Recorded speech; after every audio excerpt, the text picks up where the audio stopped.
And we just had Laurel join. Okay.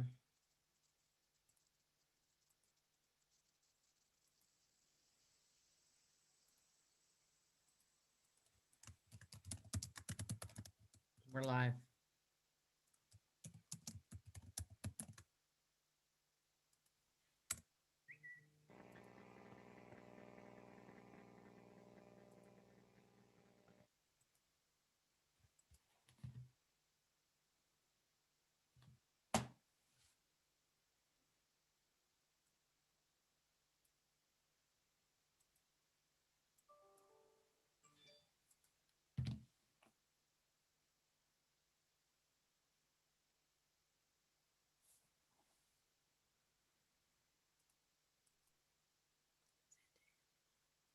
Good morning, everyone. Mr. Loffer, are we ready to begin? Yes, we have a quorum of the board, and it looks like we have everything working fine on both the Cali PA and YouTube platforms. Great, thank you. Well, good morning again, everyone.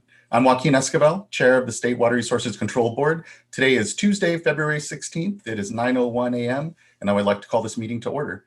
I'll begin by introducing my fellow colleagues here with me today.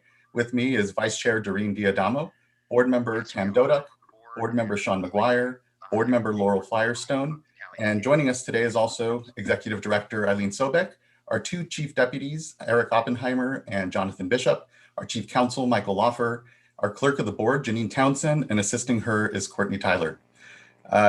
Due to COVID restrictions, we don't have a physical meeting room, and in order to abide by and through the governor's orders, we're actually here on these digital platforms. So you are either watching currently live streaming from our YouTube live feed or from the Cali PA website. But if you intend to comment on any of the items today before the board, you should be here on the Zoom platform with us, and that includes public forum, I should add. And if you are not, please do email comment letters at waterboards.ca.gov in order to receive a link and to the Zoom meeting platform and password. And while you're on here, your camera will be muted and your microphone muted. That is, your camera will be off and your microphone muted until it is your turn to speak on the pending item. And with that, I think we can actually move on to public forum. And so today I'll note, I believe we have about 10 commenters for public forum. And so we can begin here with, I believe, hold on one moment, let me make sure and refresh my card so I have the right individual appear up on top. And we have Yeah, and I will just point out while we get Evan admitted into the meeting that there's a little bit of a problem with the timer today, and I'm not quite sure why it's not displaying properly on the Zoom platform. So Chair Esquivel, I don't know if you would like to just work off the Excel spreadsheet we maintain, or if you would like to go ahead and have Janine or I announce folks as we're prepared to call them up. I'll just make sure to be refreshing the Excel spreadsheet and I'll just work off of that. Thank you, Mr. Loffer.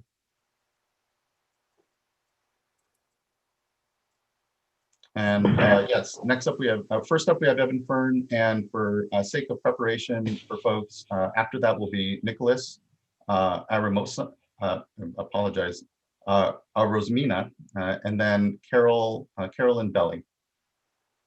Good morning, Mr. Fern. Hi, good morning, Chair Esquivel and board members. My name is Evan Fern. I was raised in Stockton and currently live in Stockton, and I'm a California Climate Action Corps fellow with Little Manila Rising. We're asking that you please move forward with finishing the Bay Delta plan. We have to stop waiting for people who don't live in the Delta to make decisions about our water quality. Our fisheries are suffering.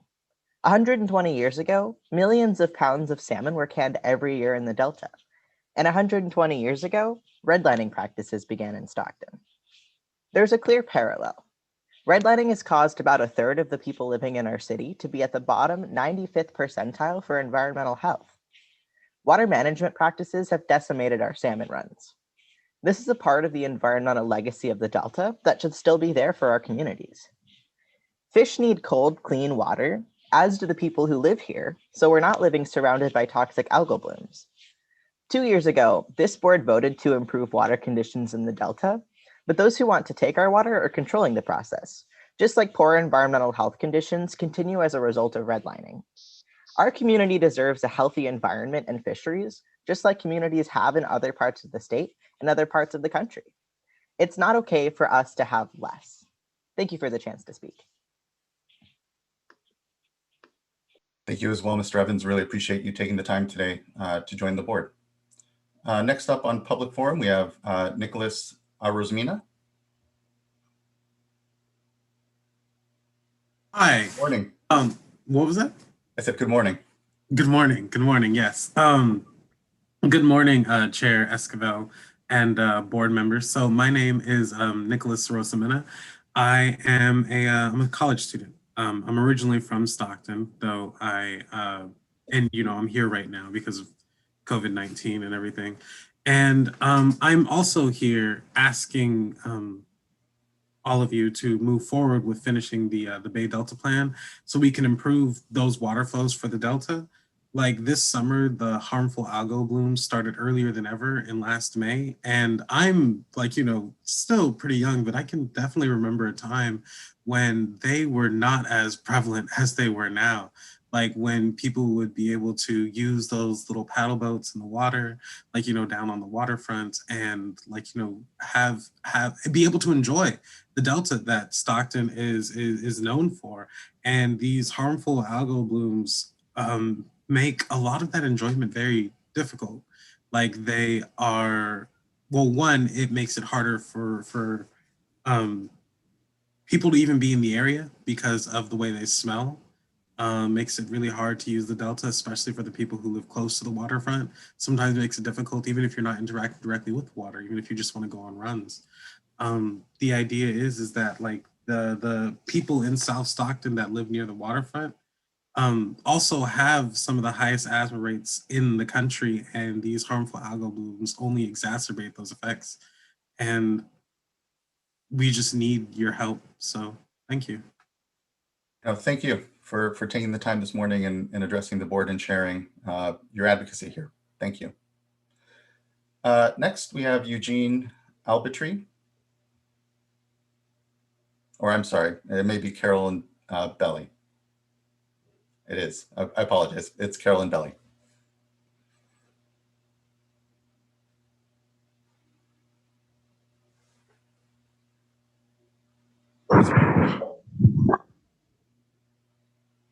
Mr. Chairman, members of the board, my name is Carolyn Belli. I am the president of the Kern River Corridor Endowment, a 501c3 public benefit nonprofit organization who owns and manages the Panorama Vista Preserve in Bakersfield.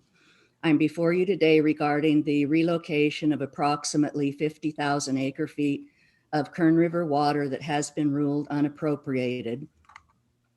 The Panorama Vista Preserve is a 951 acre open space preserve located in the city of Bakersfield below the Panorama Bluffs. It comprises over 2 3/4 miles on both sides of the Kern River. We are within the Kern River Parkway, which consists of 32 miles of trails along the Kern River from the mouth of the canyon to Highway I-5. We focus on habitat restoration and education outreach. We have thus far restored 250 acres of the preserve with 56,000 native drought-resistant trees, shrubs, and vines, which have been grown from seeds and cuttings taken from the preserve and many grown out in our on-site nursery. The preserve and the Kern River Parkway are home to some state and federal endangered species. The Kern fan element, the historic alluvial delta of the Kern River that once fed Buena Vista Lake, is a critical component of the endangered species recovery strategies of Kern County. This according to a U.S. Fish and Wildlife Services 1998 report. The Kern River Parkway is the longest and widest protection movement corridor in the Kern fan element. The preserve is a keystone piece of the Kern River Parkway. Establishment of the riparian habitat where perennial water rights are secured is critical to the recovery of these endangered species and plants.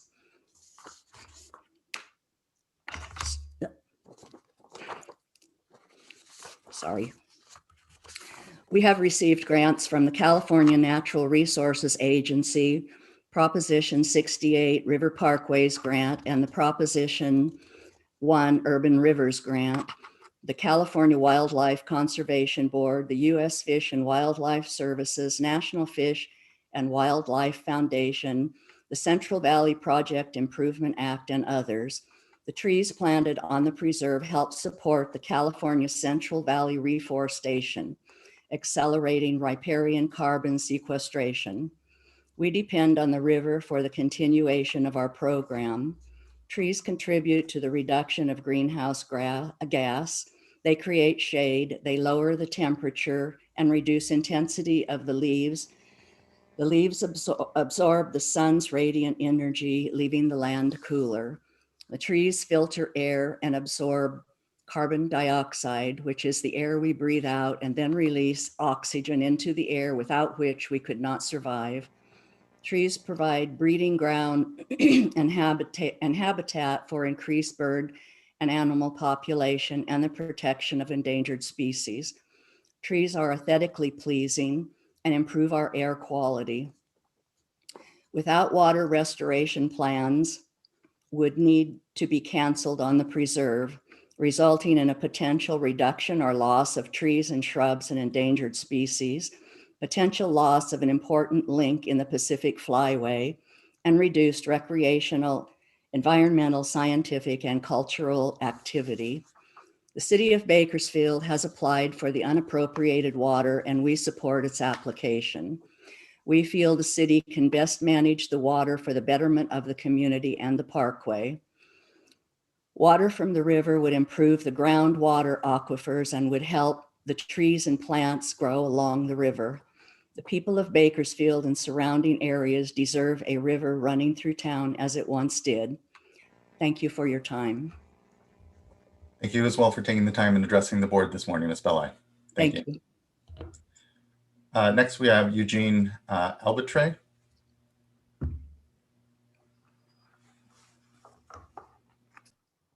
Are you ready?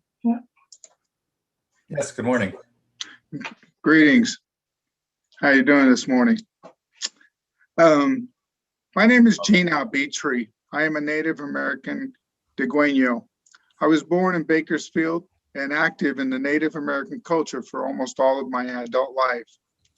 Was president of the Native American Heritage Preservation Council for 19 years, on the board of the Bakersfield American Indian Health Project, promoting, organizing, teaching Native American events, history, arts, culture, and ceremonies. I am currently the Native American spiritual leader for North Kern State Prison.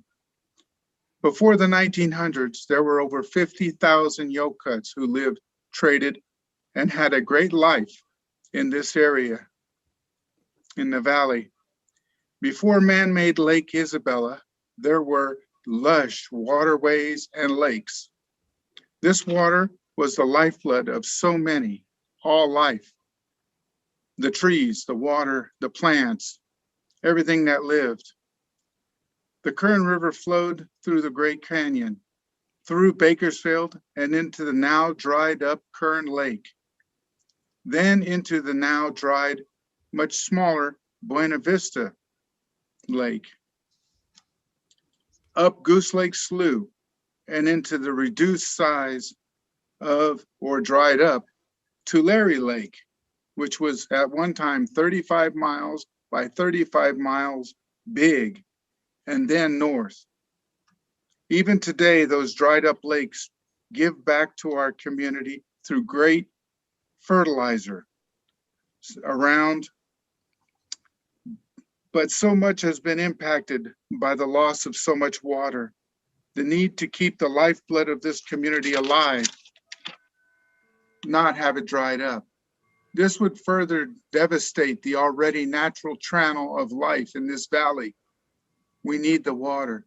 This 50 acre feet of unclaimed water needs to be put back in the Kern River where it once was. Thank you for this opportunity. You as well, Mr. Albatray. Thank you for your time this morning and advocacy. Thank you. Next, we have Jay Smith.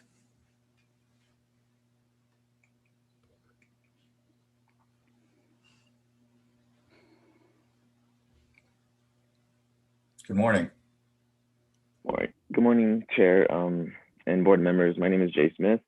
I am a student who recently moved to the state of Oregon for school, but was raised living in the heart of Stockton.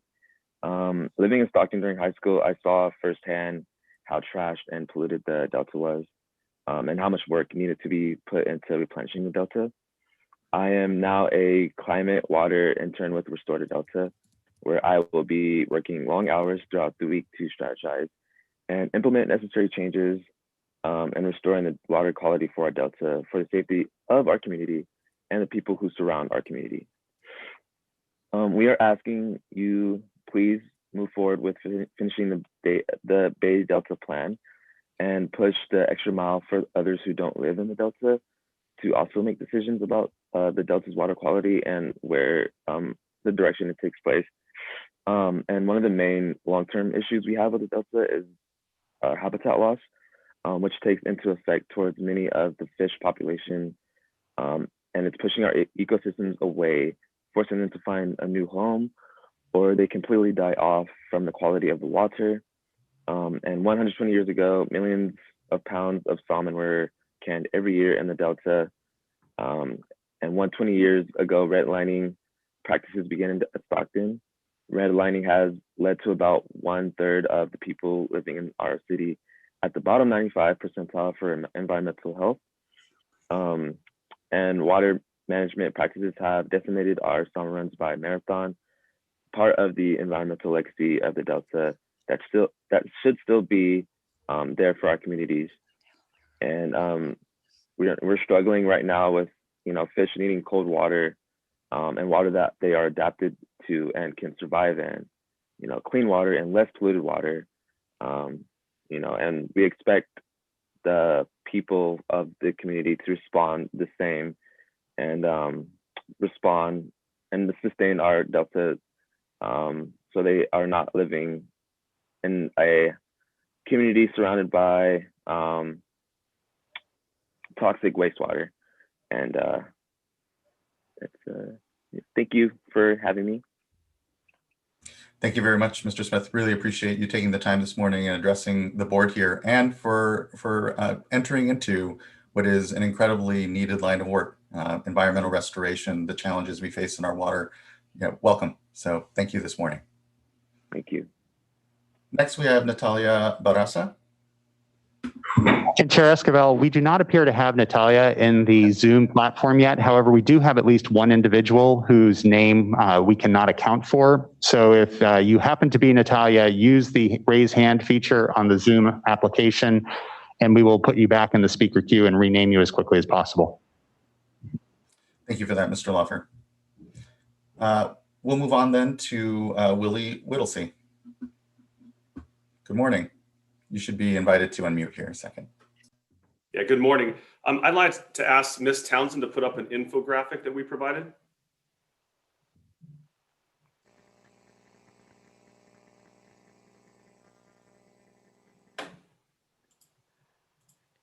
Excellent, thank you. I'm Willie Whittlesey, General Manager of the Yuba Water Agency, and in December of last year, you may recall, I provided our general concerns with the State Water Board's water quality certification issued in July of last year for the Yuba River Development Project.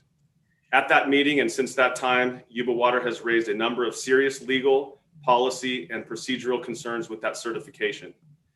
During the December meeting, other local and elected officials from Yuba County also presented important concerns regarding the social, economic, and public safety impacts that would occur to the people of Yuba County if we are required to implement that certification. However, I'm not here to focus on the certification for the Yuba River Development Project. I would like to discuss the State Board's water quality certification issued for the Drum Spalding Hydroelectric Project on the South Yuba River on February 3rd. This certification raises a serious policy question. As background, there are dozens of facilities that divert water in the Yuba River watershed. While there are many characteristics unique to the Yuba River watershed, two of them stand out. First, there are large and small dams in the watershed, but they are located far upstream, unlike many main stem Central Valley dams, Shasta, Oroville, or Folsom. Second, several of these facilities in the Yuba River watershed export vast amounts of water out of the watershed. As an example, the Drum Spalding project exports hundreds of thousands of acre feet of water each year from the Yuba River watershed. Yet the water quality certification for this project does not consider the beneficial uses of the lower Yuba River, which include listed salmon and steelhead.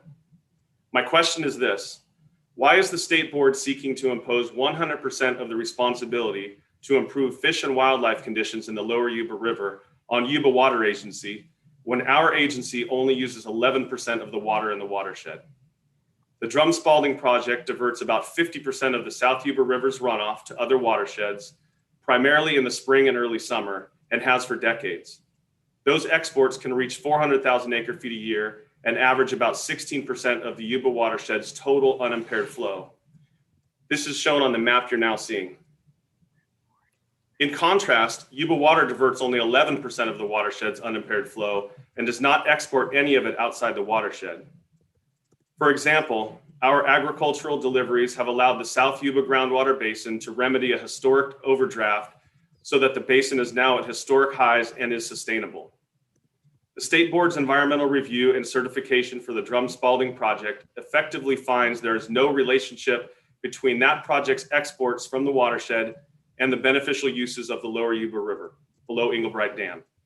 In fact, the certification does not even discuss the beneficial uses of the lower Yuba River as anything that is of concern in relation to the Drum Spalding project.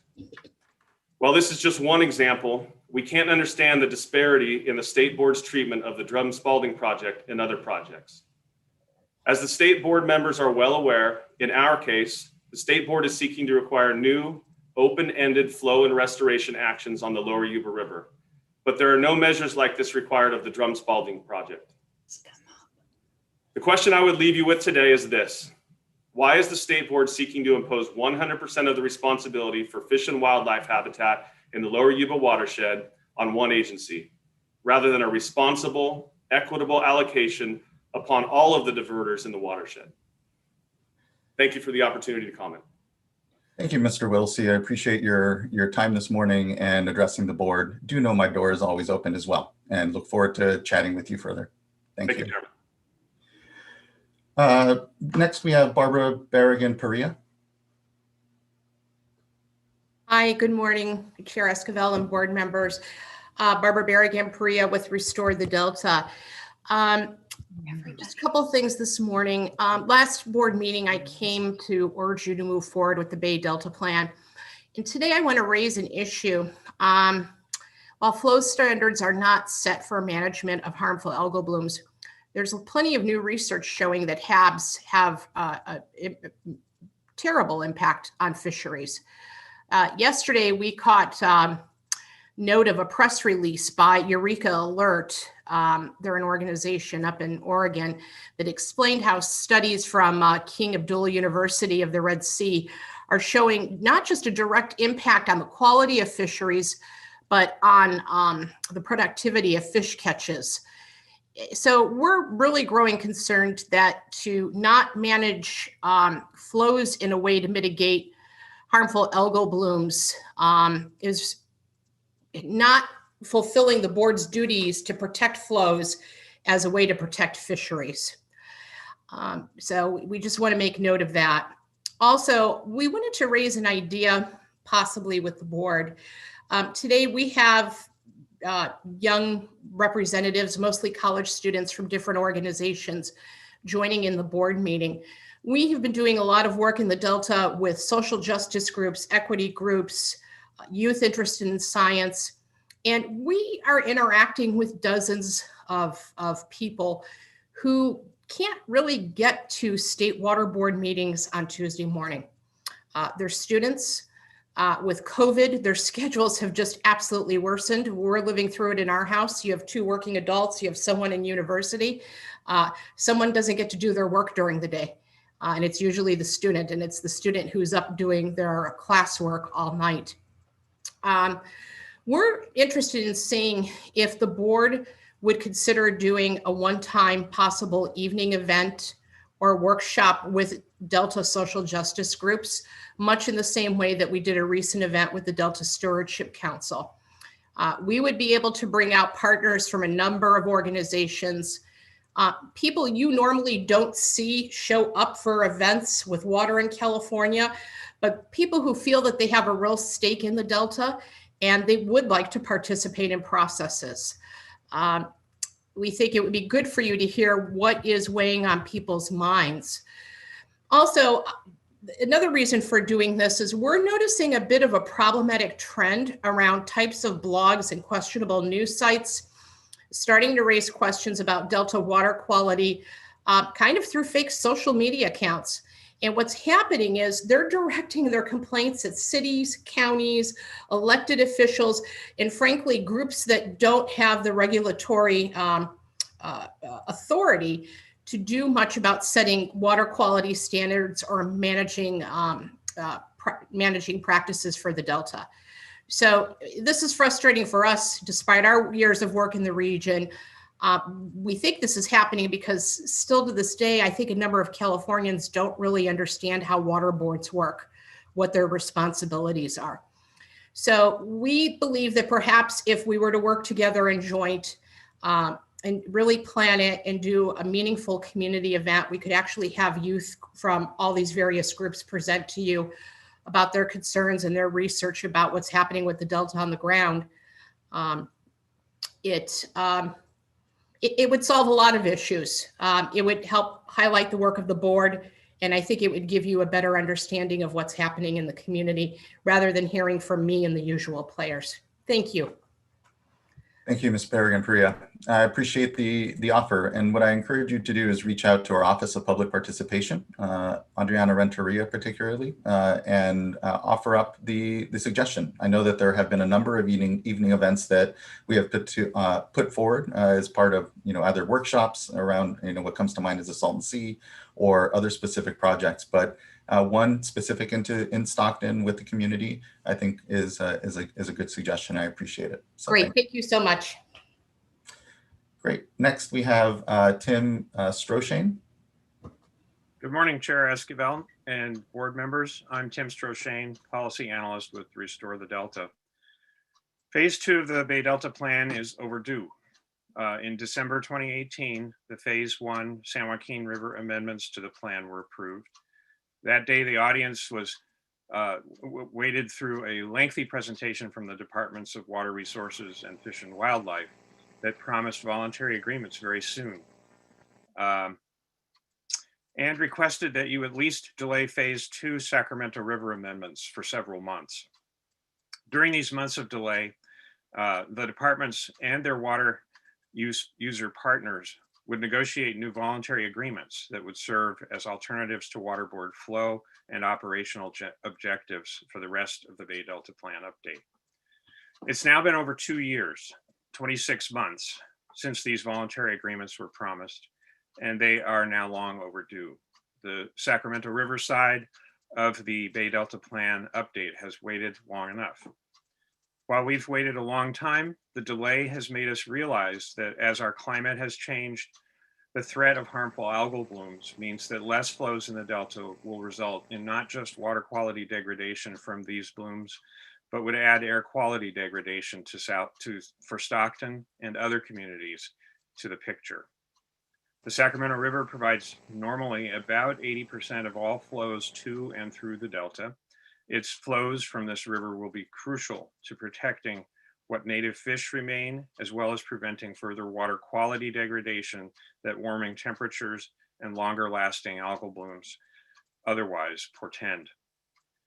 Please set a timetable by which Phase 2 amendments to the Bay Delta Plan update will be addressed.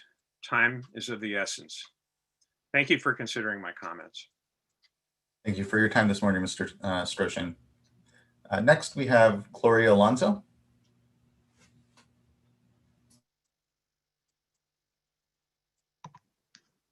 Hello. Give me a minute. Good morning. Good morning, Chair Esquivel and board members. My name is Gloria Alonso. I am a student at Sacramento State University studying geography with a focus on metropolitan area planning. And I live and belong to the Stockton community. Today, I am speaking with my community in the heart as a climate intern with Restore the Delta. I am asking you to move forward with finishing the Bay Delta plan so we can improve water flows for the Delta. This summer, the harmful algal blooms, also called as HABs, started earlier than ever in last May.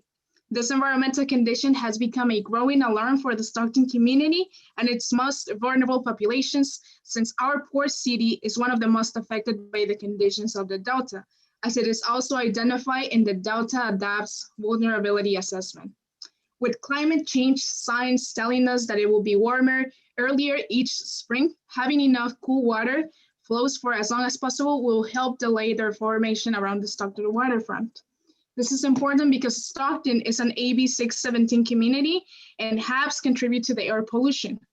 The people in South Stockton, families like mine, whose parents work in the fields around Stockton and are linguistically isolated with already low chances of truly enjoying their environment, or those that live near the waterfront and other slots, have some of the highest asthma rates, and sometimes they're not even aware about what worsens this condition, which is bad because they breathe in a lot of particulate matter daily.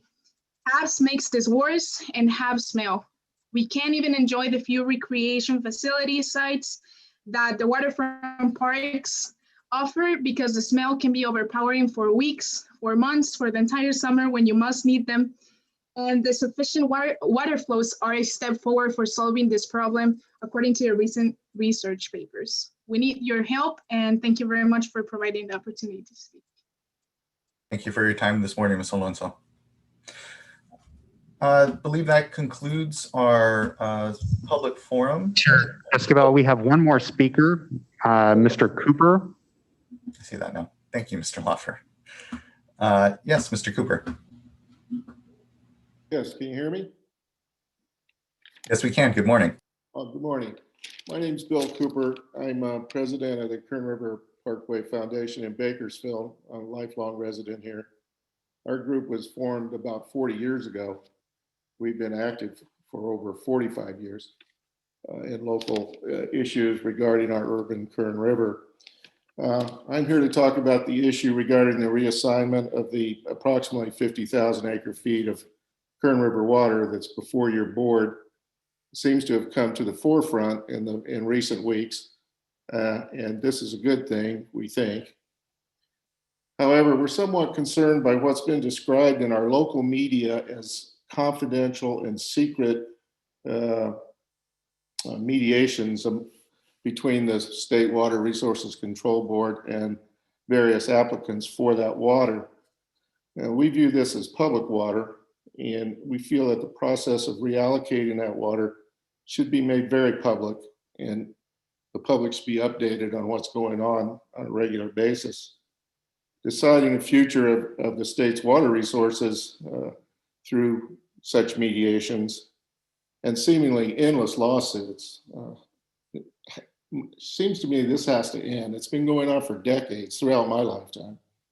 Water policy by lawsuit just doesn't seem to be a very wise way to proceed any longer.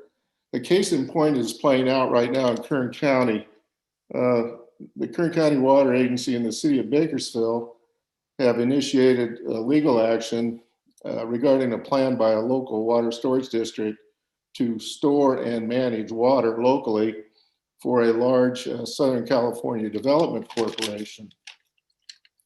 And according to the action brought by the agency and the city, this water storage district's plan would, quote, alter and affect the environment in Kern County and threaten, that's a pretty strong word, and threaten a vital source of water for the community. And we want to point out that the local water storage district, I think, is also an applicant for that 50,000 acre feet of water. And we couldn't agree more with the agencies and the city's statement on this. So once again, our Parkway Foundation and our community supporters request that your board really change course on the way these decisions are made with regard to managing our state's water. We ask that you honor the city's application for this water, the only applicant, by the way, which has pledged to move that water through town, and hold it in trust for the entire community. And no single private entity or special interest group is going to manage that water in the best interest of the whole community. I think we all know that by now. So once again, we ask that you support the city's application for this water. Thank you. Thank you, Mr. Cooper. Really appreciate your time this morning. We have one more public forum commenter, I believe Mr. Larry Hansen.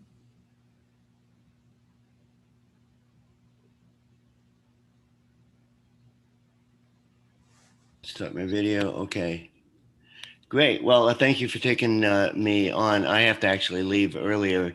And so is it okay if I make Actually, I believe you can't comment on an item that is before the board here in public forum that you were planning on commenting later. Mr. Loffer, is that true? Or can Mr. Hansen, if Mr. Hansen, if you were going to propose providing your comment on an item that's later today now, again, I'm not sure. I have to ask Mr. Loffer on that. Well, my understanding, Mr. Hansen, was that you wanted to speak on some logging issues. Is that correct? That's correct. Okay, it's appropriate for public hearing. Okay, I apologize. I thought you were looking to comment on an actual item from later today. Mr. Hansen, yes. Yeah, thank you. And, we've had issues with the, the wildfires, we all know, creating situations where we've lost many trees.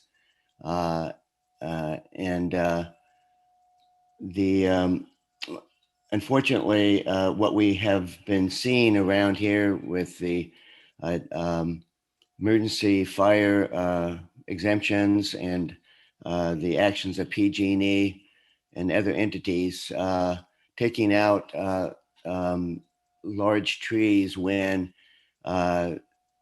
it is our view and Forest Unlimited and other groups that the mature trees, the larger trees, actually are not the cause of the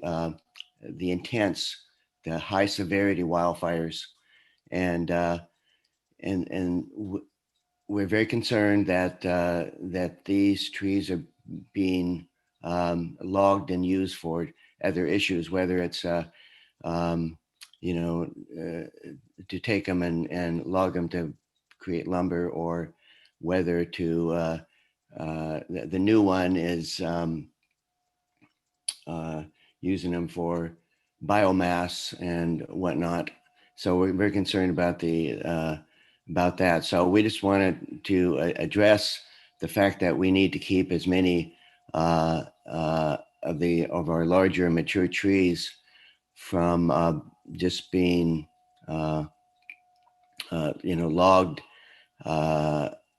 via emergency, no public input, and trying to protect that. And it's kind of a workaround aside where many companies and entities have tried to get around the CEQA laws that would otherwise give the little bit more protection for these trees.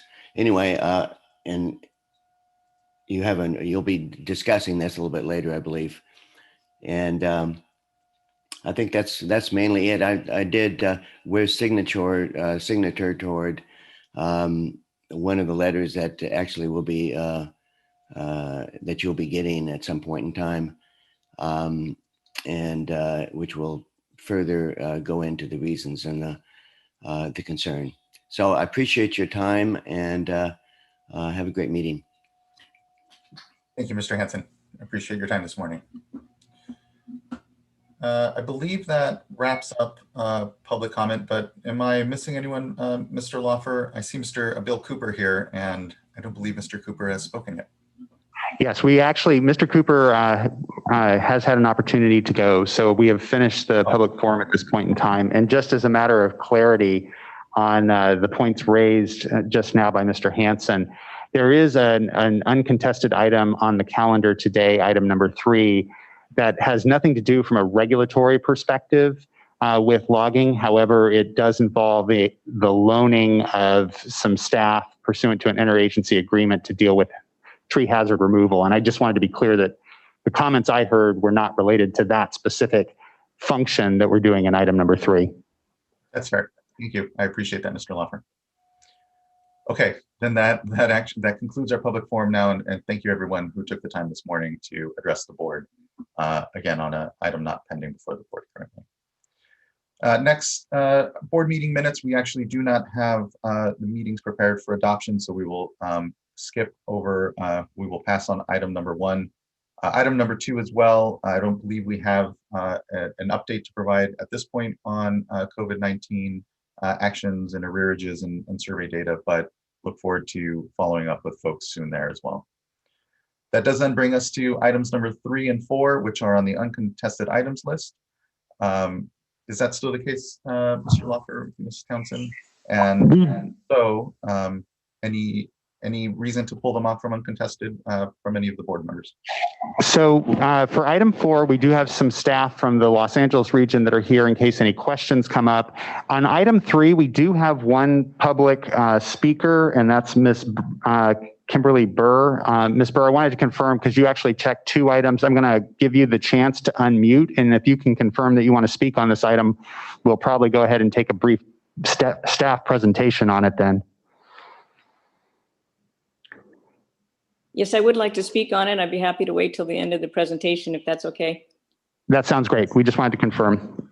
So if it's the board's pleasure, you could still move item 4 on the consent calendar, and then item 3, we could have a brief staff presentation. Yeah, I think that sounds right. Thank you, Mr. Lawford. Fellow board colleagues, is there a motion on item number 4? I'll move to adopt item 4. Do I have a second? I'll second. Great. Ms. Townsend, can you please call the roll call vote? Certainly. Board Member McGuire. Aye. Board Member Firestone. Aye. Board Member Dodek. Aye. Vice Chair Diadamo.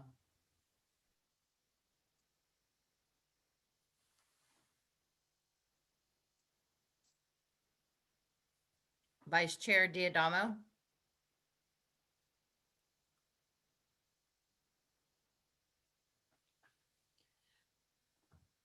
Chair Esquivel.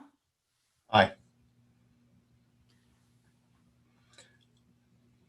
Michael, can we take the vote as is? Yes, there's a quorum to move it, and I'm not sure if Ms. Diadamo is having technical issues or had to step away for a bit, but. Okay. All right, thank you. Okay, thank you. The vote carries, and item number 4 is passed. And thank you for the regional board staff for being available to answer questions and for my discussion with them in my briefing as well. That brings us back to item number 3, which is consideration of a proposed resolution authorizing the executive director or designee to enter into and amend interagency agreements for mission task debris and hazard tree removal activities. And I would like to invite staff to do a short presentation.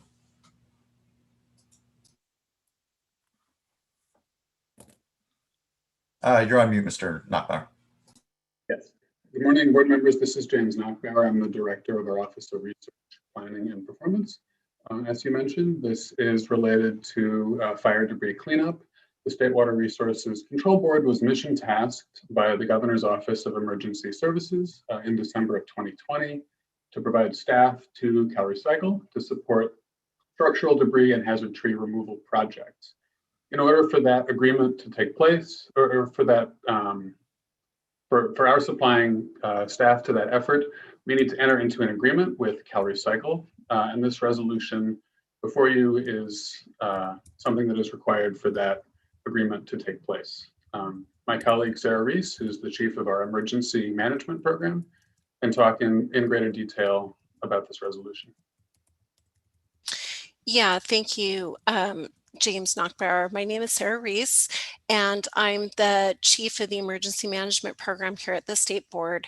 As James had explained, we've had an unprecedented wildfire season that lasted through January 2021 this year.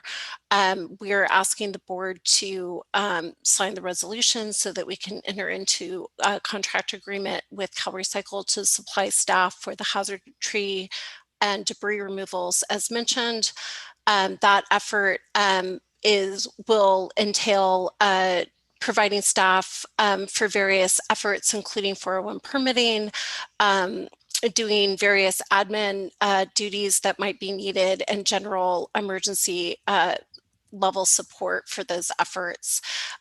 This year's unique. In 2018, we did supply staff for CalRecycle's efforts for the Camp and Woolsey Hill fires. During those efforts, we did not have a contract. One of our lessons learned from that effort was that a contract would improve the process for both agencies and get the work that is badly needed in the field done in a more expedited manner. And on that, I'll be happy to take any questions. Thank you, Ms. Reese. No questions for me, just, great thanks for the work. When I know it's challenging wildfire season, let alone the other emergencies that come before your office. So just really thank you for your work and leadership and all of that. Any questions from fellow board colleagues before we go to the comments? Great. Then Ms. Burr, Kimberly Burr, would like to call up. Okay. Good morning. Good morning, Chair. Thank you for taking my comments. Woo, I'm kind of dark. Basically, I just was kind of wondering about the definition of hazard tree. There's a lot of, room for abuse in that definition, and I haven't really seen the definition. And there's a lot of terminology that's thrown around about thinning and fire safety.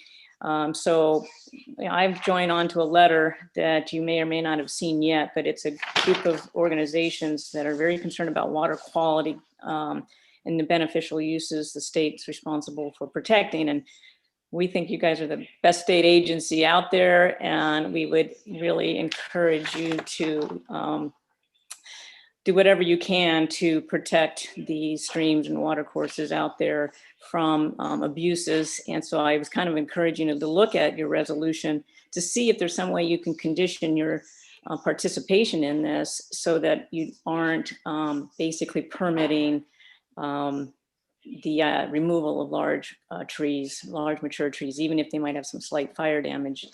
The abuses, maybe they wouldn't be considered abuses because they're legal, but we're hoping that the state will, take its responsibilities to protect water quality seriously and weigh in on some of these contracts that are let for removing and thinning hazard trees. We're assuming that hazard trees were going to be defined as trees that are out in the middle of the woods, where some people think there's just too many of them. And then there's incentives to take even the large trees that actually mitigate the severity of fire, and they're much needed for climate change. So those are our major concerns. And we think that the state has an important role to play in assisting in this, but we don't want necessarily to just be there to kind of be a part of a long process that really you don't get to exercise your authority and your responsibility. So that's our concern, because we think that your job is too important. And so the people that have signed on to the letter are Conservation Advocacy, Research and Education, Green Valley Creek Restoration Group, that's my group, Town Hall Coalition, Community Clean Water Institute, Forest Unlimited, Sebastopol Water Information Group, and Wine and Water Watch. So a lot of people are watching the effort to thin the forest and are very, very concerned. So we hope that you share our concerns, and we support your work, and thank you very much for all you do to, put water back in our streams and help people and get clean water to drink. Thank you so much. Thank you, Ms. Burke, for your time and comments here. Yes, it is of critical concern at the board, the water quality impacts because of the wildfires, the ongoing degradation that then happens for streams and also drinking water sources, reservoirs. I know that there is a lot of engagement happening. On this particular resolution, it is just authorizing, again, our ability to give CalRecycle staff, when it comes to the protections, how that work is conducted, the permitting process, we'll say, all that is kind of tucked away elsewhere. And so really a lot of, we can follow up with CalRecycle as well, but know that because you don't see that, again, the sort of protections and permitting in this resolution, that is all still going on, and we'll be consistent as we work with CalRecycle and all of our partners to respond to these wildfires, to clean up after them, and continue to do our best to look at this comprehensive whole between the impacts to drinking water, environment, our creeks and streams and ecosystems. But just thank you for your comments and your concern there. I don't know if Ms. Rice, you had anything specific further you wanted to follow up on the concerns for Ms. Spur. Again, I think generally, again, that's the resolution doesn't have definitions for hazardous trees or some of the work, because that's all further defined in the actual contracts and work with CalRecycle, and is a source for ensuring that those protections are kept there. Yes, thank you. This is Sarah Reese again. And I just wanted to confirm, Mr. Esquivel, or Chair Esquivel, that your comments are correct. Our goal is water quality for this effort, and providing staff to CalRecycle per CalOS's mission task. The details for how CalRecycle is handling the contracts and the definitions of tree removal and hazardous trees are the domain of CalRecycle. Thank you. Great. Thank you. And again, thank you, Ms. Burt, for your time this morning. Okay. I don't think we have any further public comment on item number 3 here. Fellow board colleagues, any questions or further discussion? And then otherwise would entertain a motion.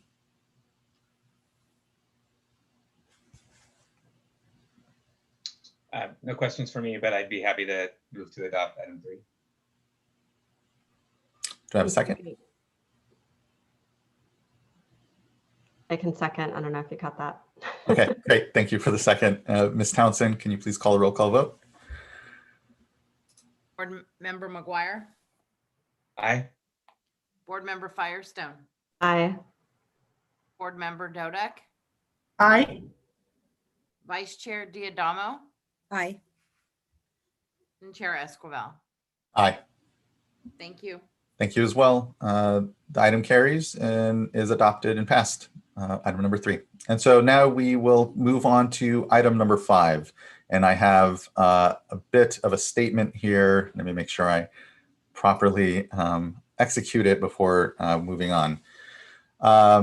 Item number 5 is consideration of adoption of a proposed water quality order concerning ocean discharge permits issued by the San Diego Water Board to the City of Oceanside and Fallbrook Public Utilities District. Marley Wood from the Office of Chief Counsel will present the order, joined by Assistant Chief Counsel Phil Wiles, Deputy Director Karen Mogus, and from her staff, Rebecca Fitzgerald and Renan. After the staff presentation, we will hear from the San Diego Water Board, who have requested 10 minutes. Following that, the petitioners will have 20 minutes. Anyone else wishing to speak on this item should fill out the virtual speaker card if you have not already done so. And with that, staff may proceed to the presentation. Good morning, Chair Esquivel and board members. I'm Marley Wood with the Office of Chief Counsel.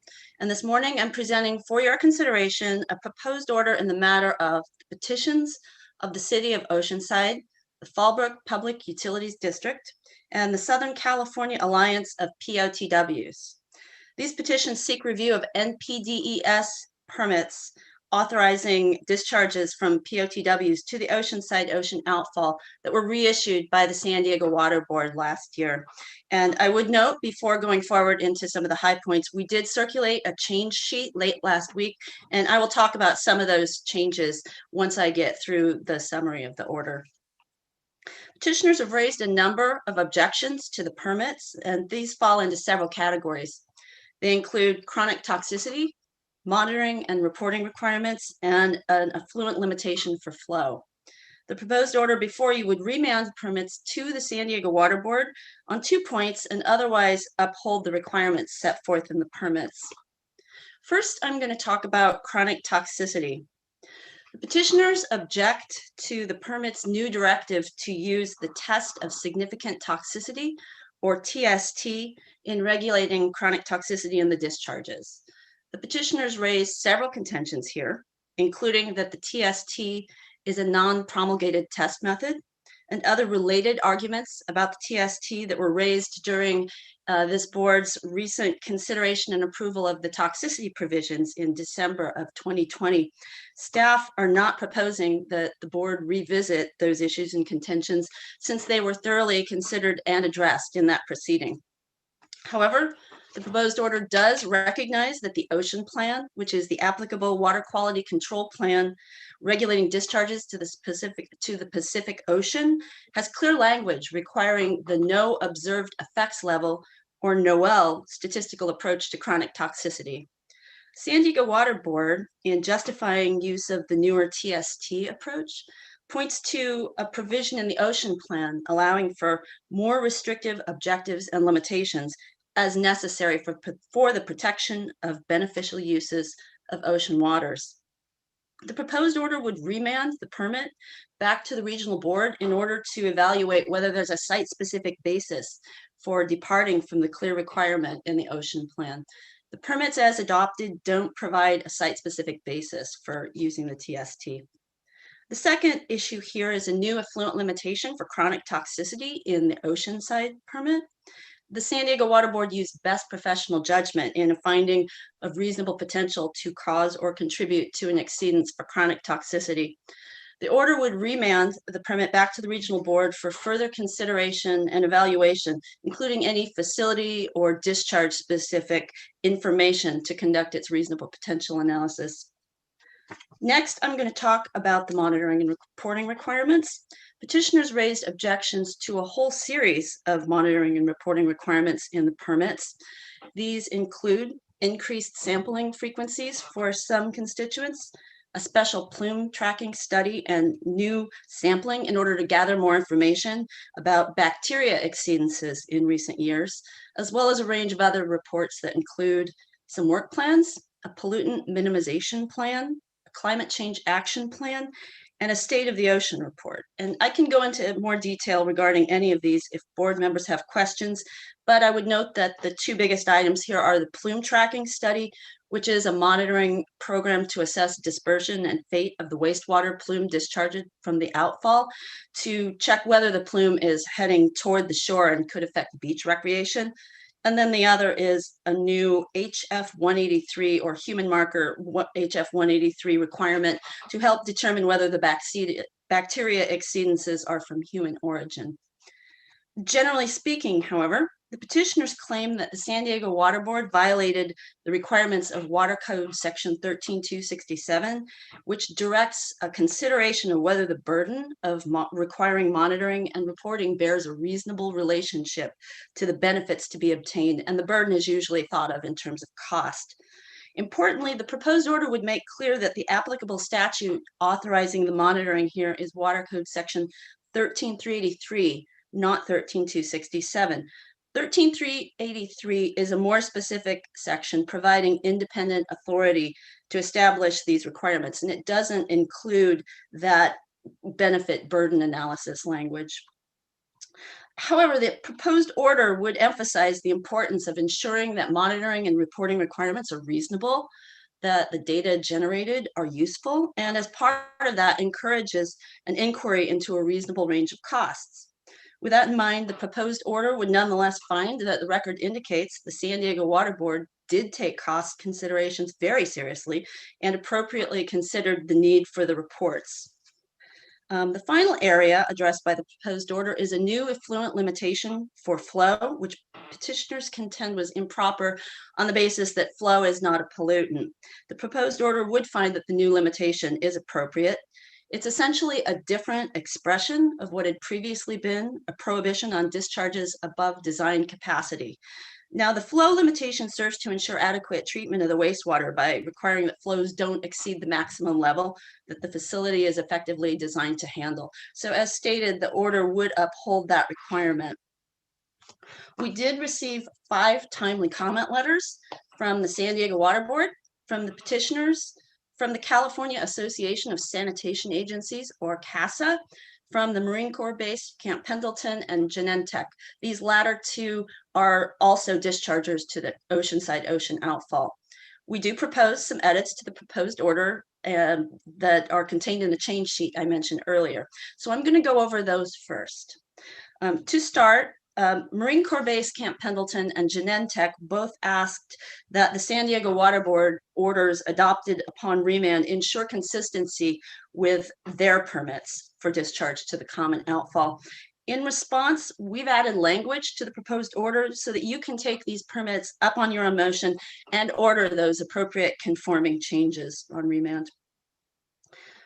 Moving on, the petitioners noted that the toxicity provisions are not yet in effect. They haven't been approved by the Office of Administrative Law, so they're arguing that they should not be relied upon. So the draft has been revised on page 6 just to make clear that this is just a decision of the Water Board not to revisit those issues because they've already been thoroughly vetted. Petitioners have commented that use of the TST is not more stringent or more restrictive, just a different requirement, which would be in contrast to that ocean plan provision that's in question. So we've drafted some language in a footnote on page 7 to explain that the higher level of confidence in the statistical approach can be interpreted to be more restrictive insofar as it can help provide more certain protection of the beneficial uses. We got extensive comments on the question of 13383 authority. Petitioners are arguing that section 13383 incorporates the requirements of Water Code section 13267 and also Water Code section 13225, which contains some of the similar language on the benefit and burden analysis. First, section 13225 concerns coordination with other agencies. So staff don't view that as applicable when the other agency is a discharger. So we've added language to make that more clear. Next, petitioners argue that section 13383 picks up the requirements of Water Code section 13267 through referencing Water Code section 13377, which governs issuance of NPDES permits and allows requirements as authorized by the Clean Water Act. The revisions on page 12 the revision on page 12 illustrate that section 13383 authorizes the Regional Water Board to establish monitoring and reporting requirements as authorized by several Water Code sections, including 13377, or by subdivisions B or C of this section for any person discharging to navigable waters. And if you look at section 13383 subdivision B, it allows the regional board to require any person subject to this section to establish and maintain monitoring equipment or methods, sample effluent as prescribed, and provide other information as may be reasonably required. So staff interpret that to provide separate independent authority to require these monitoring requirements. So petitioners have also cited some case law that involves application of Water Code section 13241, as well as 13263 and 13377. We disagree here as well, so we've added a footnote on page 12 to distinguish those cases. On a perhaps related comment, CASA urges the State Water Board to include a reasonableness framework based upon Water Code section 13241 in order to analyze costs of monitoring and reporting.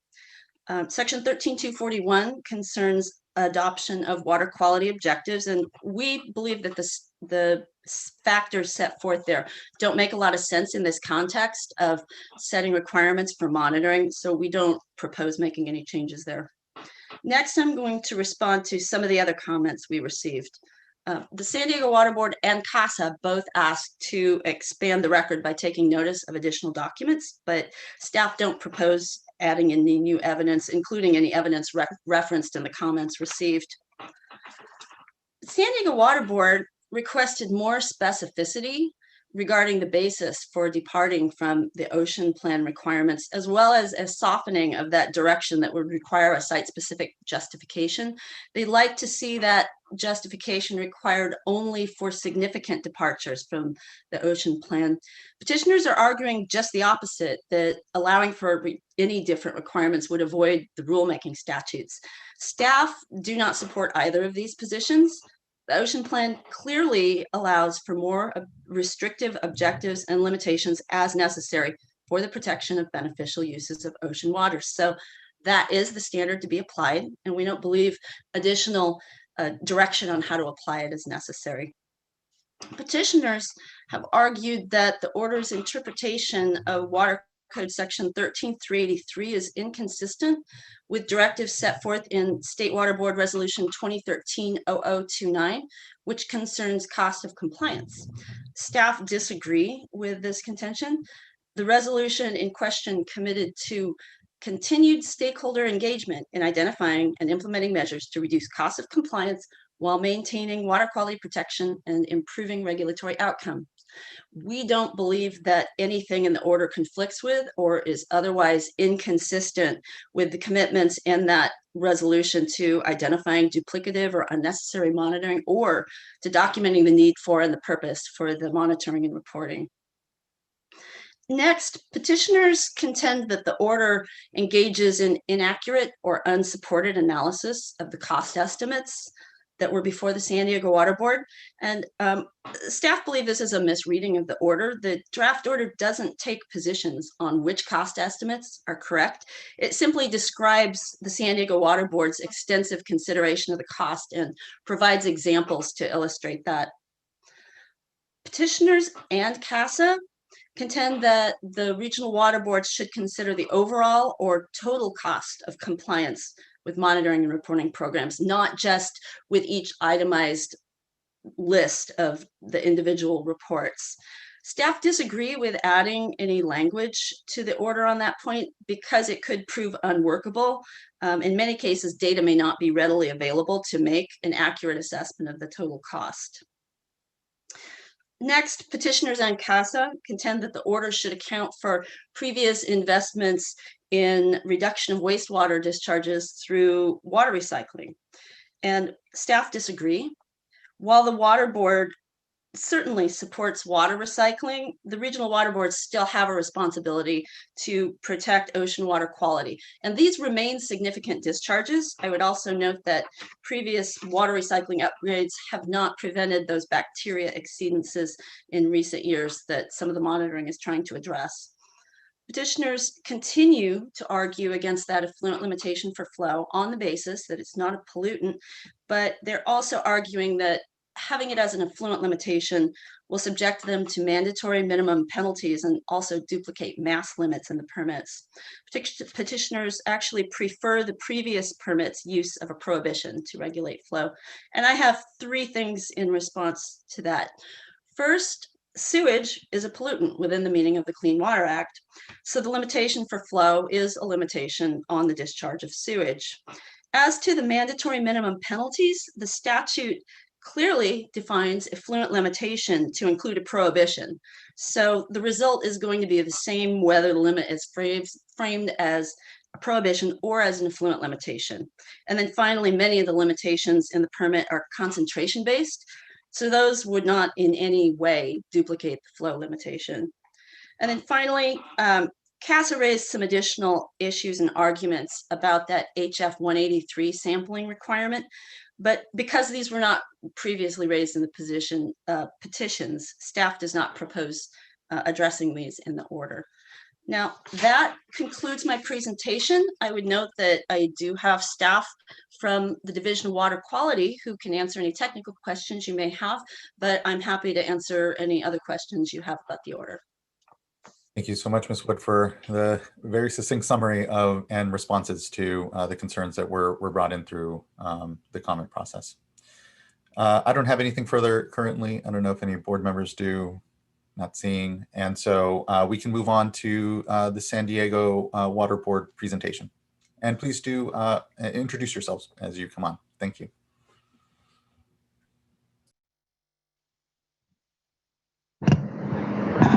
And Janine, I suggest you go ahead and elevate on both panels as they come up, this individual speakers to co-hosts. Good morning, Chair Escobar and members of the board. My name is Kelly Dorsey. I'm the Assistant Executive. Good morning, Ms. Dorsey. I apologize. If you can maybe get closer to your mic or speak louder, you're a bit soft. Okay. How about now? Is that better? A bit better, but it's still a bit soft, I'm seeing from some of the board members. Let me turn off my headset. Hang on just Okay. one second.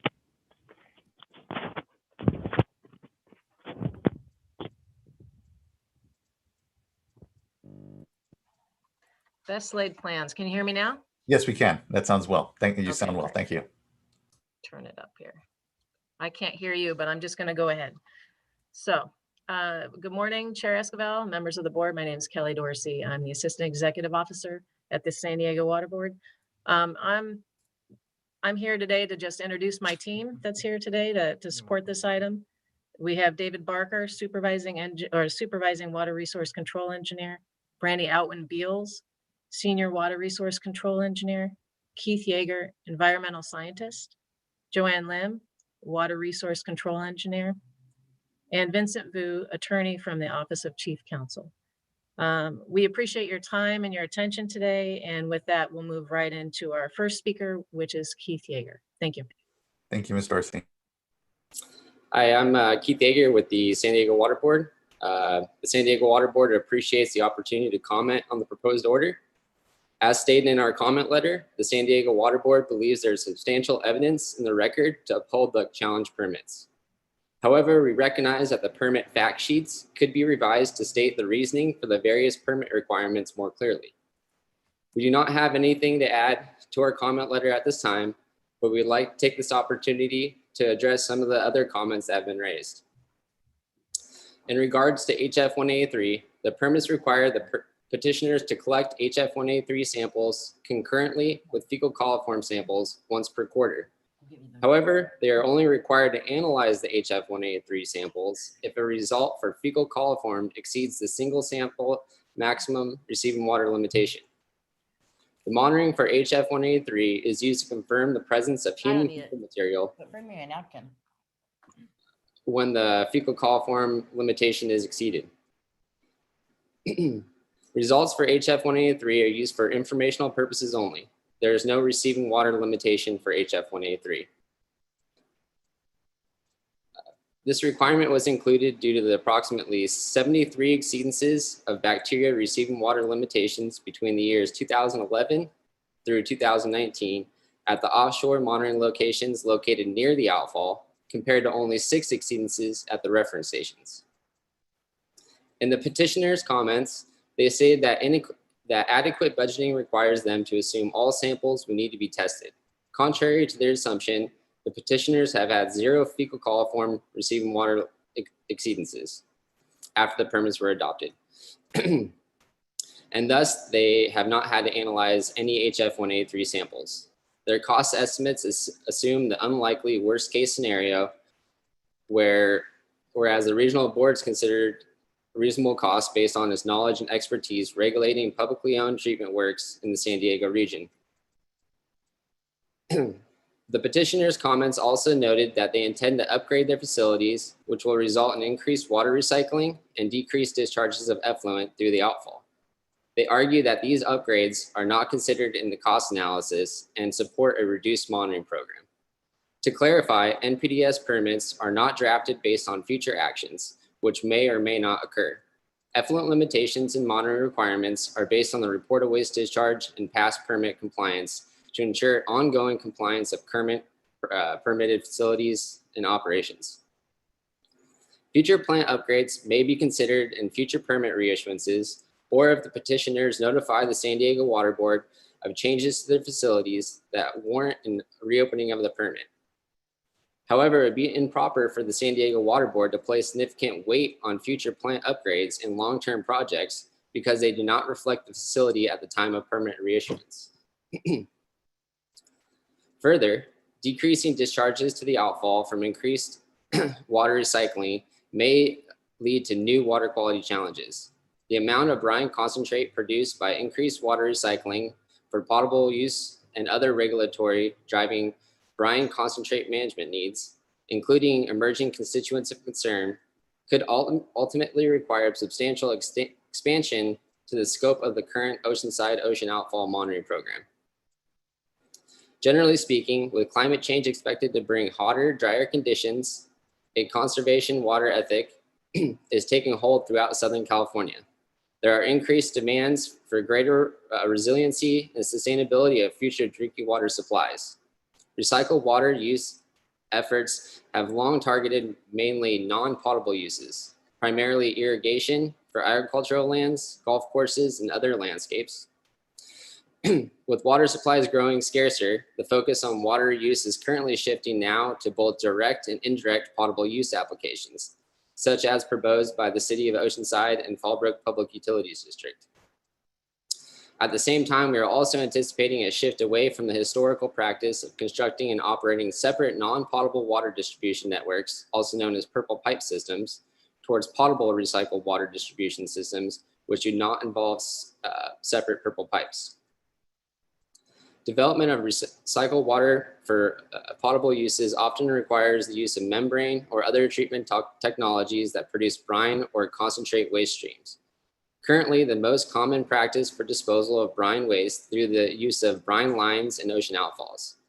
Reductions in wastewater flows due to water conservation efforts and increasing in water recycling for potable use can result in challenges of blending and dilution of brine concentrate inflows to wastewater treatment plants and ocean outfalls. Such increased concentration levels can result in potential impacts to marine habitat and other beneficial uses. To assess these impacts, the monitoring program for ocean waters receiving the discharge may need to be increased. The San Diego would like to note that some of the comment letters attempt to introduce, and I think that's actually it. Thank you for all that. Thank you. Those are all of our comments at this time. The San Diego Water Board will be available to answer any questions. Thank you, Mr. Yeager. Appreciate your comments and presentation here. Any questions from fellow board colleagues? And if not, moving on then to the second panel.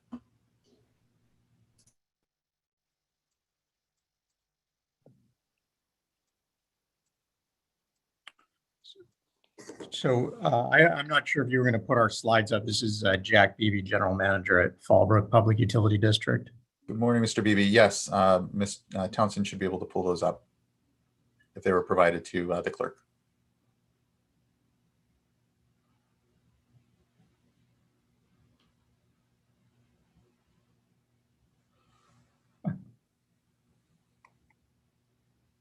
Perfect. Thank you. Appreciate it. Good morning. Thank you for joining us. Yeah, and first, I do really want to appreciate the board and the chair for taking the time to listen to our concerns, also the staff for the effort they put in, both the state board and regional board staff. So I'm not going to reference water code sections. I just want to give you sort of an overview of why we're raising this issue to the state board and why we're going through this effort. So if we go to the next slide, please.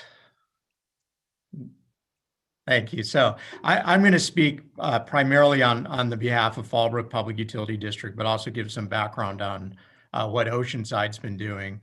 We're a very small district, so our wastewater population is about 23,000 people. We've been doing tertiary treatment since the 1980s, and we've invested a lot of money in building a very robust treatment plant. This isn't a future project. This is a project we've done. And over that period, we talked about the bacterial exceedances. We were actually discharging tertiary disinfected, treated, recycled water to the ocean, right? So we're somewhat confident that those exceedances weren't from Fallbrook Public Utility District. We have asked our rate base to invest about $30 million upgrading our treatment plant, which allows us to produce a very high quality nitrified tertiary effluent. We're also taking aggressive steps. We just initiated a program with Camp Pendleton to look at reusing all of our wastewater between us and Camp Pendleton. So this is about a $1.2 million project we're working on together. Oceanside also, just to be clear, they've broken ground on their project to reuse their Pure Water Oceanside project. So it's not a theoretical project, it is underway. And our recycled customers, we have a large number of recycled customers that are nurseries. So as long as the nursery business doesn't disappear on us, we're hoping to be able to maintain the part of our purple pipe effort. And if we could go to the next slide, please.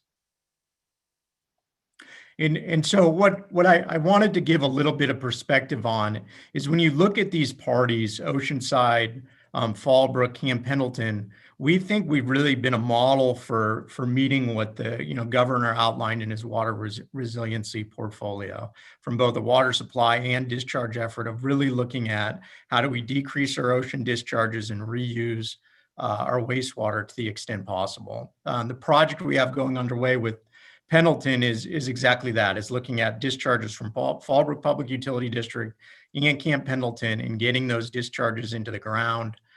This would make Pendleton, who's already largely independent of imported water supplies, fully independent even in drought conditions, and get Fallbrook up to potentially about 2/3 of our demands from these local supplies.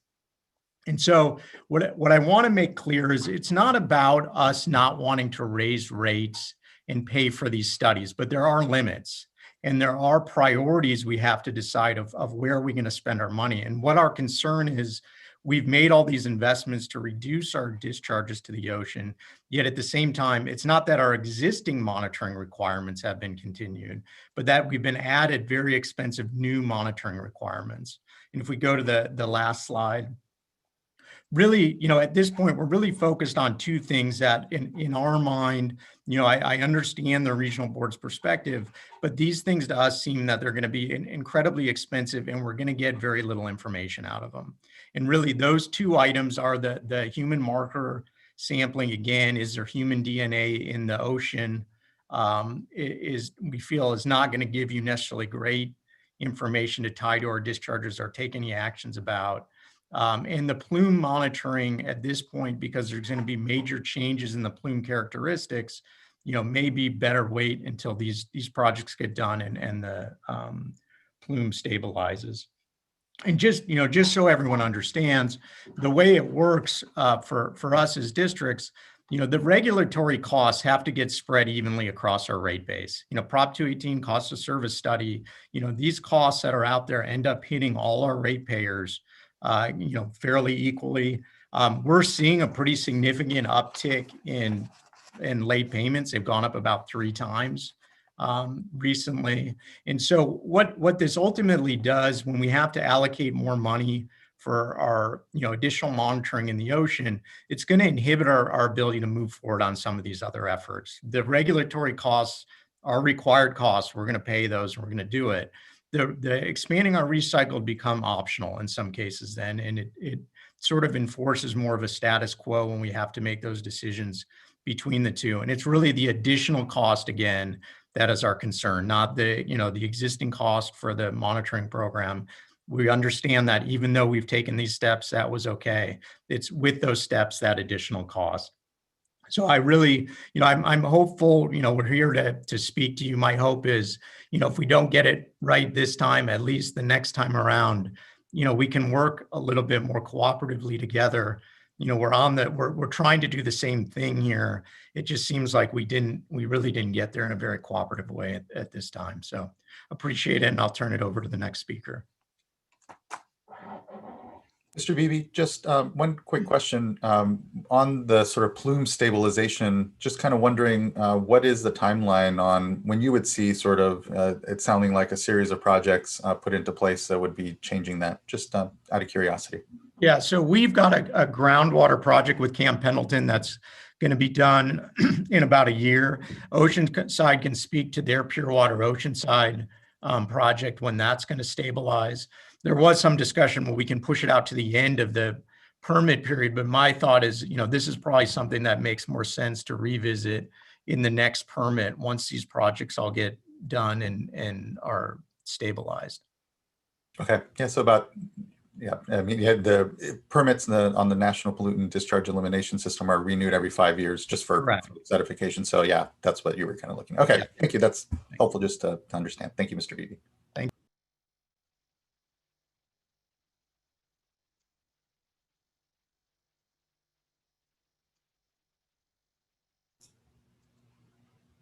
We should have our next presenter on the panel here invited to share their camera and microphone. And actually, at this point in time, all of the panelists should have control over their camera and microphone. Okay. So,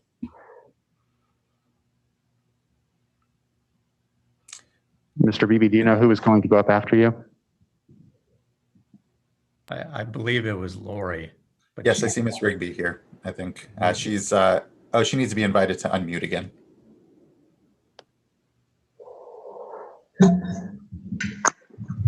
There we go. I just got my good morning. Just want to say good morning to the board members, and we thank you for the opportunity to speak on this item today. My name is Lori Rigby. I am the compliance officer for the City of Oceanside Water Utilities Department. And I'm going to just be focusing on a couple of items out of our letter for the City of Oceanside. So if you can go to the next slide, please. I just wanted to bring up this slide. I've presented it at the hearing with the regional board previously, and just kind of outlining some of the costs and how we as a district have to plan for these costs. The cost isn't just how many samples we have to analyze. These contracts involve technicians going out on boats, collecting the samples, delivering them, courier.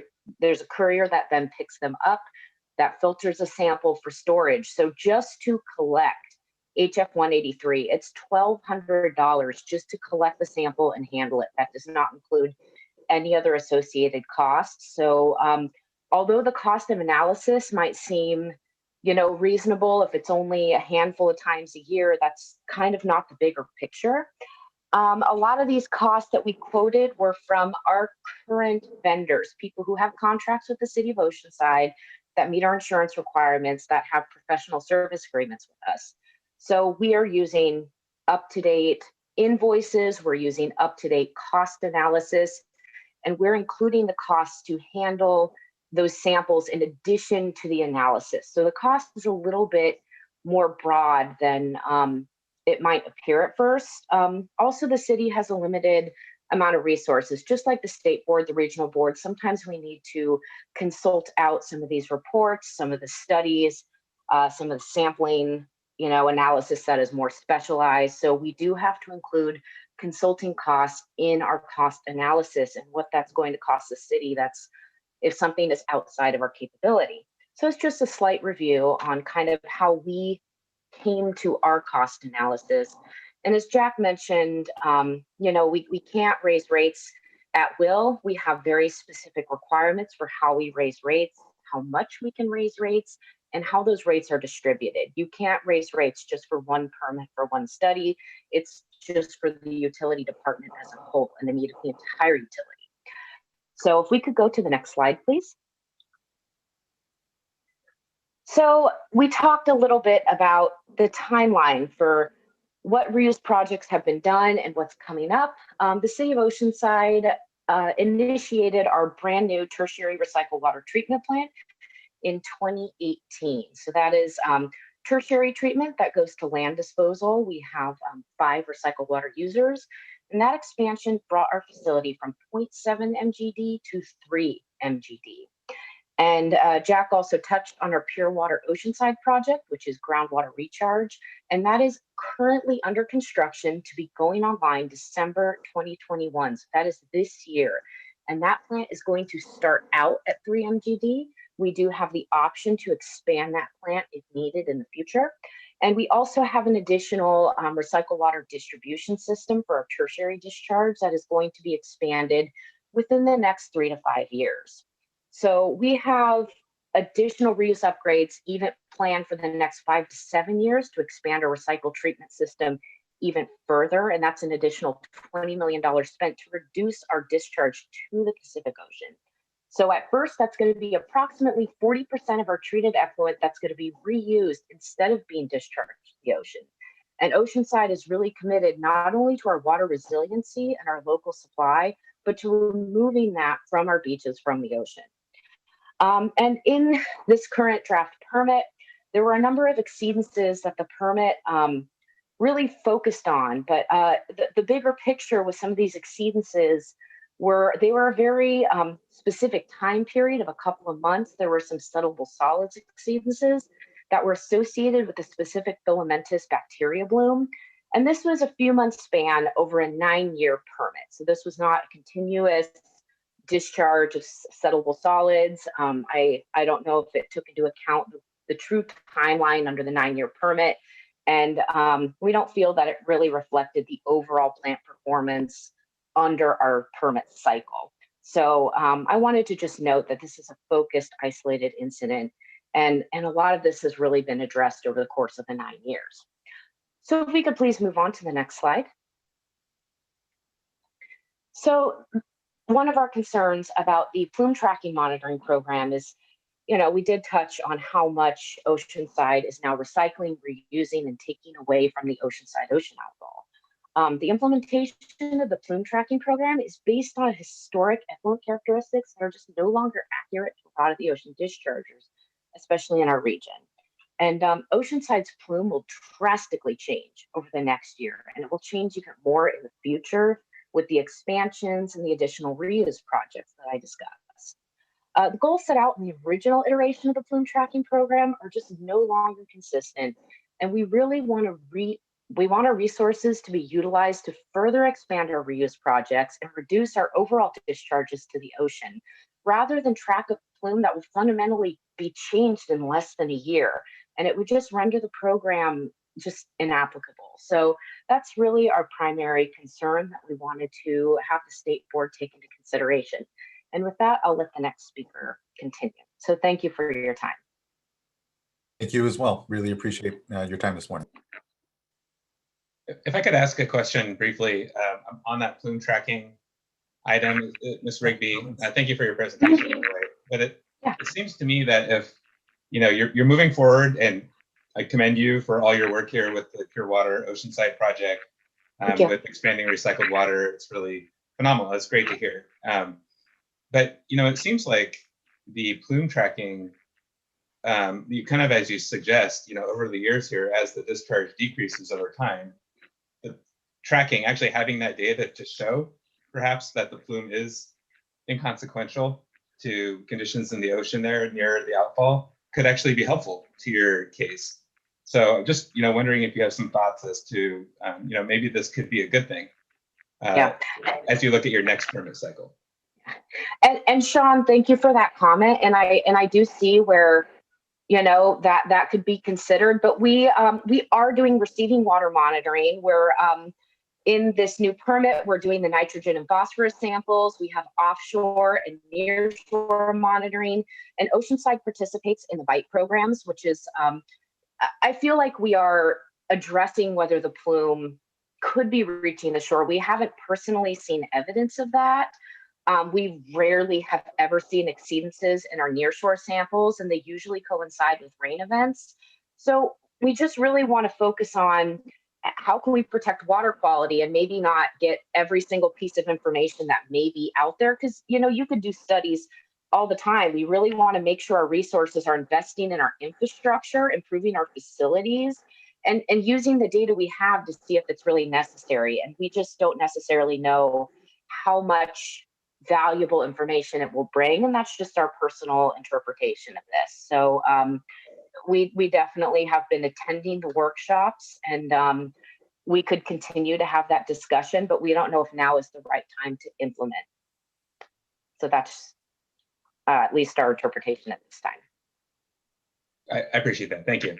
It definitely gives me something to think about. But generally, I do feel that the region. I understand you went through a fairly extensive process working with the regional board through this last permit iteration, and they took into consideration some of your comments, perhaps not all of them. Obviously, the plume tracking program is still an element there, but they did think through, some of those implications and how useful this data will be, over the coming years as they're looking at bacteria exceedances. What are some of the causes of some of these issues, especially in nearshore areas. So, so thank you though for your. Thank you. Thank you both for the exchange. Mr. Jepson. Hi, hello, Chair Esquivel, Water Board and Water Board staff. Thank you for the opportunity to comment today. This is Steve Jepson with SCAP. SCAP shares the concerns and supports the written and verbal comments from Fallbrook Public Utilities, City of Oceanside, CASA, and Downey Brand. SCAP's comments today focus on the test of significant toxicity, TST requirement, and the HF 183 testing requirement. With regards to the TST, we strongly object to the requirement for TST and therefore appreciate and support the remand. As you know, the TST is an unpromulgated test method not listed in 40 CFR Part 136 as an approved test method, and the TST is not included in the ocean plan. SCAP is seeking judicial review of EPA's unpromulgated TST guidance being allowed for NPDES compliance purposes without undergoing rulemaking requirements. SCAP is also seeking judicial review of the State Water Board's requirement for using the unpromulgated TST in the recently adopted toxicity provisions. Both of these cases are currently active. SCAP supports the State Water Board remand of the TST-based requirements and believes no exceptions from the ocean plan's toxicity requirements should be authorized until the ocean plan is amended. We also take issue with the regional board's letter alleging that historic suspended solids violations could support finding of reasonable potential for chronic toxicity. As Lori indicated, it's our understanding that these exceedances are historic and have been resolved such that this provides improper basis for finding reasonable potential. The best evidence is that Oceanside has had no toxicity levels approaching the previous permit's performance goal. This excellent performance does not justify an effluent limit for toxicity. Instead, the performance goal should be encouraged as a way to ensure ocean plan toxicity requirements are monitored and kept compliant. With regards to HF 183 testing, HF 183 may be one of the better human markers found in science to date, but HF 183 does not discriminate between live and non-live human gut bacteria. This is important to understand. Even tertiary disinfected recycled water can test positive for HF 183, questioning the ability of the marker to be a viable indicator in tracking the plume and true human health risk. Other warm-blooded animals carry HF 183, raccoons, sheep, deer, chickens, even pets. I'm not suggesting that these are out in the vicinity of the ocean outfall, but just pointing out that HF 183 is not an absolute indicator of human gut bacteria. And once again, it doesn't discriminate between live or dead. A recent Santa Barbara study, a $2 million effort, found a significant source of HF 183 in the surf zone was bather shedding, not wastewater or urban runoff. The mouth of the San Luis River is near the ocean outfall with a large watershed from many types of land, including wildlife areas, homeless populations, agriculture, rural areas, urban runoff. Wet weather discharges from the river could confuse the sample signal. Evidence of human marker does not indicate that wastewater is definitively the cause of bacteria exceedances.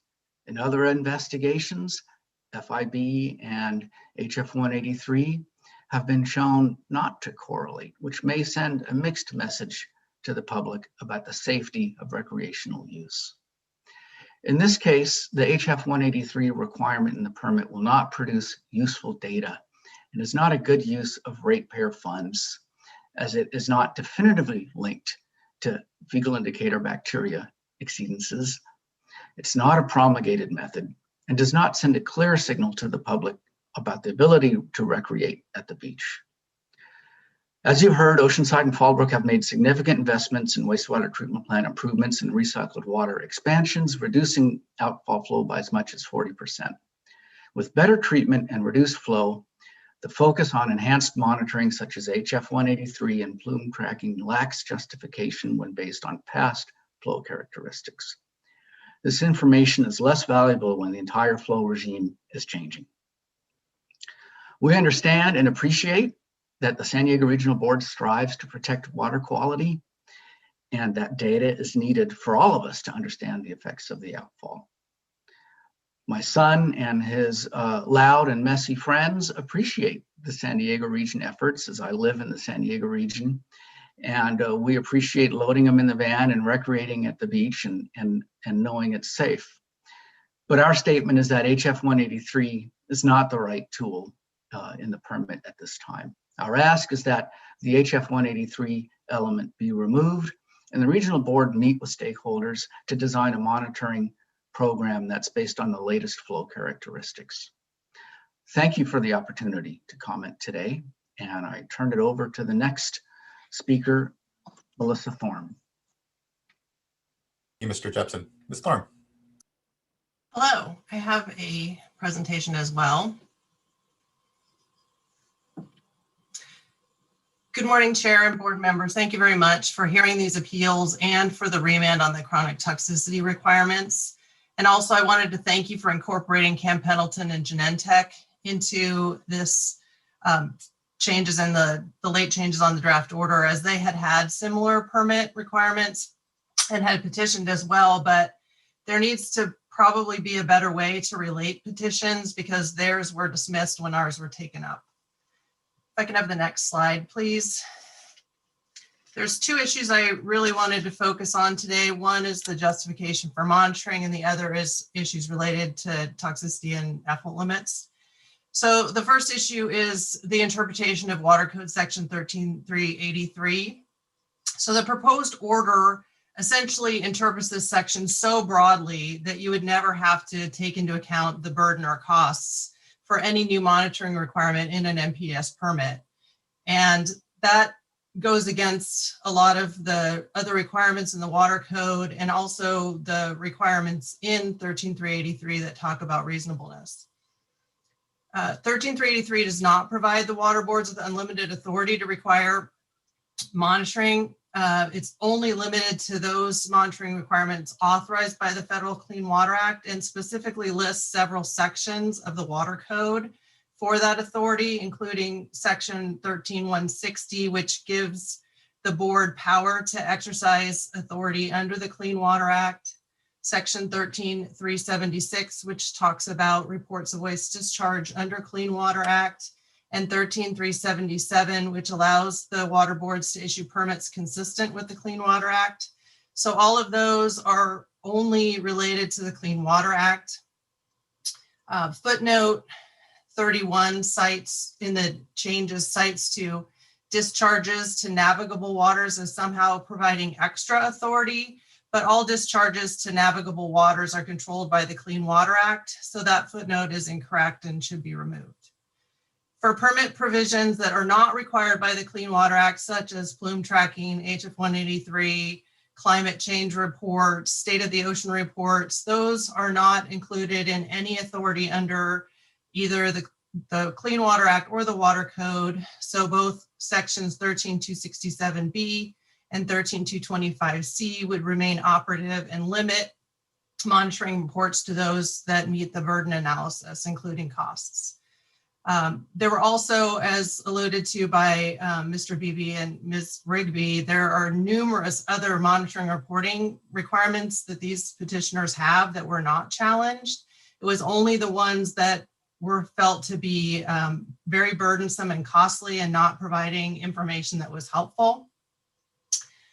Further, footnote 28, which was added, alludes to Fallbrook and Oceanside as being, quote, dischargers of waste. But they are not. They discharge recycled water, which is created as a result of the treatment of waste, as defined by Clean Water Code section 13050N. And their water is considered a valuable resource. So this footnote is also incorrect and should be removed. If I could have the next slide, please. So on the chronic toxicity provisions, we agree and appreciate the ultimate conclusion to remand the toxicity provisions because the permit should be issued in accordance with the ocean plans provisions that all went through CEQA and the APA requirements to be adopted. The discussion of the site-specific analysis to not follow the ocean plan is beyond the legal authority. If the ocean plan is to be modified, it has to go through a rulemaking process. Otherwise, it's underground rulemaking. And as the regional board's letter showed, they would rather not do this site-specific process anyway. The late changes to page 7 and footnote 16 need to be removed. The TST has not been proven to be more restrictive the claims that it has a higher level of confidence is unproven because there are numerous issues with the TST test drive. Therefore, the reference to Ocean Plan Chapter 3, Section F1 is misplaced. This section only allows more restrictive water quality objectives and effluent limits. It does not allow changing the Ocean Plan's definition of toxicity, chronic toxicity, which is defined as NOEL, or changing the approved tests in Table 3-1 or the monitoring requirements. Further, it ignores that Section F3 of Chapter 3 requires an exception be granted if Table 3 water quality objectives are changed from 1 TUC. That would require a CEQA and a hearing by the State Water Board, not just a site-specific analysis as stated in the draft order. And just some other notes on the flow limit. The main concern is the change from a discharge prohibition to an effluent limit made it subject to mandatory minimum penalties. Sewage is not what is limited in the permit, it's treated effluent. So that argument doesn't hold water. And there are also are mass limits in the permit. And anytime you have a mass limit, that is an essential implied cap on flow. So the flow limits are really unnecessary, but we would accept it going back to a discharge prohibition because then there is discretion in enforcement instead of having mandatory minimum penalties. Just to comment on the regional board's letter, which we didn't have a chance to comment because their letter came in after ours. The regional board does not want this detailed site-specific analysis to depart from the ocean plan. And as I said, we don't believe any departure is justified without an exception process. The state board had to comply to have with APA and CEQA to get the regulations in place. And in order to change that unilaterally, it could create new potential impacts that weren't analyzed. The best evidence as far as toxicity goes is the lack of exceedances of the performance goals. And the other factors that were raised in the regional board's letters are indirect and allow limits beyond the scope of the federal regulations. And only a chronic toxicity exceedance is truly relevant for reasonable potential. And on the issue of the reporting, separate reports, the regional board letter did not address the climate change report or any justification for that, and specifically stated that there was no authority for the State of the Ocean report, and the draft order recognizes this, but allowed an ex post facto justification, which is legally inaccurate. So we would hope that you would look at some of these comments and potentially make changes. It seemed very quick between the end of the comment period on February 8th and today. I don't know that I recall any hearing coming that quickly on a comment period to allow for thought and changes to be made.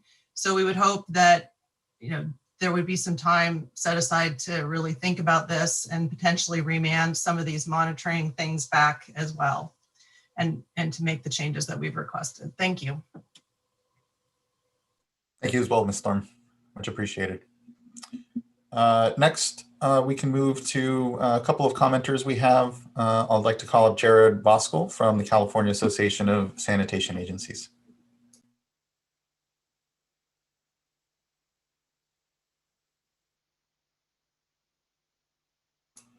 Good morning. Should be invited to unmute here. There you are. Hi, good morning, Chair Esquivel and board members. Jared Voskel on behalf of CASA, the California Association of Sanitation Agencies. We wanted to support Oceanside and Fallbrook this morning, particularly on the HF 183 item. And our request is simply for this to be relaxed for the reasons provided by others today, or in the alternative, at least, for the requirement to be remanded for further analysis by the regional board, like other permit requirements are remanded in the draft order. The HF 183 requirement in the draft order is supported by a standard of reasonableness. And so I wanted to weigh in on it.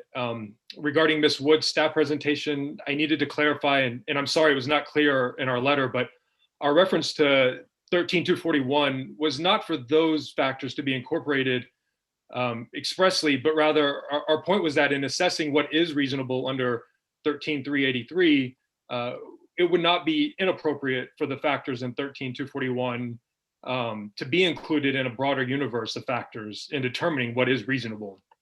The regional board justified its requirement for 5 years of monitoring of HF 183 because of occurrences between 2011 and 2019.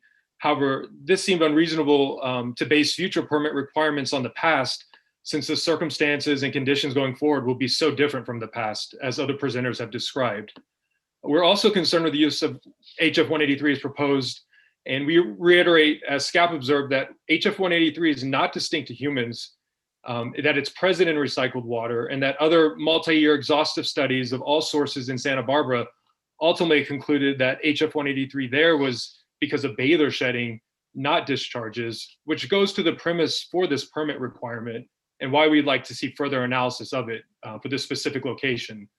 Moreover, for this permit, the type of scientific analysis called for in the permit requirement is not one that distinguishes between live or dead fecal indicator bacteria. And there is a way to assess that scientifically with other tools, but the permit doesn't require those.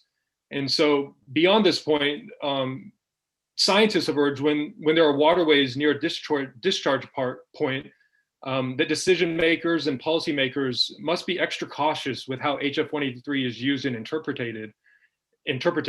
And this is relevant because of the proximity of the ocean outfall to the San Luis Rey River.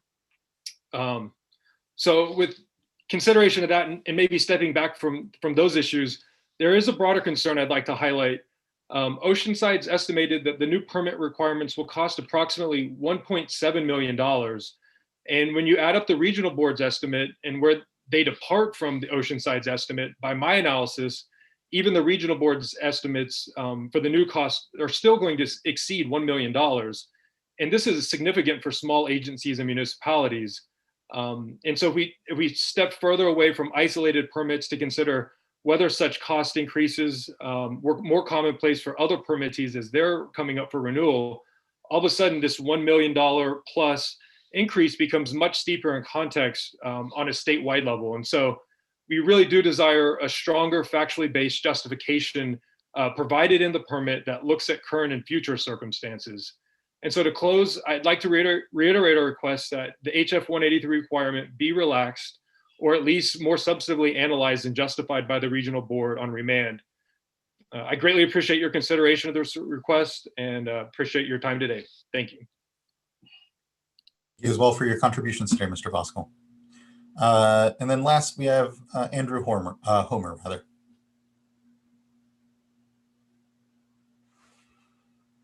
Good morning, Mr. Homer. Good morning. Can you hear me? Great. Good morning, Chair Esquivel and members of the board. Thanks for allowing us to participate. Genentech is a discharger through the Oceanside ocean outfall, and we appreciate the late change to direct the regional board to harmonize the permits if any changes are made to those that are before you. Beyond that, we continue to support Oceanside and Fallbrook and all of their comments and are here just to answer any questions you may have for us.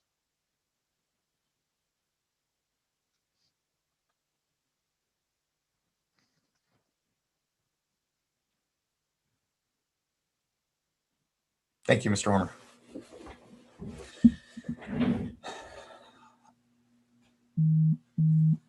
And with that, fellow board colleagues, I'd like to just start off by saying, in echoing Board Member McGuire's thanks to the Fallbrook and the petitioners here for what is a good history of leadership to rest on, certainly in the region. And that when it comes to the reasonableness of the regional board's requirements here, I think it doesn't diminish what is that leadership. And I think that ultimately, when it comes to the study on the human markers, and again, what I heard as well was disagreement around some of the science and how a study should be implemented. I think Mr. Voskuil there for a moment was asking for additional requirements that we put as a requirement on that study. I think that those can be carried out and considered And I would hope that, again, the good comments from Mr. Jepson and others when it comes to the usefulness and how we ensure that the data that comes out of the study does ultimately improve our understanding of the impact of these discharges on near ocean conditions is appropriate. I mean, and needs to be contributed to, but I don't think, to my mind, calls into question, again, I think the reasonableness of the study. Likewise with the plume tracking, I acknowledge that through, again, the good leadership on the local level, that the characteristics of the plume themselves are changing. That is something else also that I'm sure can be factored in as the plume study is conducted and executed. And I think as I understand it, all that is still at the forefront of discussion. So I think there are ways that the issues that have been flagged today can, in some part, be addressed insofar as, again, a feeling that these additional requirements are simply unreasonable, unwarranted, and not tied to our further understanding of the impacts of these facilities. And again, on these two studies specifically, which we're really called to say, is this reasonable? I feel they are. And I'll just and can say that as well. What is certainly of concern to this board, and I know to our regional boards, is the cost of compliance. In reading the order, there is quite an overview, and I think, but still yet we can always do better in communicating, our ultimate findings. And I think that's part of the work that the board can do. And I think Mr. Yeager himself acknowledged that in some of the justifications they could have done a bit better. But I think, again, I find myself finding the reasonableness of the two studies, and that they can contribute ultimately to our continued understanding of the impacts of discharges. And as we move toward increased recycling and direct potable reuse and developing the regulations that continue to, with the leadership of the local entities particularly, drive toward greater resiliency in our communities by ensuring that wastewater is continued to be seen as that beneficial use. And so, fellow board members, any thought from you? But I felt again that this was a good discussion. I think there are certainly ways to increase the value of these studies, and some of the criticisms of either the implementation of the HF 183 study or the plume tracking and monitoring. But open it up to other board colleagues. That's just, again, my kind of gloss and opinion. But just want to, again, acknowledge the leadership of the local utilities here. These projects, require the certainly ratepayer impacts. I'll flag as well, are always of concern, and that goes to the cost of compliance discussion. And here to continue to do better in tracking, understanding, and communicating the value as well, and not just the cost, the economic costs, but the value to all of our decision making here of these requirements here in the monitoring, but also of the projects writ large that we're talking about when we look at the increased recycling that's happening, that needs to continue to happen, and that is the good policy goal we all have still in common, even again with some disagreement here, obviously, between the utilities and what the regional board is setting for monitoring in this 5-year permit for the facilities. I'll stop there. Vice Chair, please. Yes. Yeah, thank you, Chair Esquivel. I just wanted to jump in and join in your appreciation of the petitioners and other stakeholders in the comments. We take this very seriously, and certainly as Chair Esquivel and Board Member Dodick know, the issue of cost of compliance has been, a top priority for me. And I just really appreciate everyone's comments, in particular on monitoring and review and consideration of cost, and think that staff did a really good job walking through the requirements. But regardless of the various viewpoints of the Clean Water Act and Porter Cologne, I think they did a good job in the draft order discussing that the regional board did review the issue of costs. As you say, Chair Esquivel, there's a difference of opinion but that review did occur. And from my perspective, as a state board member, it appears that the regional board was reasonable in their analysis. But I still do appreciate staff's discussion of the importance of consideration of costs and expectation of regional boards in that regard. So I just wanted to call that out. I do plan on supporting the order with the change sheet. Thank you, Vice Chair. Agreed with all the comments regarding cost of compliance, and that question as to where is that reasonableness test. And so I appreciate the comments from Mr. Voskuil and CASA in terms of just suggesting possible factors that could be considered in reasonableness. And I don't think there's anything that needs to happen here today. I do find that these elements of these permits have been thoroughly vetted in terms of the additional monitoring that's required. However, I think going forward, as I had a chance to reflect on the 2013 board resolution that did, emphasize taking these factors into consideration.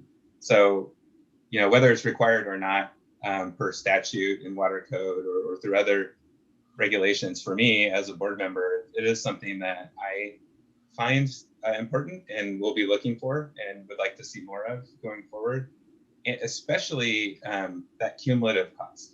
So it does matter. Death by 1,000 cuts comes to mind. When we have many different monitoring requirements, they do cumulatively and can add up to a very significant amount of money, as I think we're seeing in this case. And not to, say what is the exact cost. I think it's a little, there's different opinions on this, but these are, the cumulative cost matters.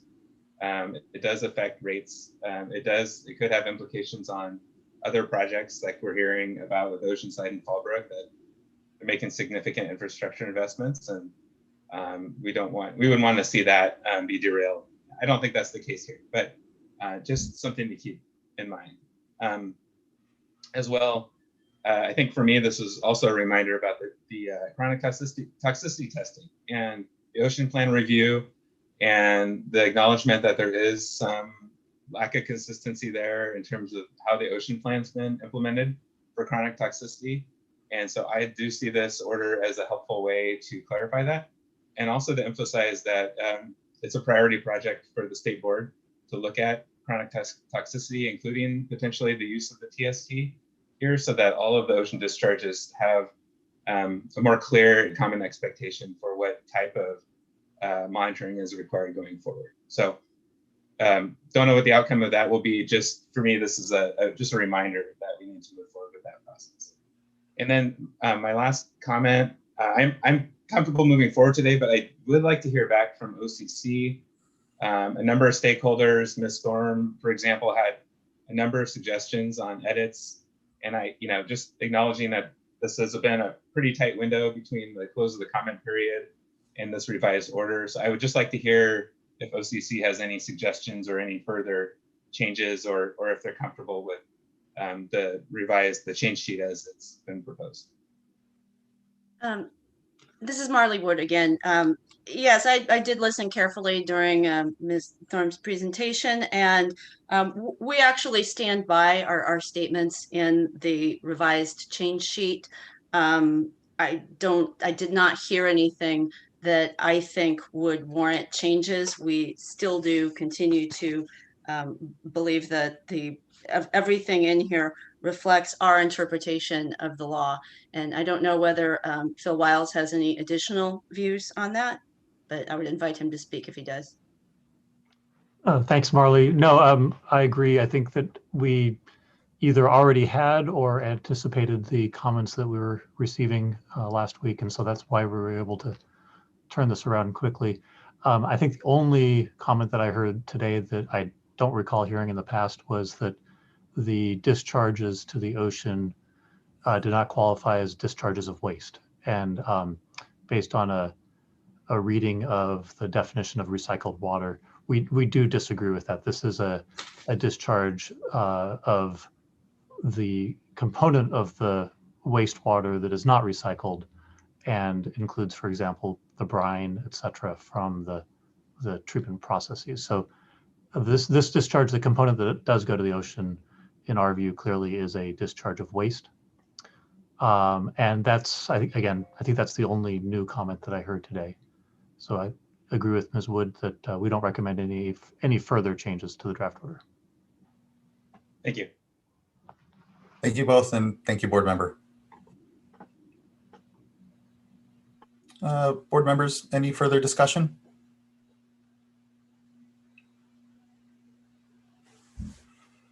If I just might add, I obviously concurred with all the comments that you've made earlier. And I wanted to thank the regional board staff as well as the discharger for the good discussions on cost of compliance.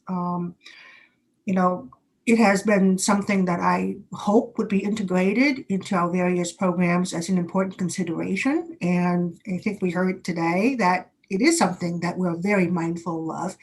But as we all know, it is still it's a dynamic learning process. And one of the things that when we considered the cost of compliance effort many years ago, we were very careful to emphasize is that while it is an important consideration, it does not supersede our responsibility to protect water quality, to protect public health, to ensure that beneficial use are reasonably protected. It's a balancing, it's a learning process which benefits from the engagement of stakeholders, dischargers, because they have some of that information for us.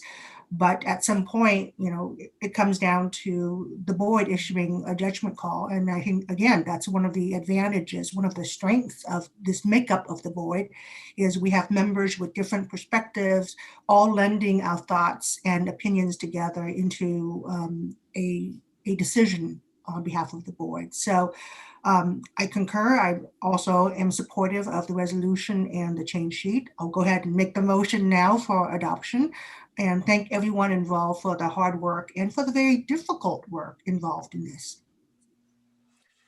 Here. Thank you, board member.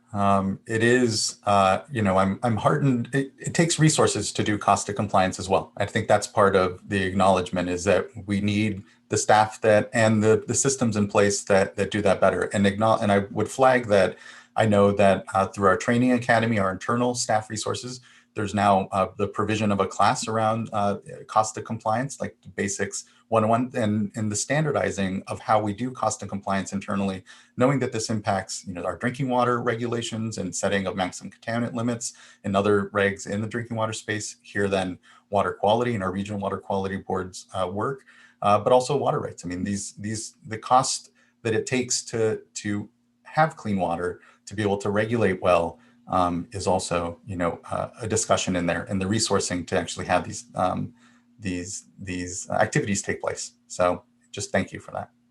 Do we have a second? I'll second. Thank you. And Ms. Townsend, can you please call the roll call vote? Yes. Board Member Dodek? Aye. Board Member McGuire? Aye. Board Member Firestone? Aye. Vice Chair Diadamo? Aye. And Chair Esquivel? Aye. Thank you. Thank you as well. And the vote carries and the item is adopted. And again, thank you everyone for the good discussion here. And it will continue to feed into other permits and other discussions before the board, particularly around this cost of compliance issue. So just thank you.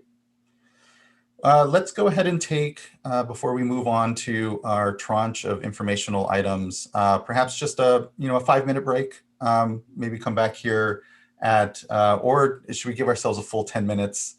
I'm good either way. Let's just say 11:15. I think there's a good amount to get through, and hopefully 5 minutes is enough. I maybe tried to take a quick break there, and maybe you saw any pause. So anyway, hopefully you were all doing the same. But let's go ahead and take 5 minutes, and we'll see you here at 11:15.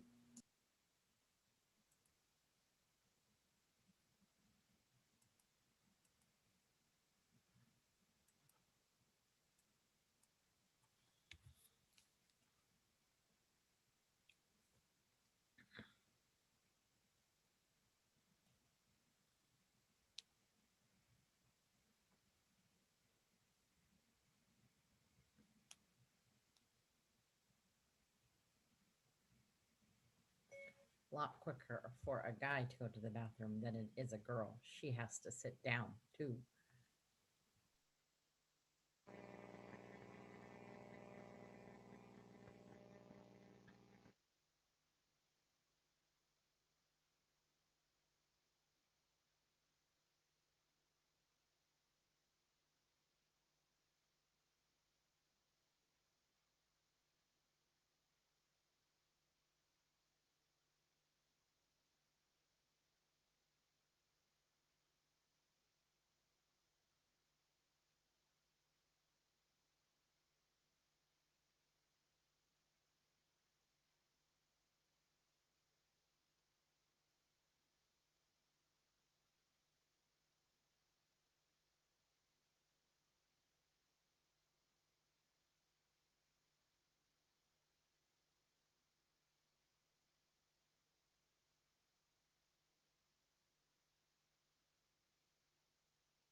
Okay, everyone, I think we can begin to gather back. I hope the 5 minutes was refreshing.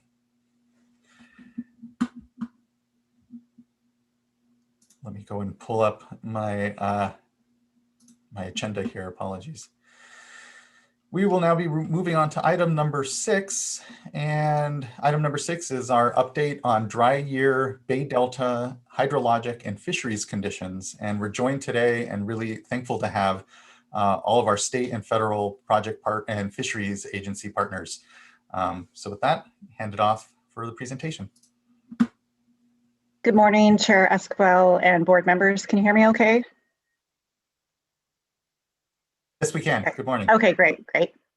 My name is Diane Riddle. I'm one of the Assistant Deputy Directors in the Division of Water Rights. I'm here today to introduce agenda item number 6, which is an update from the Department of Water Resources and U.S. Bureau of Reclamation on current dry year hydrologic conditions in the Bay Delta watershed, and an update from the Department of Fish and Wildlife, National Marine Fisheries Service, and U.S. Fish and Wildlife Service on relevant fishery conditions. As part of what is known as the Water Operations Management Team, or WOMP, staff from all of these agencies, as well as the State Water Board, meet on a weekly basis to discuss hydrologic and fisheries conditions relevant to State Water Project and Central Valley Project operations. Over the past several months during the WOMP meetings and other planning meetings, we have been coordinating on possible dry year conditions. Today's update is intended to provide the board and the public an update on this information. As the water year evolves, we will also continue to provide these updates with the assistance of our colleagues at the other state and federal agencies as appropriate. Today, we will start with a hydrology and operations update from Molly White with the Department of Water Resources and Kristen White with the U.S. Bureau of Reclamation. Following their update, Garwin Yip with the National Marine Fisheries Service, Crystal Davis Fadke with the Department of Fish and Wildlife, and Jana Alfonso with the U.S. Fish and Wildlife Service will provide an update on fisheries conditions. Time permitting, we can also provide an update on other hydrologic conditions throughout the state that we typically provide, but I'll leave that to the board to decide whether you would like that or not. And with that, I will turn it over to Molly, who will start the presentation. There we go. Good morning, Chair Esquivel, Vice Chair Diadamo. My name is Molly White. Oh, and good morning, board members as well. My name is Molly White, and I'm with the Department of Water Resources, and I'm a water operations manager with the State Water Project. I'll start off with the hydrology and SWP project operations update, then hand it over to my colleague, Kristen, to discuss CVP operations and so forth. And again, thank you for having us and my WOMP colleagues here to present this informational item. Next slide. So here we are with the standard Northern Sierra precipitation chart. During the last informational update in early November, we were at 0 precipitation for the 8-station index. We're currently at just above, because of the storms over the weekend, just over 17 inches in precip, still well below average for this time of year. We're still about, 53% of average. And coming off water year 2020, which was the 9th driest water year on record, we were in the ballpark of the top 5 driest October through January, until we saw those rounds of storms at the end of January and into early February. So while we did see some appreciable snowpack and precipitation, we still have quite a deficit in our well below average for this time of year. Next slide, please. Same story there with the San Joaquin precipitation index. Again, we're at about just under 14 inches again, and percent of average today at about 60%. Next slide. And Tulare Basin is well below average there, 43% of average. We gained a few tenths over the weekend, but still just over 7 inches to date with that basin. Next slide. But with these series of storms, what we have seen, they have been colder. So we've, although the precipitation to date is tracking well with some of the basins under the 14-15 timeline, as well as under the 2019-2020 water year, we are still are accumulating snowpack. So across the state, we are just under 70% of average for this time of year, and tracking well above the 14-15 period, which saw one of our lowest snowpacks on record. So doing better there, I would say, with as far as when it comes to snowpack across the Sierras from north to south, but still below average.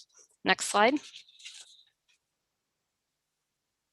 And again, I believe you saw this plot back in early November. This is a Central Valley Water Supply Index, a snapshot of potential runoff projections for the Sacramento and San Joaquin River systems. The shaded pink there is the average to date cumulative, and the dark line there is the runoff accumulation to date. So again, the same story, we are well below average. And then with all those strands, just shows what that probability may be. It's a broad distribution of where we may land at the end of this water year for water year runoff accumulation. It's all trending typically towards below average. It's just a matter of where we land, whether it's on the upper end of below average or down below, tracking with that minimum trace in 1997. Next slide. So as far as the long-term outlook, so this is a map of the long-term outlook for February, March, and April. It's still trending right now. If you look at Northern California, the upper part is equal chance, but more in our neck of the woods is the trend suggesting that anticipate to see below normal or below average conditions for that time period. Next slide. Reservoir conditions, majority of reservoirs across the state are below average. Our CVP and SWP operated reservoirs north of the Delta right now are ranging about 54% of average up to about 60 or 70% average there for Trinity and Lake Shasta. Next slide. And I'll focus here on Lake Oroville, the State Water Project's largest reservoir. Here we did see a little uptick over the weekend with storages. We're at about 1.3 million acre feet, still tracking there. We're tracking along 1314, which is the blue line, and below 1415, which is shown in green. And we're about 54% of historical average. Next slide. So we did last week, we did receive the water supply forecast, February 1st. It's the first forecast that we receive that incorporates actual snowpack measurements. The Sacramento and San Joaquin Valley still remain in the critical water year type classifications. Rainfall, runoff, snowpack, well below average. As far as observed October through January, those first 4 months of the water year, Sac Valley came in at the 8th driest in historical record, and the San Joaquin Valley came in at the 10th driest in the historical record. Next slide, please. So our late winter, early spring, our anticipated operations at this point, Lake Oroville, we are in storage conservation mode. We are releasing at minimum until storage is needed to meet downstream delta outflow or water quality standards. We, mid-January, the deliveries to our senior water rights holders did cease mid-January for rice stubble decomp. Down in the Delta, governing operations for the state water projects are our incidental take permit issued by CDFW, our federal biological opinions issued by NIMS and U.S. Fish and Wildlife, and they'll be also speaking today, and as well as our outflow and water quality standards per our water rights permit. So as far as our export operations, we'll just be modifying our exports to maintain sufficient outflow and water quality, and for state and federal fisheries protection while maintaining our minimum deliveries to our South of Delta folks. Next slide. So our state water project planning activities, because of the persistent dry conditions and per the state water project's incidental take permit, DWR was required to submit a drought contingency plan. And this plan was developed jointly with Reclamation. We did submit that early on February 1st. At this point, it was a hydrology conditions overview and update, species status, project areas of concern, and included monitoring efforts in that plan. We will be updating that and we'll be submitting it to CDFW early in March. So between now and then, we are updating our operational forecast for the state water project using that new February runoff forecast and coordinating with Reclamation, and we'll be updating, including those plans within the next version of the drought contingency plan. And next slide. All right, so this, I'm going to stop here for the state water project update and hand it over to Kristen White. Great, thanks, Molly. Hopefully everyone can hear me okay. We'll carry on the message, unfortunate dry conditions that Molly went over, talk about where some of the Central Valley Project reservoirs are. So on these graphs, I don't know why the colors didn't come out the same as Molly's colors, but on mine, 2014 is in red, 2015 is in the thin light blue line, and then last year is the green line. And hopefully it's consistent on all the graphs.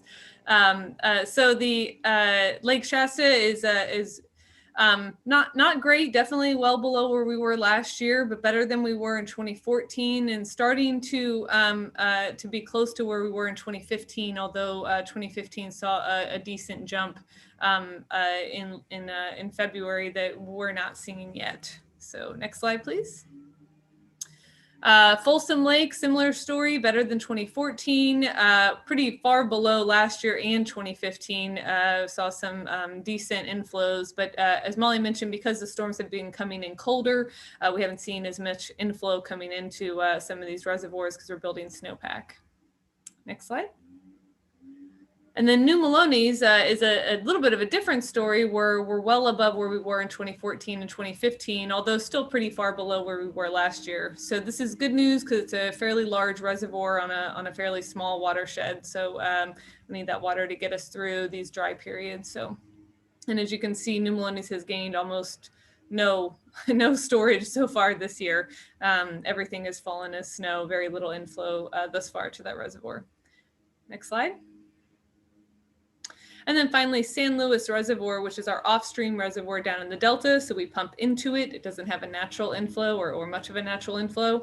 That's definitely well below where we were last year, but pretty close to where we were in the 2015 timeframe. That's about 1.1 million acre feet. It's split about 60-40 between the state and federal. So a little over 500,000 on the state and a little under 500,000 on the federal side.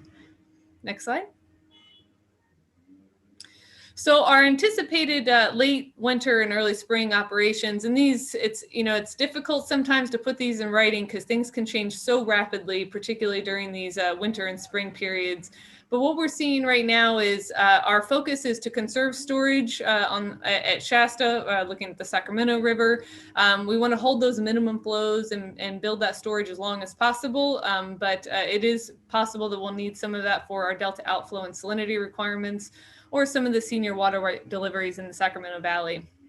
Right now, the deliveries are pretty minimal until the agricultural demands start picking up. It's likely to be in the mid to late March, early April time period. Right now, we do not have a temperature operation, or we're not operating the reservoir for temperature, I should say, because the ambient air temperature is pretty cold. So it's keeping those water temperatures low. But we are building storage. That's our primary temperature operation right now. And as Molly mentioned, we're operating the Delta to meet Delta outflow and salinity requirements primarily. Sorry to interrupt, but on temperature in Shasta, I know that as the year kind of shapes up, you know, the reservoir stratifies and a clearer picture of the cold water resources and pool kind of come into picture. When is that about? When do you guys usually kind of start to see that? Yeah, great question. So the reservoir usually stratifies and gives us a picture of how much cold water we have to work with around late April, early May. Can be a little earlier or a little later depending on the conditions and the hydrology, but that's generally the time period. So not yet. Right. Okay. Thank you. Yeah, we're still kind of maybe building up, hopefully, what is a deeper, colder reservoir pool here with these ambient temperatures, right? So. Yes, let's hope. Thank you. Okay, thank you so much. Do you think I have a question too. So do you think the better, I think we're looking at reservoir conditions kind of similar to the 13-14 time frame. And so I was just wondering, because we have a better snowpack this year than I think we did then, do you anticipate that conditions will improve somewhat for Shasta, or is it too soon to say? I think it's probably too soon to say. I will say that reservoir storage at both Shasta and Folsom is better than it was in 2014, which is great. And snowpack is better, which is also great. But the big thing that we're looking at when we think about temperature management on both the Sacramento and the American River is whether or not we can use our highest portion of our temperature control device.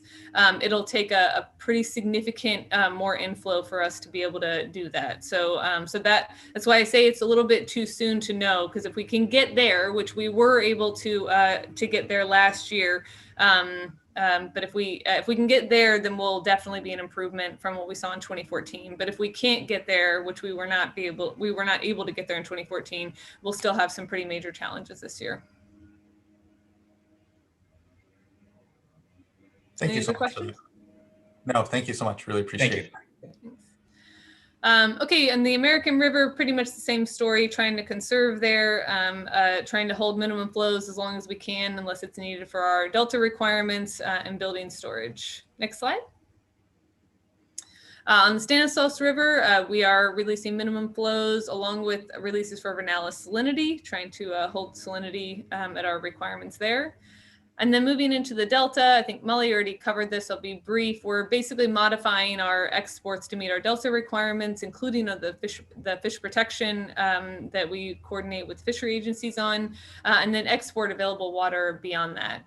So right now for water supply, we're aiming to fill San Luis Reservoir as high as we can using the available water in the Delta so that we can conserve our storage to have better cold water pool operations during the summer. And then finally, the dry year planning. So unfortunately, we have to be having dry year planning conversations this year. I know Molly already mentioned the drought contingency plan. I'll touch on a couple other areas. One is our drought toolkit.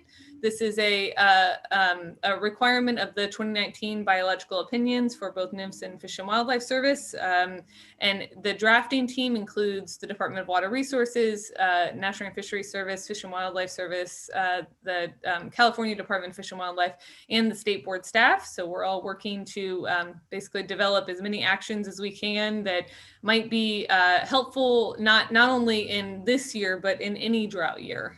So trying to do everything we can to kind of get on top of things. The Sacramento River settlement contractors are also engaged. They have played a key part in helping us with temperature management in previous droughts. So they're also engaged looking at actions that they can offer. Our goal right now is to have a draft in the spring with a final in August.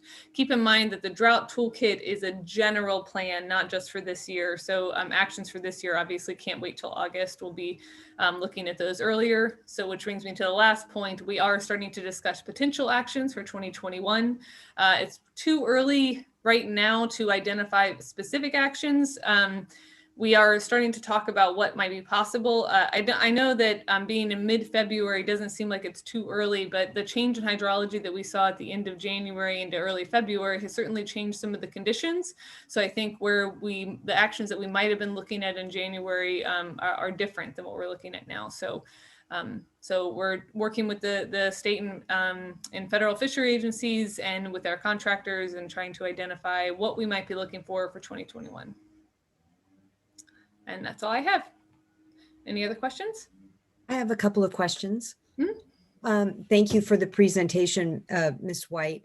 So looking at Delta operations, and I recognize that this is all very fluid, but you have here modify exports to meet Delta requirements, fish protection at the same time that you're aiming to fill San Luis Reservoir.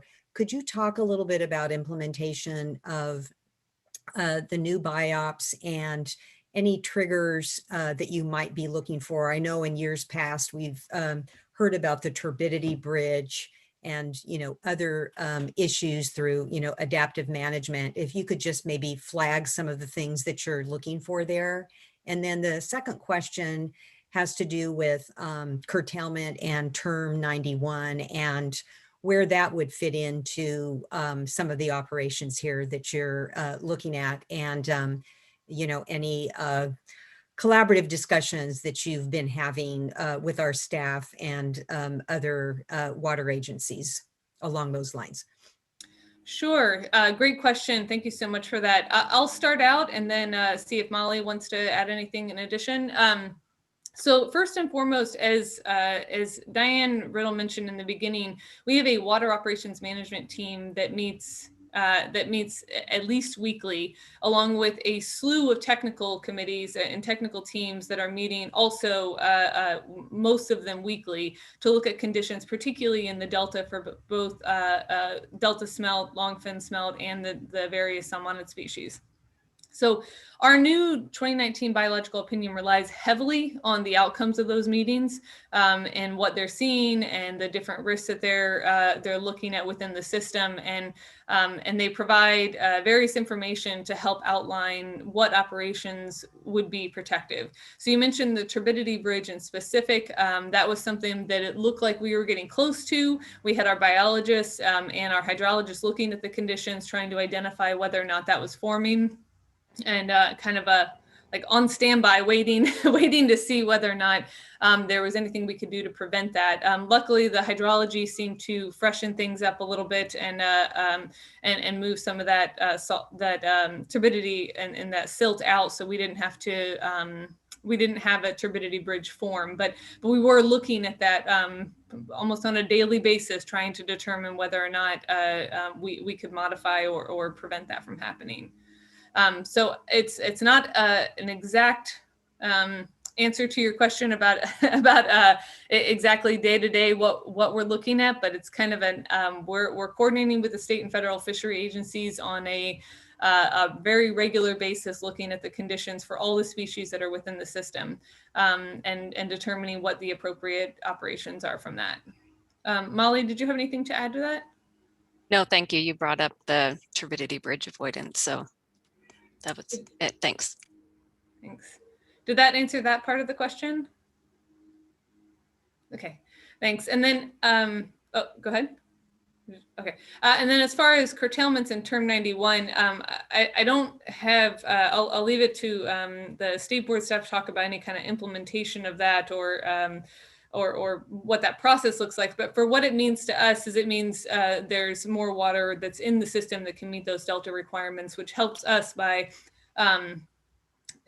depending on when they're happening, ideally being able to reserve storage and use that storage to support cold water pool operations and various other fishery operations throughout the year. So I think that's a key part to us. Molly, did you want to add anything else to that? No, I don't. Nothing. That answer that question? Yes, I think mainly what I'm looking for as one of the, along with board member Dodick, one of the veterans from the last cycle of dry years that we had, is just wherever possible to have improved communication and collaboration with all of the agencies, our staff and others. And, it does seem that that has occurred, but just, looking for any opportunities for further improvements. So that was the point behind the question. Just wanting to make sure those discussions are occurring, and just really thank you for the report. Yeah, thank you. And thanks for bringing that up. That is something that we're really working on as state and federal agencies. All of us, including state board staff, are really working to improve the communications, ensure that as things are changing and conditions are evolving, that we're talking, saying what we're seeing out there, both from a water operations as well as a water diversions and fishery perspective. So I think I wasn't the operations manager in the last drought, but I hope we're making big improvements on the communication front.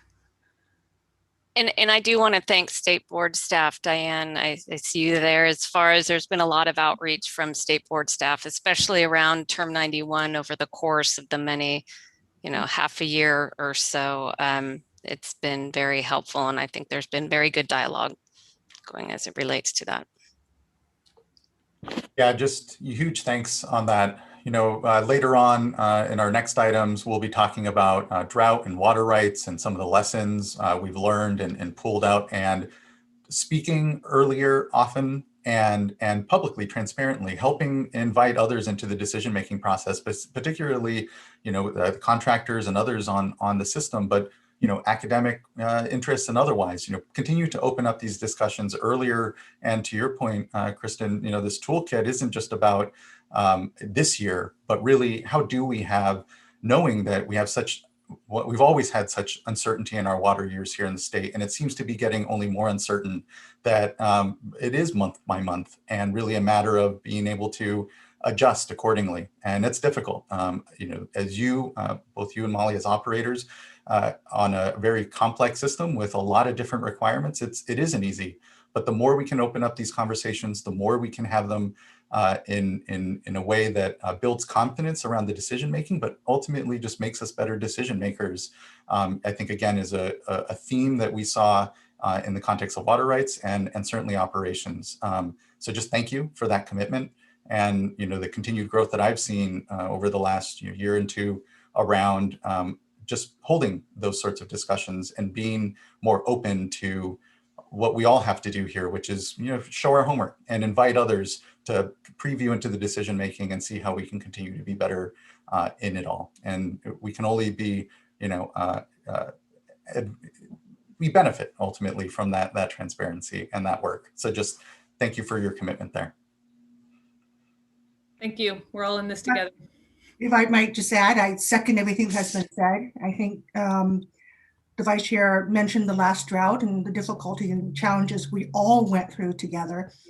And I concur that one of the things that is a takeaway, and we'll hear more about it in the next item, is the need for more communication, for transparency, for making sure that everyone involved understand what we're doing, why we're doing, the rationale behind it, the justification.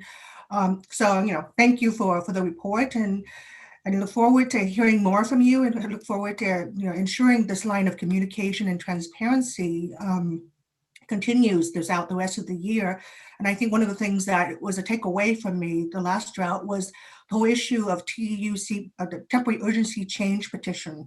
I know it's a tool in the toolbox, but it's one that creates a lot of challenges, especially if we don't provide the level of communication and transparency that the public expects of us. And so I guess just a special request for you, for the agencies, if you are considering TUCPs, please build into the process enough time for us to have that level of communication, to have that transparency, perhaps to have a workshop or a hearing so that we might hear from all the parties that are affected. It's one of the things that I wish we had done previously, and sometimes the timing just gets away from us. And I would hope that we don't have to go through that again. And if we do have to go down that path, that we make sure to keep that line of communication and transparency open to all members of the public. Thank you. Board Member Dota, good points. And yeah, it's a continuum, I think, from the TUCPs, the drought planning, ultimately all the data and information that justifies all that. So I think really do appreciate that. Well, thank you again. Anything further from fellow board colleagues before we move on to others in the panel here and hear from the fisheries agencies? Well, great. Thank you again. Thank you. Thank you.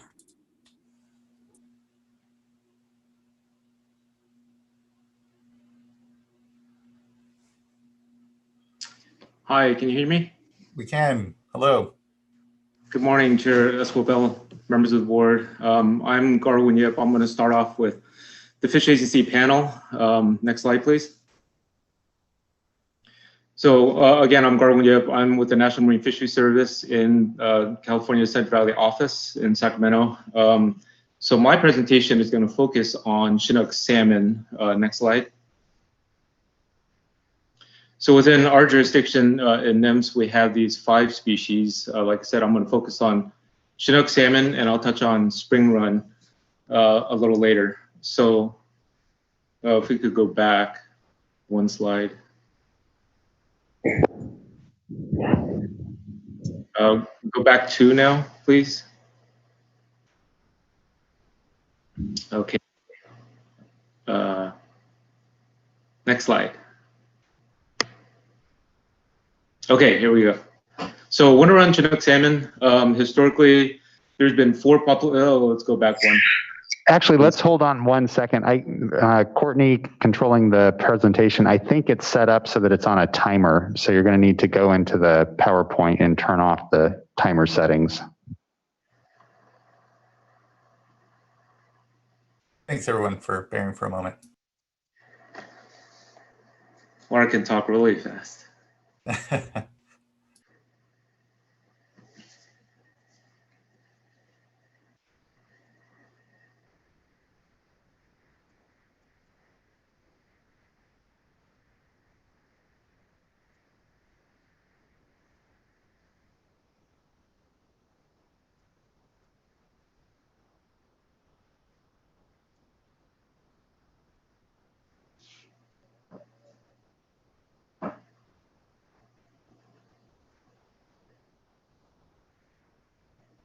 All right, Mr. Yip, you should be able to start now.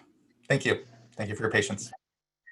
So going back in history, the last 5 decades from 1970 to the present, we could see the status of winter run Chinook salmon declining. There's some improvements through time. Next slide. And then focusing more.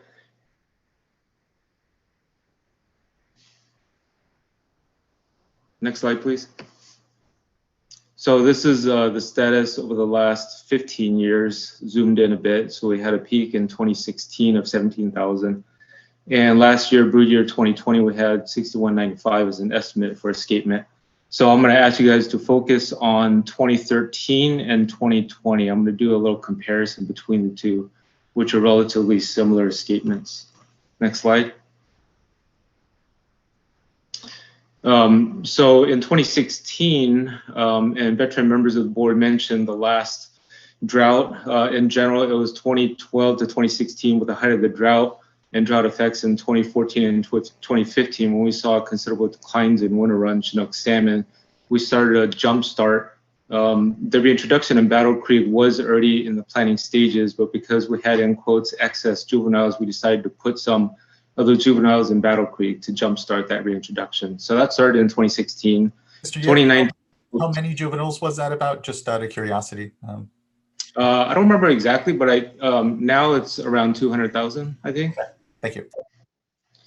So in 2019, the adults started coming back, and last year, brood year 2020, we had over 1,000. So that's a big success, and actually natural spawning of winter run Chinook salmon in Battle Creek. There is a rotary screw trap at the base of Battle Creek that we're starting to see, or we started to see, past tense, natural production in Battle Creek. So that's a big promise and towards our recovery plan.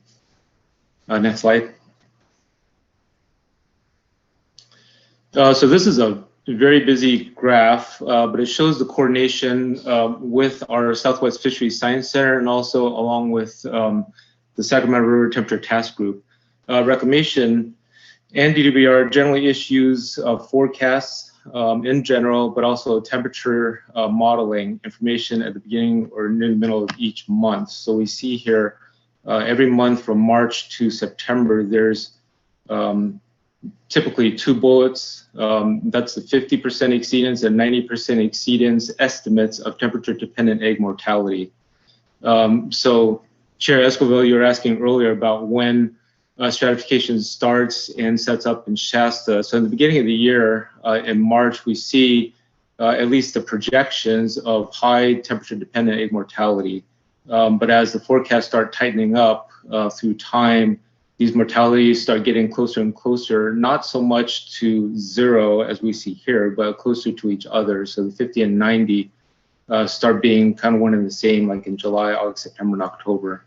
But as we see the forecast tighten up in April, we're looking at storms that happened in 2020. So that increased the cold water pool and Shasta reservoir volume. So we're seeing a decrease in the estimated temperature-dependent mortality. So we're tracking these things on a monthly basis. Like I said, working closely with our Science Center and the 5 and 6 agencies and others, including tribal representatives of the Sac River Temperature Task Group. Next slide. Do you have, sorry, on that, maybe on this slide or wherever appropriate, but there's a lot of focus, and rightly so, on temperature mortality, but do you also have estimates of total mortality in the river and how those sort of correlate over time? Total mortality in the river, we have estimates based on science and studies on egg mortality.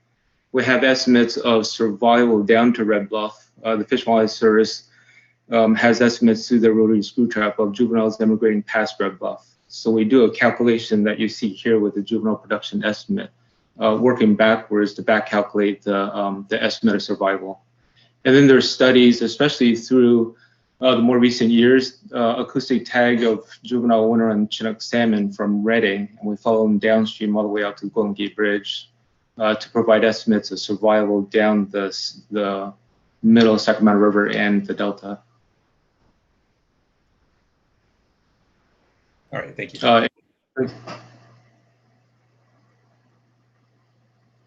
So for this slide, earlier I was talking about 2013 and 2020 being similar as far as winter and Chinook salmon escapement. So in the first row, we have these numbers that are relatively similar. So walking through, I'm not going to talk through each row, but importantly, the escapement was relatively the same.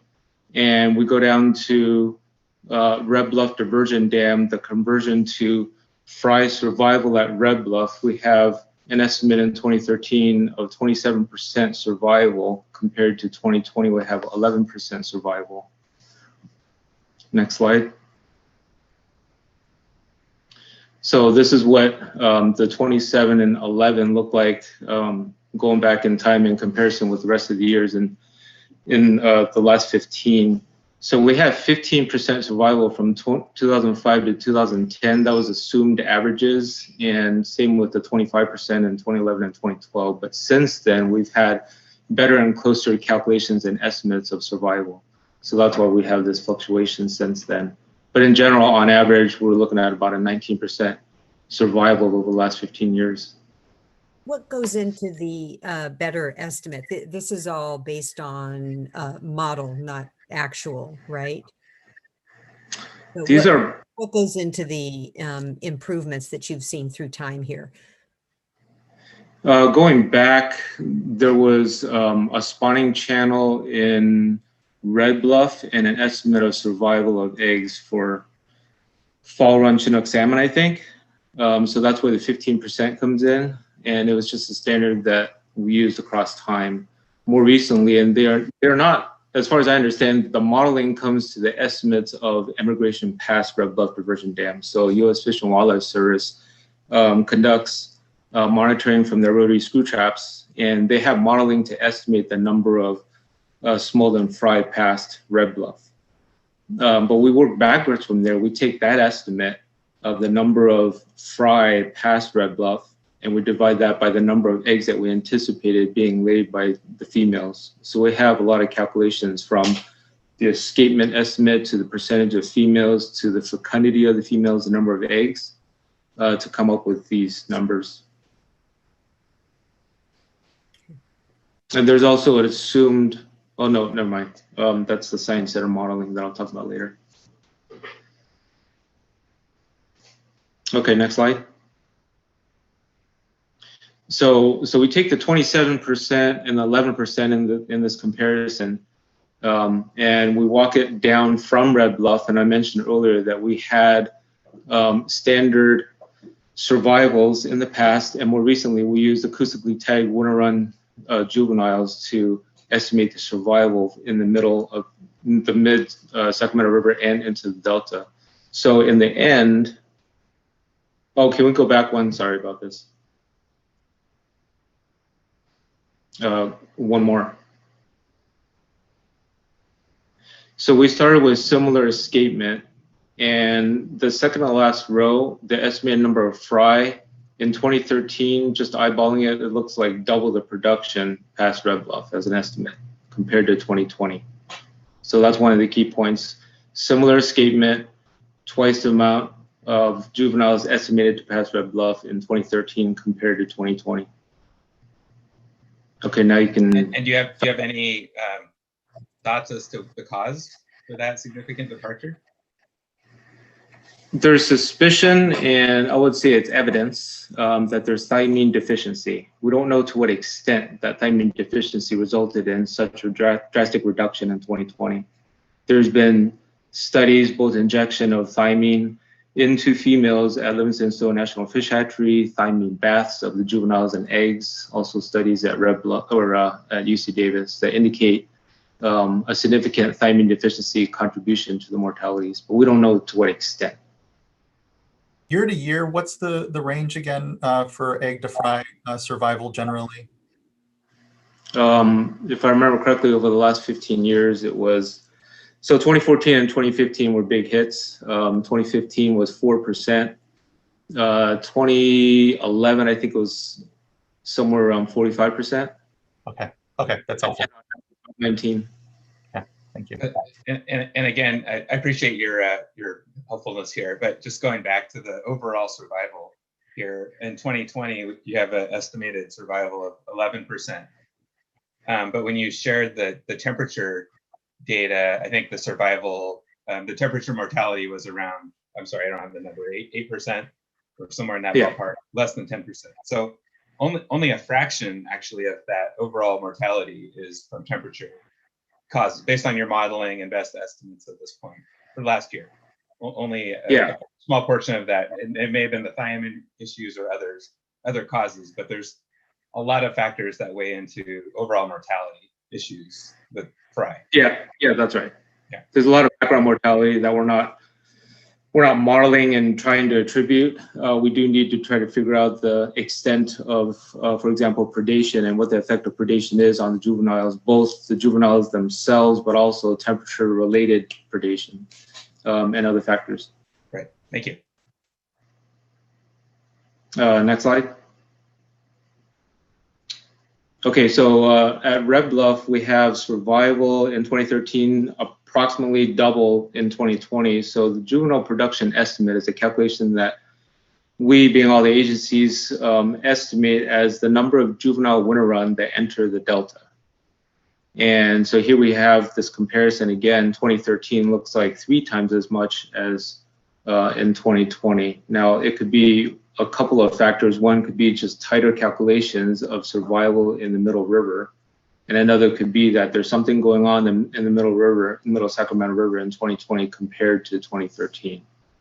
But in 2020, this is the number that we came up with as an estimate, 330,000 as the GPE.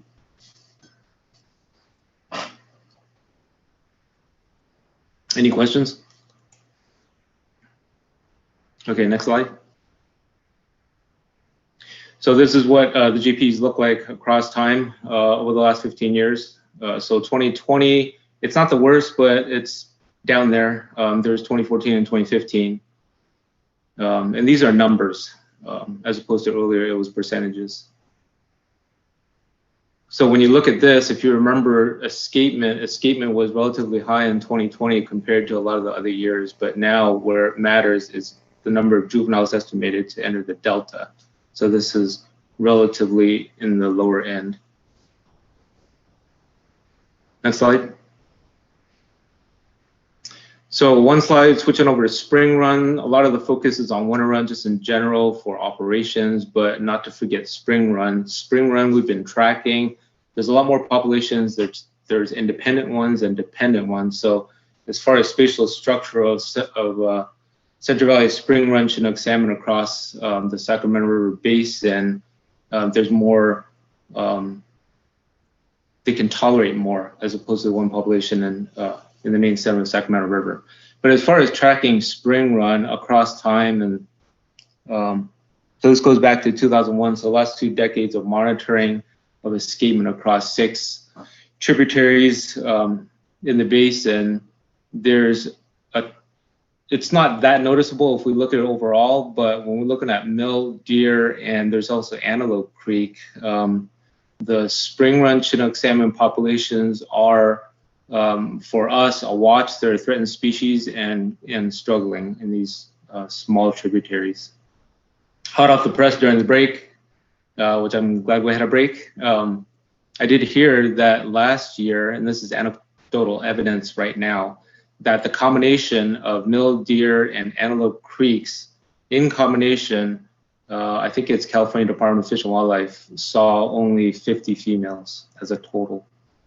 So CDFW has a program on how to boost the spring run populations in the tributaries. Like I said, they're a threatened species in NIMS jurisdiction, and we have a recovery plan. So we're focused on spring run also. A lot of the focus on operations regarding reclamation and how do we manage Shasta Reservoir and the releases have to do with winter run, but there's definitely effects on spring run depending on the timing, duration, and magnitude of these releases and temperatures. Next slide. So this is my last slide. Kristen touched on a lot of these already. Drought planning, 2014, 2015, it kind of hit us, and a lot of the agencies were just scrambling. And what do we do? What can we do? Board Member Dodak mentioned TOCPs that we implemented or proposed to the board in 2014 and 2015.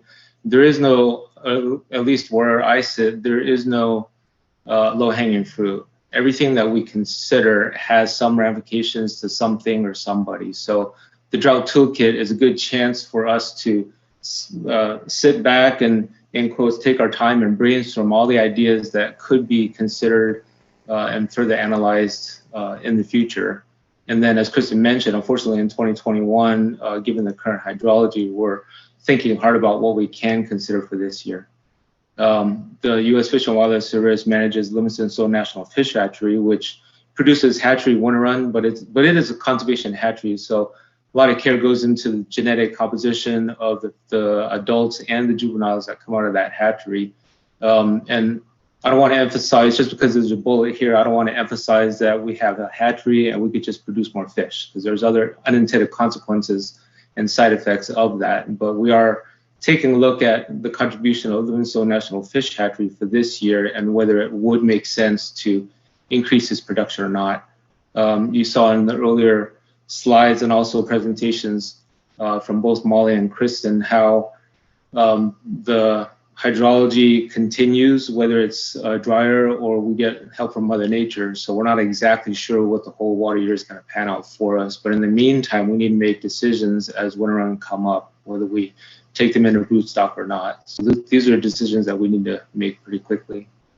Kristen mentioned coordinating closely with the Sac River settlement contractors. We have meet and confer as part of the proposed action and biological opinions to coordinate with them on their diversions and timing of those.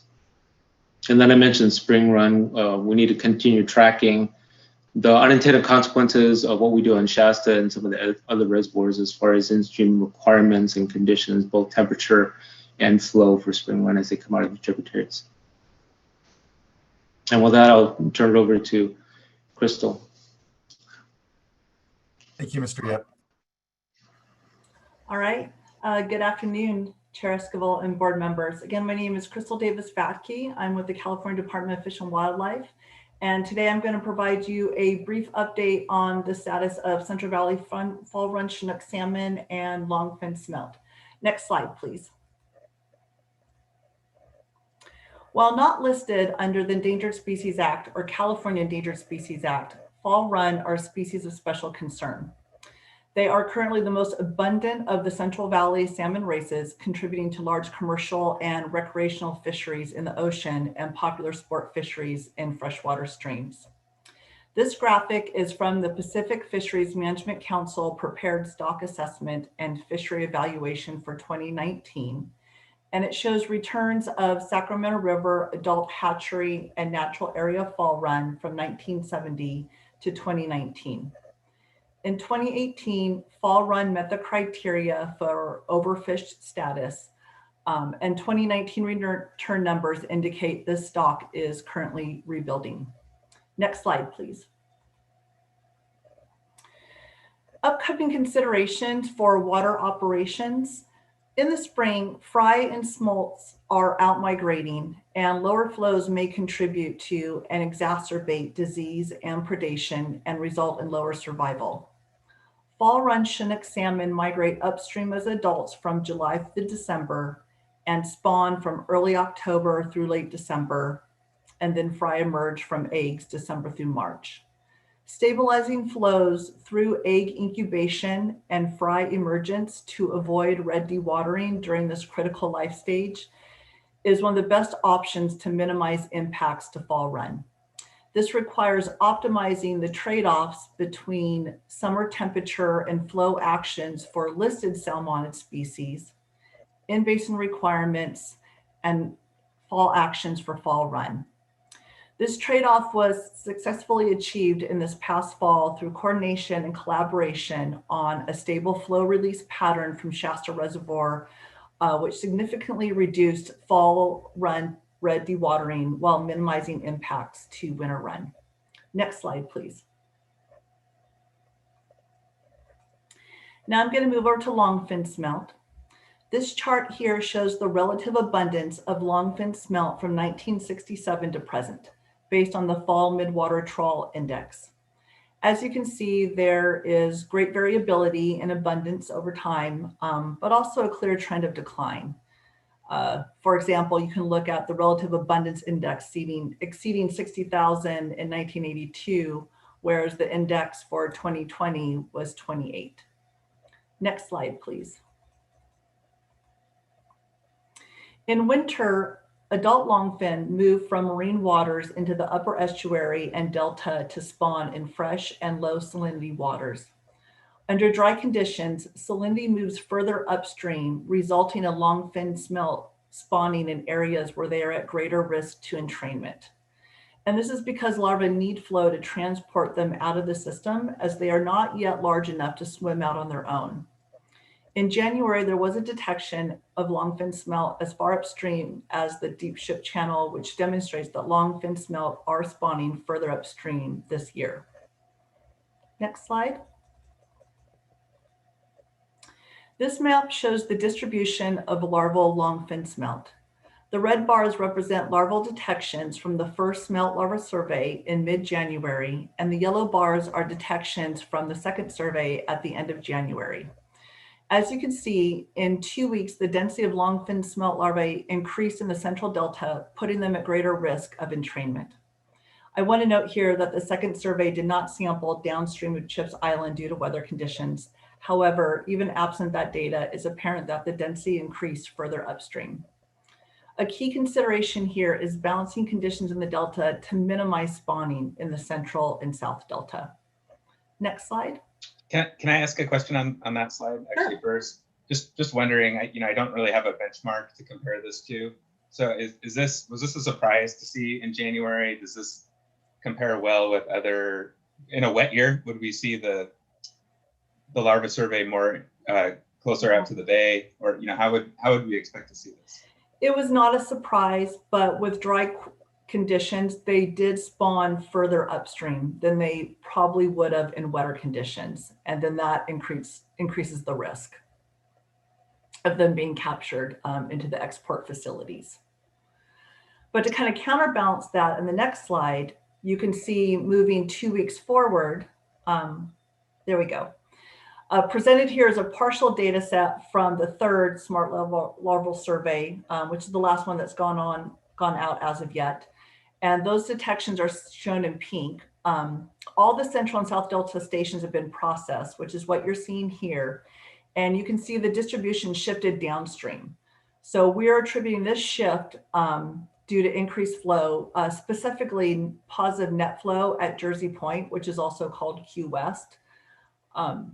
We know spawning is still occurring. It typically ends in March when temperatures increase. And by May, juveniles are old enough to swim out.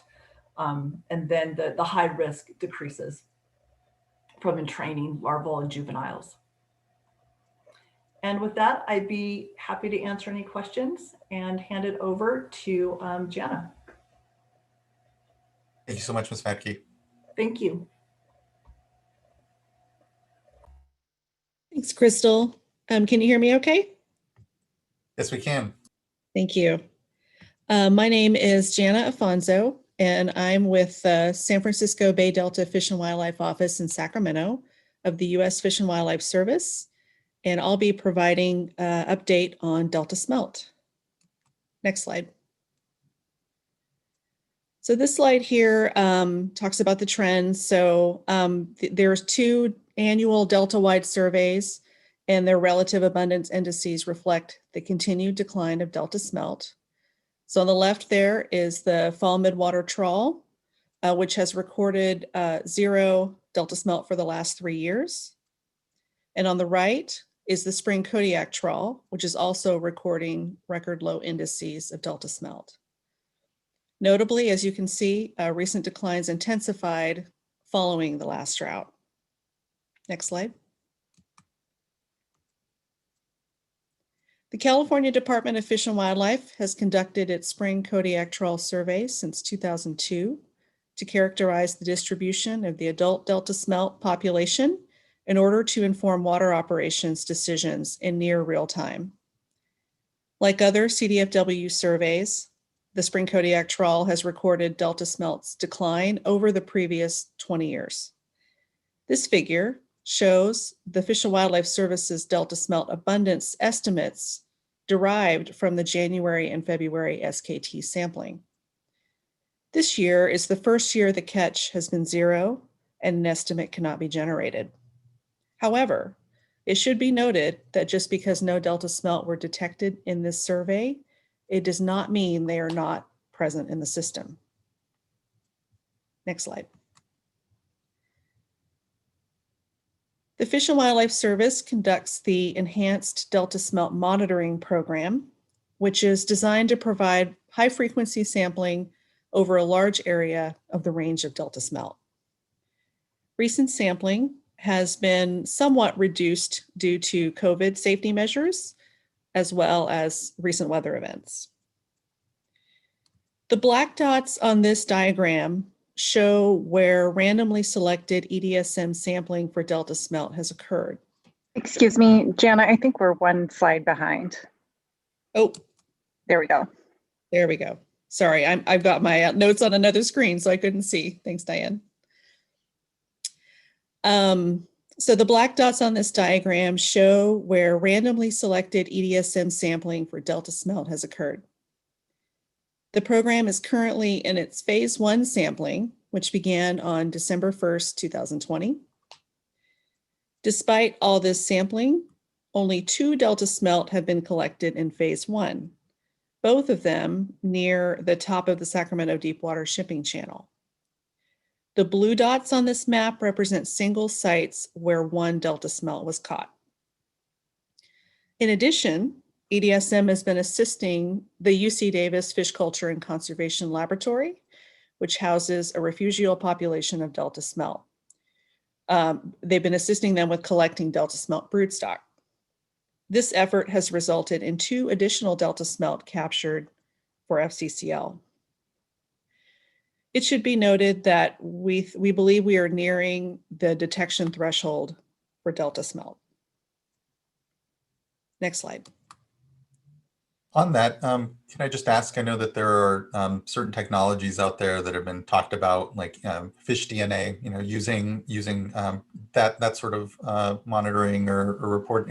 Has that been discussed as a potential here?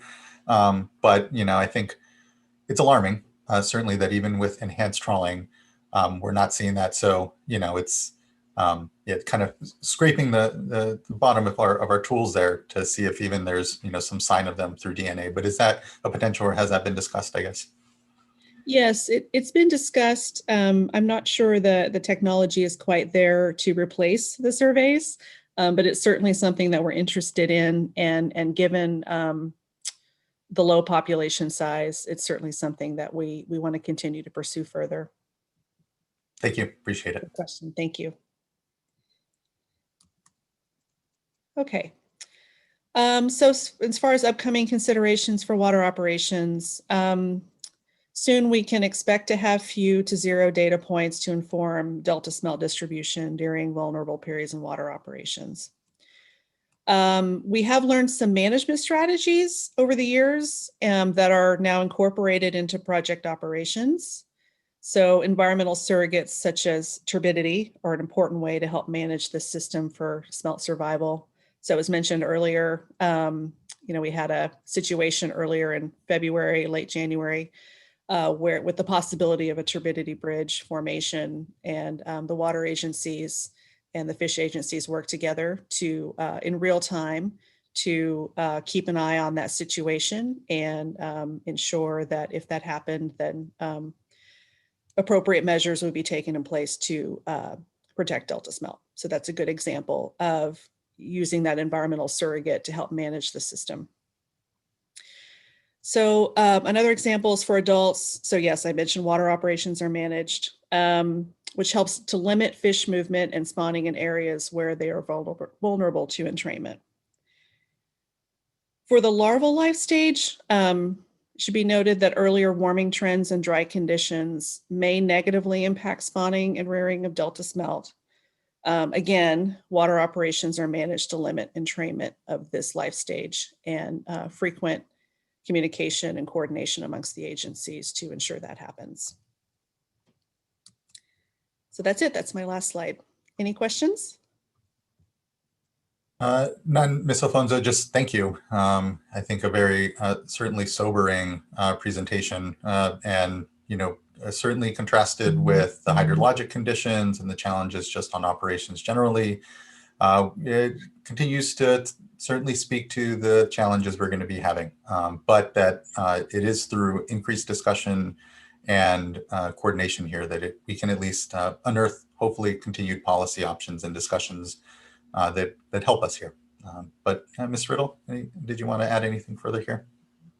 Just going to offer, we have some additional slides if there are no more questions from the fishery agencies and DWR and reclamation. We have some additional slides on hydrologic conditions in other parts of the state, if you'd like to hear that.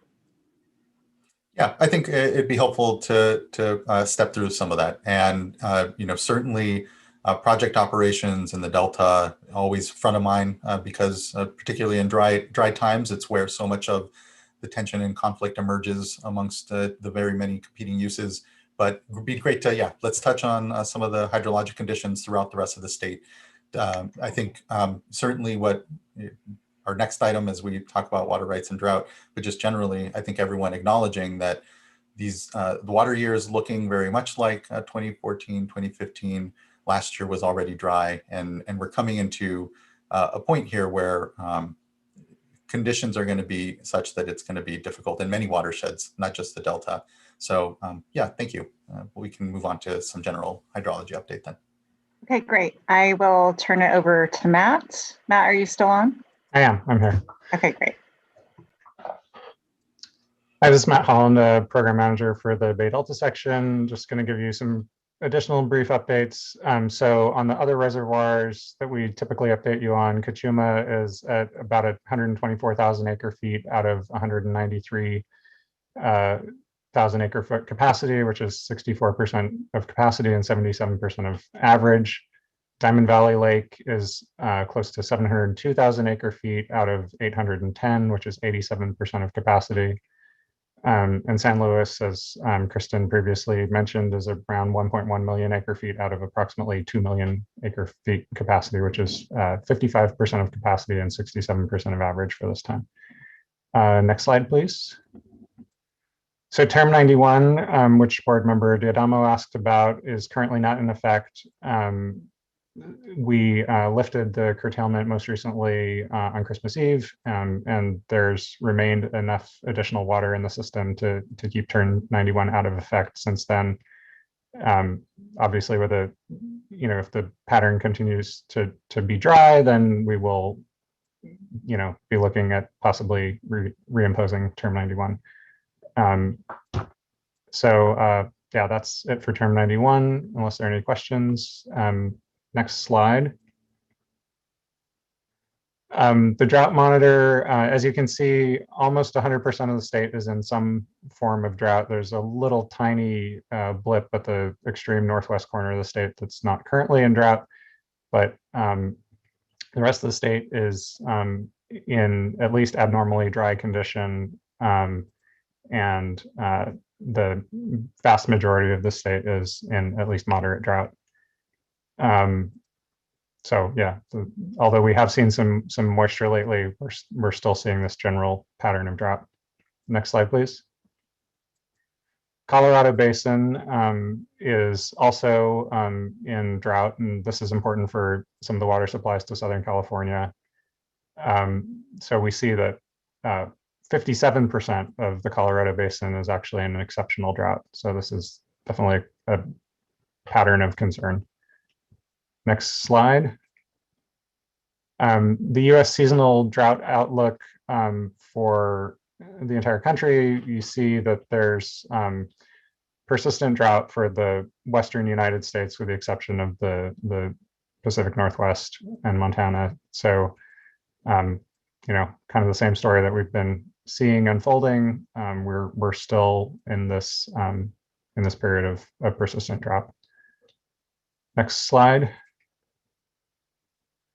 In the Colorado River Basin, snow water equivalent and precipitation to date is still below average in most of the catchments represented here. It's not quite as bad off as we've seen in recent past and as we've seen in the Sierras, but it's we're around 80% of capacity typically in many of these, or 80% of historical average in many of these basins. Next slide. So Molly covered although there are some small events, passing through, we're still seeing less precipitation than average. Next slide, and I think this is my last slide. 8 to 14 day outlook is for near average or below average temperatures. Thankfully, not what they're seeing in Chicago and in Texas and those areas. So, and I believe that's it for me. I'd be happy to take any questions, and we can also address questions about drought planning if you have any. Thank you. Thank you, Mr. Holland. Ms. Riddle, anything further? No, I just want to say thank you to all of the presenters today. We appreciate them staying for the beginning of the board meeting and being here today to present their information. It's very helpful, I think, to start to have some of these discussions about the hydrologic conditions. So yeah, I think that's all, unless you all have questions. Yeah, just thank you to you as well for setting the table very well for us here and inviting our federal partners in. This has been very useful for me, certainly, and I think useful for all of us because this is just the start of many conversations, and particularly if it continues to be dry, and it looks like we're seeing projections for as much, and so will serve us well in having just a common understanding of the challenges we're going to be facing, not just this dry year, but in future droughts. And I think that that's a theme here as well. is that much of this is, again, it will serve us all well, even if we get a miracle March or an incredible April. And, you know, we can always hope for that as well here. So thank you, and echo your thanks to our federal and state partners here. You know, this is, again, we saw in the last drought, and in here it's a team effort amongst us all, and trying to just demonstrate the good governance that we have an opportunity to walk through. And I think that, you know, for me, some of really if there is a silver lining is that this was just 5-6 years ago that we were in the middle of very difficult circumstances, difficult decision-making processes. You know, I know I said that I really want to see, you know, again, this growth of the transparency of those discussions. I'll just candidly acknowledge that the tension there is the time it then takes to make then decisions, and that there's a balance, certainly in the middle of a drought, when we will, as Vice Chair Diadamo and Board Member Dodek well know, have to be making decisions quickly. And so, you know, as we move through the months ahead, it's going to be that balance that we're looking to strike here as a board, to continue to be transparent in our decision making and with our partners, but also expeditious, knowing that decisions often have to be made quickly in the midst of incredibly dry conditions. And so just again, thank you everyone for their time. I don't know, I don't have, I think, any specific follow-up question other than just look forward to, again, the continued collaboration amongst us all here. Thank you. I will point out that we do have a speaker. Thank you, Mr. Loffer. Yes, we can go to the speaker here as well, but board members, though, thoughts and or questions for our panelists? I was going to ask if there's, I know at the last hydrologic update, you were able to give some kind of overview around groundwater storage. And I'm wondering if you have some supplemental slides on that you could share. So we have those slides. They haven't changed substantially from the last meeting. But we are mindful of the questions that you asked at that last meeting, and we will follow up with you for some additional information on groundwater storage. Great, thanks. Yeah, thank you, board member. And we'll know, you know, I know our next two items, and we'll take a 30-minute lunch and just to prepare folks, and then move on to our items thereafter, but are around drought and preparedness and discussions on the water rights side. And when it comes to groundwater levels, but also the impacts to drinking water systems, we know that that is very front of mind too. And I know we've had good conversation, board member, around that preparedness, and look forward to your question, getting more information on groundwater levels, but then would suggest we also have, similar to the items we'll be having here today, a couple items on drinking water and drought to really focus our attention on what we know is an incredible part of the challenge moving through dry conditions here, not just project operations and environmental considerations. So thank you, board member. Any other thoughts from folks or questions, things we'd like to explore further as well? We can always preview that here. And then hearing none, we can move on to, I think we have one or if not two commenters here. So first, I'd like to call up Nicholas Arozmina. And Chair Esquivel, Nicholas had joined us earlier for the public forum, and it appears he has left the Zoom platform. Okay, thank you. Thank you, Mr. Loffer. Then next we will call up Fritz Durst.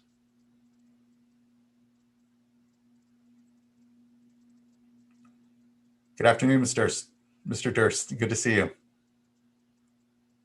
Oh, you have a bit of a lag. How about this? Can you hear me? Yeah, we can hear you. Well, thank you very much, Chairman Esquivel and board members. So I'm Fritz Durst. I'm a farmer and an avid conservationist, and I'm also on the board of Reclamation District 108. I'm here today to offer you the thoughts as our chair of the NACWA Dry Year Task Force.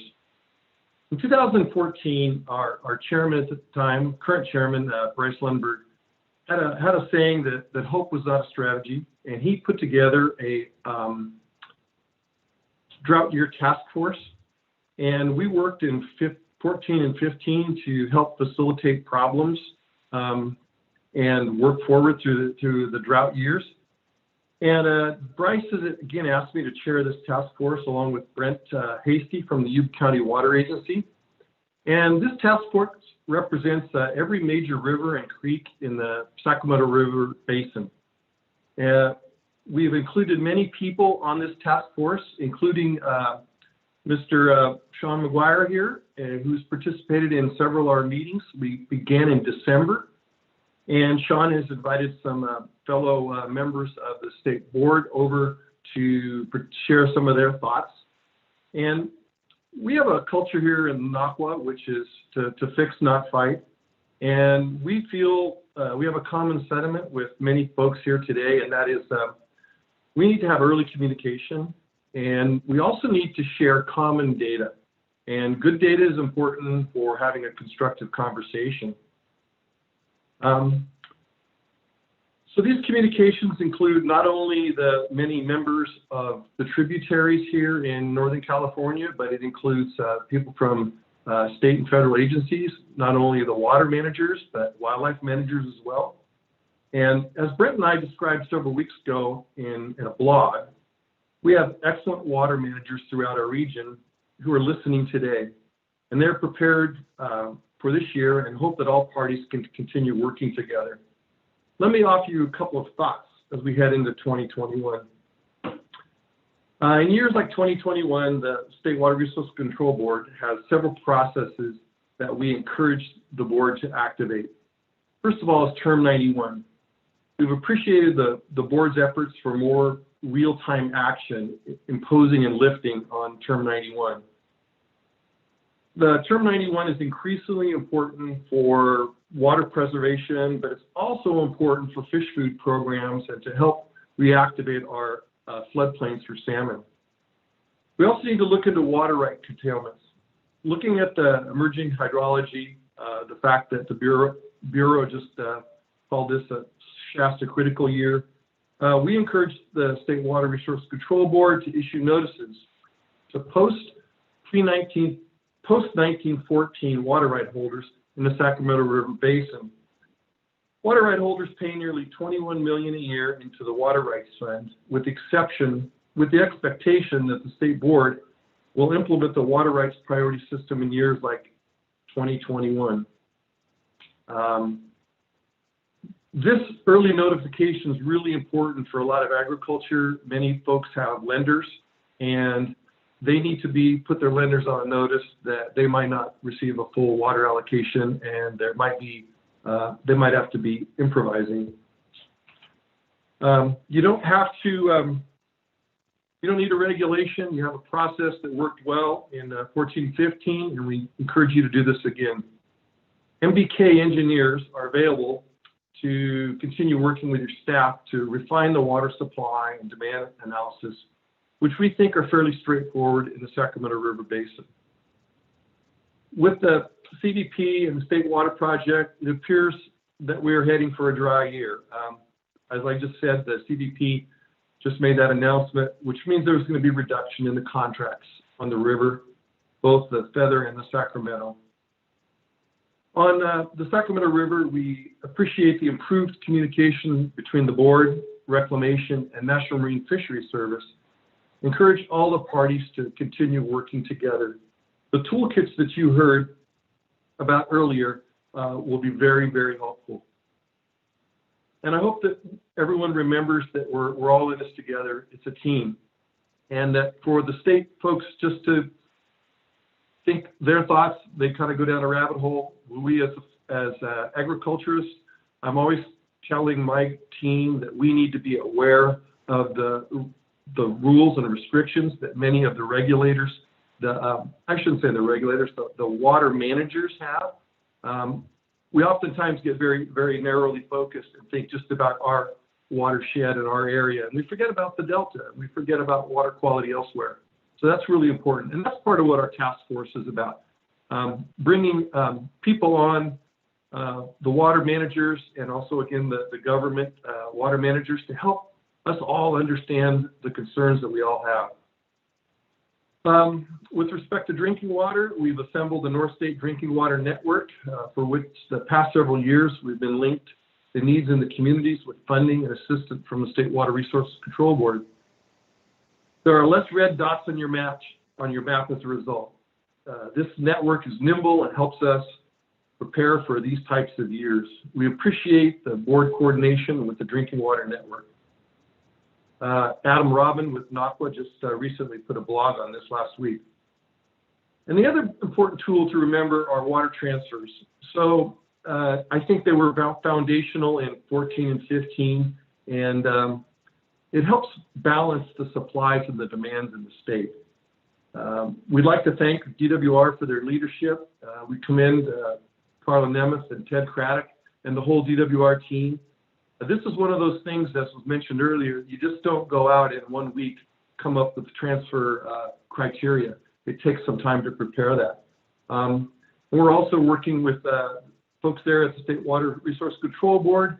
They've done a great job in the past of processing these transfers, and that's why we're trying to get the information to you earlier so that, again, you can make timely decisions.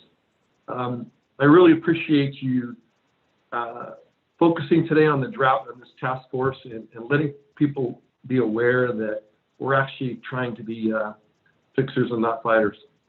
Thank you very much. Thank you, Mr. Durst, for being a fixer. And I know your long engagement in all these very complicated challenges that we face. But to your point, we can have a common basis and understanding amongst all the agencies and water managers and actors and individuals in our watersheds and see it all as a common endeavor. And that it can be premised off of good information amongst us all that leads to better decision-making and policy discussions that can be honestly disagreed around, but at least at the very least have a common basis of discussion and understanding. This last year in some of the water rights space, to your point about the more open and earlier discussions having benefit, we saw that I think in the Russian River watershed, where early flagging and really beginning to signal as things begin to get dry that we need to start having discussions and sharing information. What is the current hydrology? Who's diverting what and where?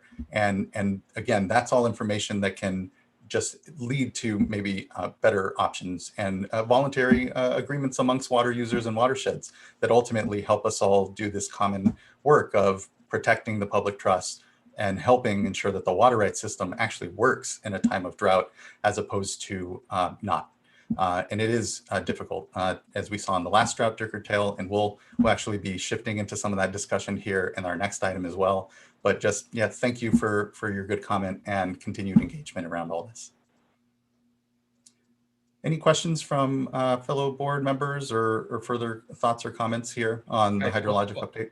Since my name was invoked, I just want to add briefly. I just want to thank Fritz, Mr. Durst, and Bryce Lundberg, and David Guy, and others with NACWA for really having the foresight to recognize that, California's hydrology is it's a tough nut to crack. We just don't know every year, how things are going to shape up. But recognizing back in December, that things were already starting to look dry potentially, and it was time to gather and start to talk about what does that toolbox look like, whether it's for an individual farmer, for the watershed as a whole, for the state as a whole. So, I also was not on the board in the last drought, so I've come into these dry years just advocating for preparedness and transparency and close coordination. And so far I'm, we don't know where this year is going to land yet, but I'm seeing that, and I'm really appreciative of these early conversations about what are the options that we have,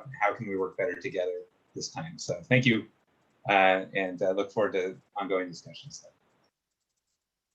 Thank you, board member. Any other thoughts generally, otherwise, or in response to Mr. Durst here? Okay, well, hearing none, I think that wraps up our discussion on item number 6.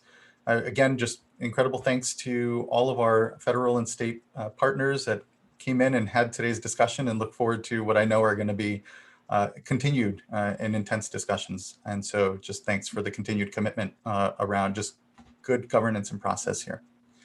Okay, with that, we can go ahead and take a lunch here. I'll give us, we'll come back at 1:10, give us 30 minutes. And then at that point, we'll continue on to item number 7, which is our water rights drought effort review. It's a summary report of a series of interviews that our Office of Water Rights conducted around drought and how we can actually do better in times of shortage on the water rights side. So thank you everyone for a good morning. Have a good lunch here, and we will see everyone at 1:10.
As the clock counted down to 0, I was going to say Happy New Year, but no, it's just happy.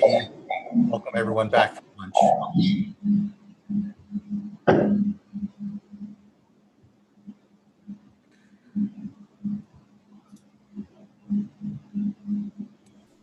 And we're back and ready for item number 7, which is our water rights drought effort review for the Maui Water summary report. And I think we have our head of the Division of Water Rights, Mr. Eric Ekdahl here. Great. Good afternoon. Good afternoon. Thank you, Chair Esquivel and members of the board. My name is Eric Ekdahl. I'm the Deputy Director for the Division of Water Rights. Today, the Division and Office of Public Participation will present an overview of recent interviews the Division and Office conducted related to a report that we call the Water Rights Drought Effort Review, or WARDER report. WARDER was an effort to solicit feedback and recommendations on the Division of Water Rights actions and efforts during the historic 2012 to 2016 drought period. The goal of the WARDER report was to better plan and prepare so that the board and division could better implement dry year activities when they're needed in the future. The feedback and recommendations that were received as part of these interviews have been summarized in the draft WARDER report, which we'll describe as part of this information update. The update will provide a brief overview of the motivation behind WARDER, why we did it and why we think it's important. It will also describe the process and the participants. We'll describe major themes behind the feedback and recommendations and conclude with some overarching thoughts and lessons learned that we can start implementing, and in some cases have already started implementing right away. The WARDER report is timely given this year's dry conditions, as were just described during the multi-agency hydrologic update immediately preceding this item. While it's too early to say definitively where this water year will end up, and it's too early to declare a formal drought, a major stakeholder recommendation received during the WARDER process was that better planning and preparation are key to effective dry year management. Before moving on, I'd like to highlight that the WARDER report is specifically focused on the Division of Water Rights. Drought, as we're all well aware, affects numerous interconnected systems, and many of them are overseen at the board, whether it's drinking water, funding for drinking water and related actions, urban water conservation. However, this project was very specifically focused on just the Division of Water Rights. We'll return more to this issue later in the presentation, but we wanted to note at the start that the division's efforts here are but a small part of a larger statewide set of actions and responses that are needed and implemented during any critical drought conditions. So with that, let's go to the next slide. I want to briefly acknowledge the staff that helped out, and they did more than help out. It's really the thanks of these staff that the report has done it all. Jessica Bean and Jenilyn Guzman in the Office of Public Participation not only helped set up the whole process, helped kind of manage the project, but also wrote most of the report off the right from the start. I also want to thank, even though he's not listed here, Jeff Sanchez, who was formerly in the Division of Water Rights, but has moved to the Department of Fish and Wildlife. His input and writing were also critical in getting the report done. And then, as always, our Office of Chief Counsel staff, Andy Sawyer and David Rose. Next slide. A little bit of very quick context. We've seen these slides before, but just to kind of circle back on why 2012 to 2016 was so spectacular in terms of drought conditions. 2014 was the hottest year on record for California. 2015's snowpack, the water content was 5% of the state's long-term average. And if you looked at 2013 to 2016, it was the driest, warmest 3-year period in about 1,500 years of record based off of tree ring proxy paleoclimate data. So it really was kind of historic and massive in terms of magnitude. Next slide. That magnitude of drought also resulted in kind of a correlative magnitude of response. The division issued over 9,000 curtailment notices in the Bay Delta watershed in both 2014 and 2015. There were temporary urgency change petitions for the CVP and SWP operations in both years.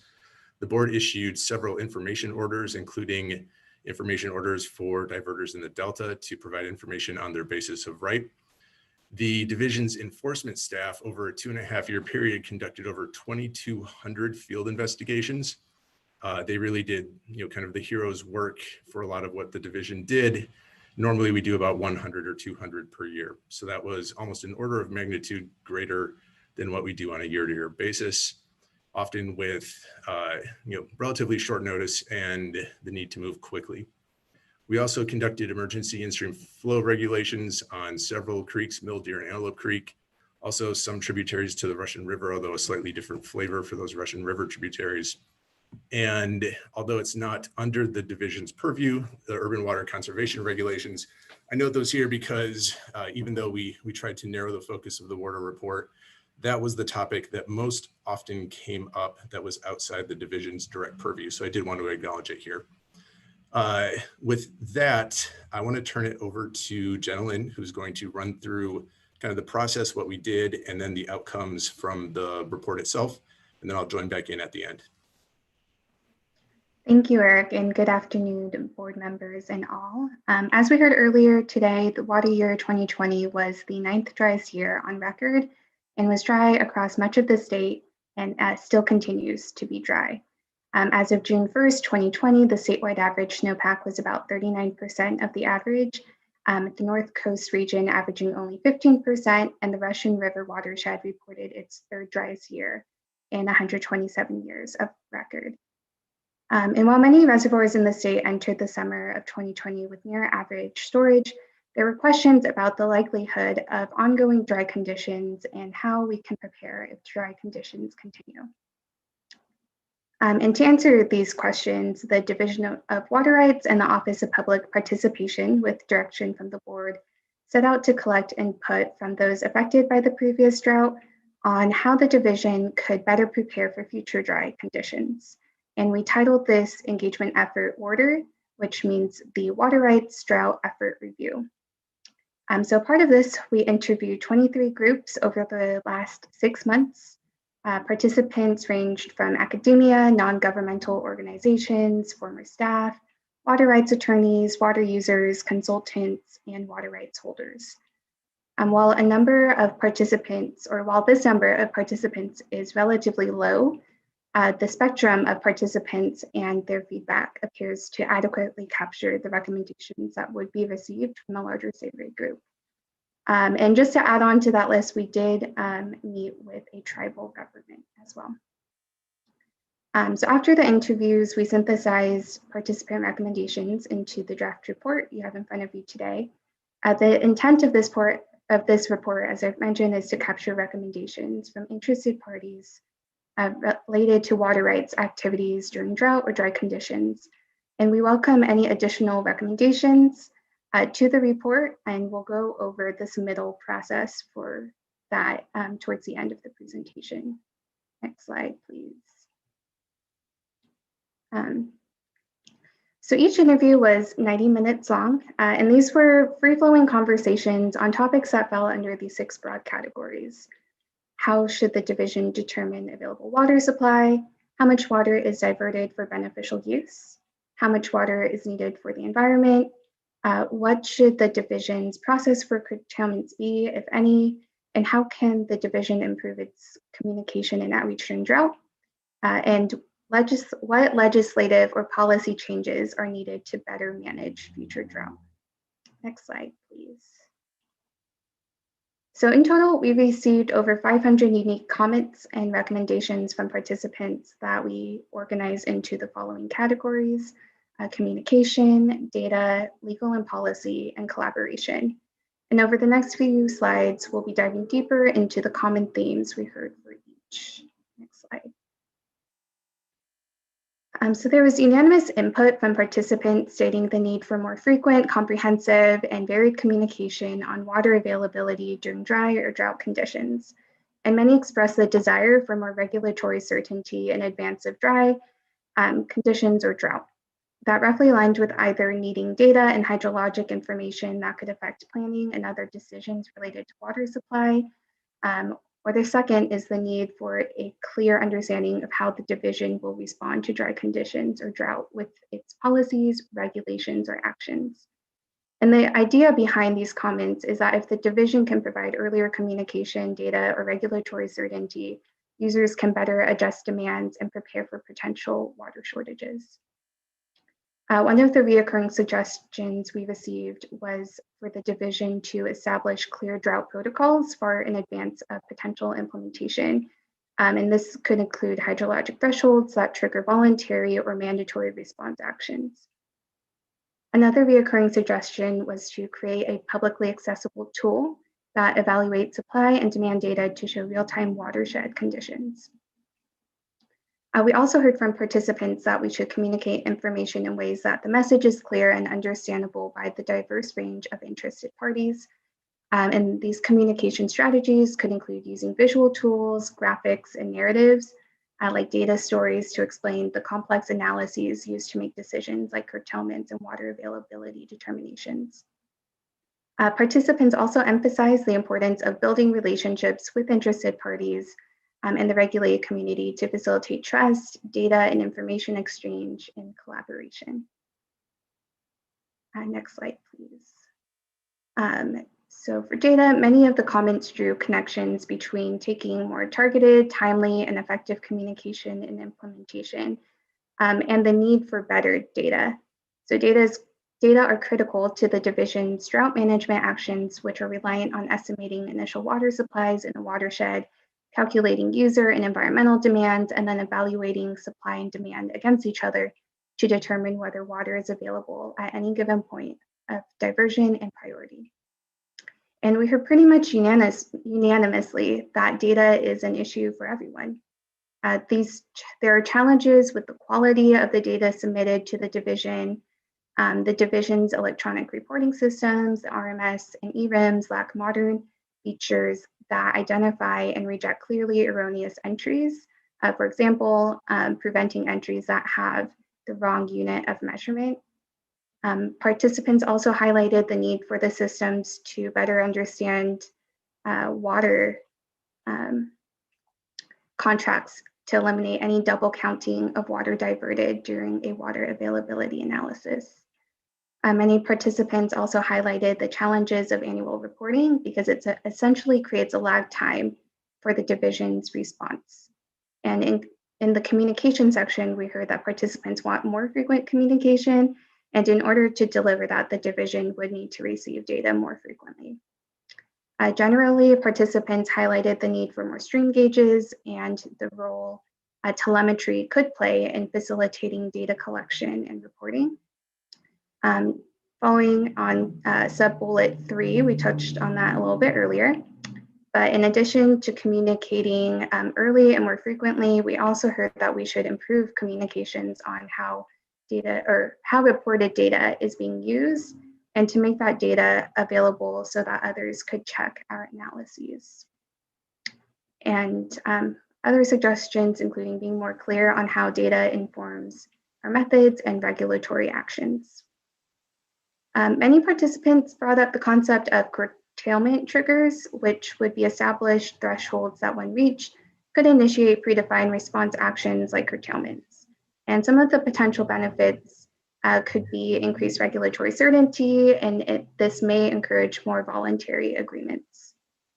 And with all of these recommendations, participants stressed that the board and division needs to provide opportunities for the public and tribes to weigh in on what data is being used and how it's being analyzed during any decision-making process. So next, I'm going to hand it back to Eric to dive deeper on the division's data issues. Next slide, please.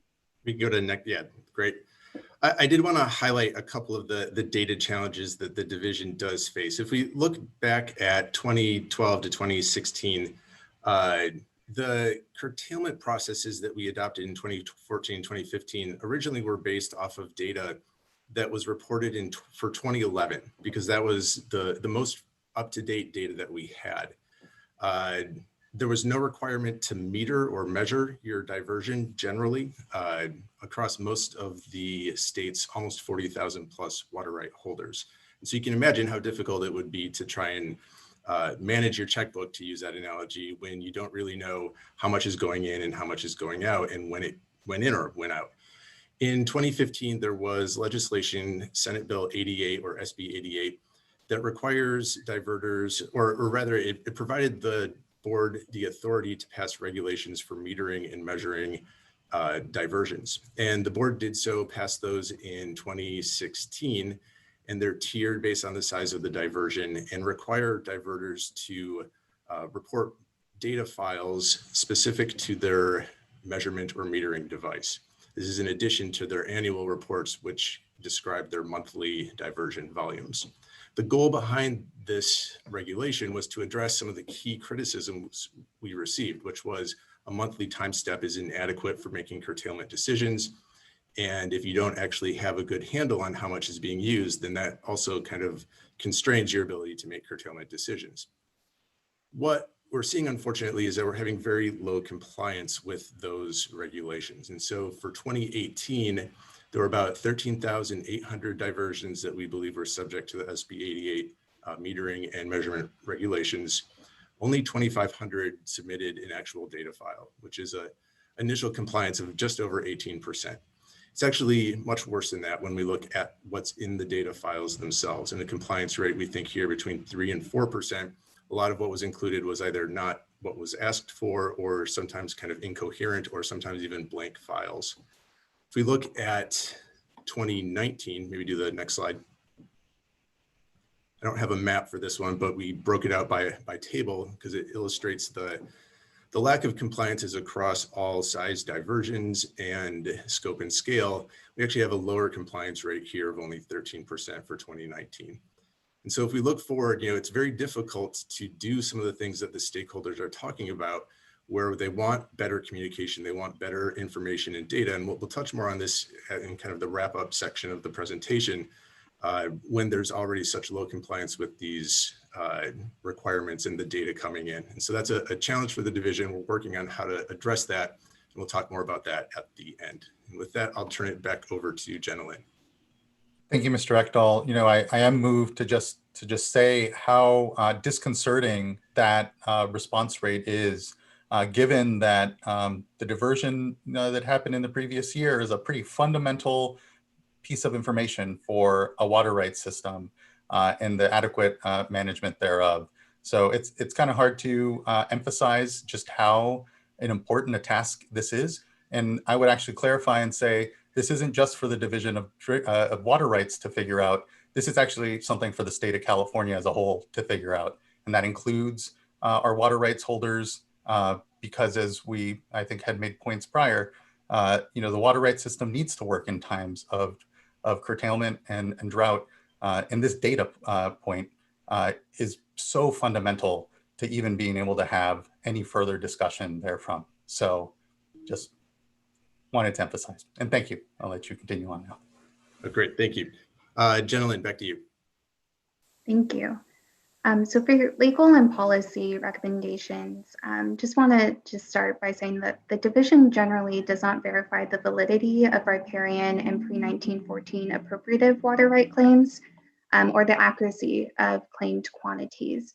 And as a result, the volume of water diverted by senior claimants can be highly uncertain, which can make estimating water availability and implementing the priority system challenging, particularly in watersheds where riparian and pre-1914 claims represent a large portion of the demand. So participants largely agreed on the need to resolve uncertainties regarding riparian and pre-1914 rights. And we heard from a tribal government that the board should acknowledge federally reserved water rights and work to validate them. Some participants highlighted the board's increased collaboration with other agencies involved in transfers as important, though participants generally thought that the division's transfer process was fast and effective, and that there were fewer concerns with its transfer processes relative to other state agencies. Participants also highlighted the importance of protecting public trust resources when approving transfers. We also heard that the division should prioritize satisfying water rights, including federally reserved rights, prior to approving any transfers. Commenters noted that improvements in conjunctive management of surface water and groundwater can lead to better outcomes for supply and environmental and in-stream uses. and that a combined accounting system that includes surface water and groundwater storage and use, along with standardized methods, could reduce burdens on regulated entities. We also heard that the division should take meaningful action during drought conditions, but some participants also expressed concern that the division's regulatory actions during the last drought, like curtailments and emergency regulations, conflicted with right holders' due process protections. And I just want to note here that if you read the report, you'll notice that in this section, some of the recommendations we received may not accurately reflect current water right law. Next slide, please. So as expressed earlier, data can limit how early or effective we can communicate watershed conditions and potential dry condition actions or drought actions. Many participants emphasize the value of the division increasing or expanding partnerships to bridge data, resource, and experience gaps. One example of this is identifying partners that could assist with data gathering and analysis, developing visual tools, and spreading our messages. The most recent drought highlighted areas where additional collaboration and coordination between the board and its sister agencies was critical in protecting water resources, but also highlighted where coordination was missing or needs improvement. And participants recommended that the board works with its sister agencies like the Department of Water Resources and the Department of Fish and Wildlife to start planning an interagency drought protocol during non-drought years that would define roles and responsibilities, establishes lines of communications, identifies goals and priorities and timelines, plans on coordinating messaging, and improves data sharing. Next slide. So at the end of this process, we realized some things. The first is we received direct input that the division board should acknowledge that tribes with reservations created by federal executive order may have federally reserved water rights and jurisdictional authority to manage such rights. Some of these water rights are unquantified yet senior to other water rights and may be harmed during times of drought. Tribal governments are valuable partners that can help work through difficult issues. And at this time, we were only able to meet with one tribal government, which is not enough. During our initial outreach, there were several emergencies which were particularly difficult for tribes and may have affected our response rate. But we are committed to continuing our outreach so that the tribal perspective is better reflected in this report. We recently worked with the Cali PA Tribal Affairs Committee Chair, Sarah Ryan, who is the environmental director of the Big Valley Band of Pomo Indians. And she helped us identify tribal networks to contact. And with her help, we contacted these networks and gave them a draft of the report and offered a few options for providing their input, which are a 90-minute government-to-government meeting. We offered Zaf and Eric to attend one of their existing meetings. And lastly, emailing any recommendations or additions to the report to staff. And we will revise this report based on comments and recommendations we receive from tribal governments or tribal representatives as they become available.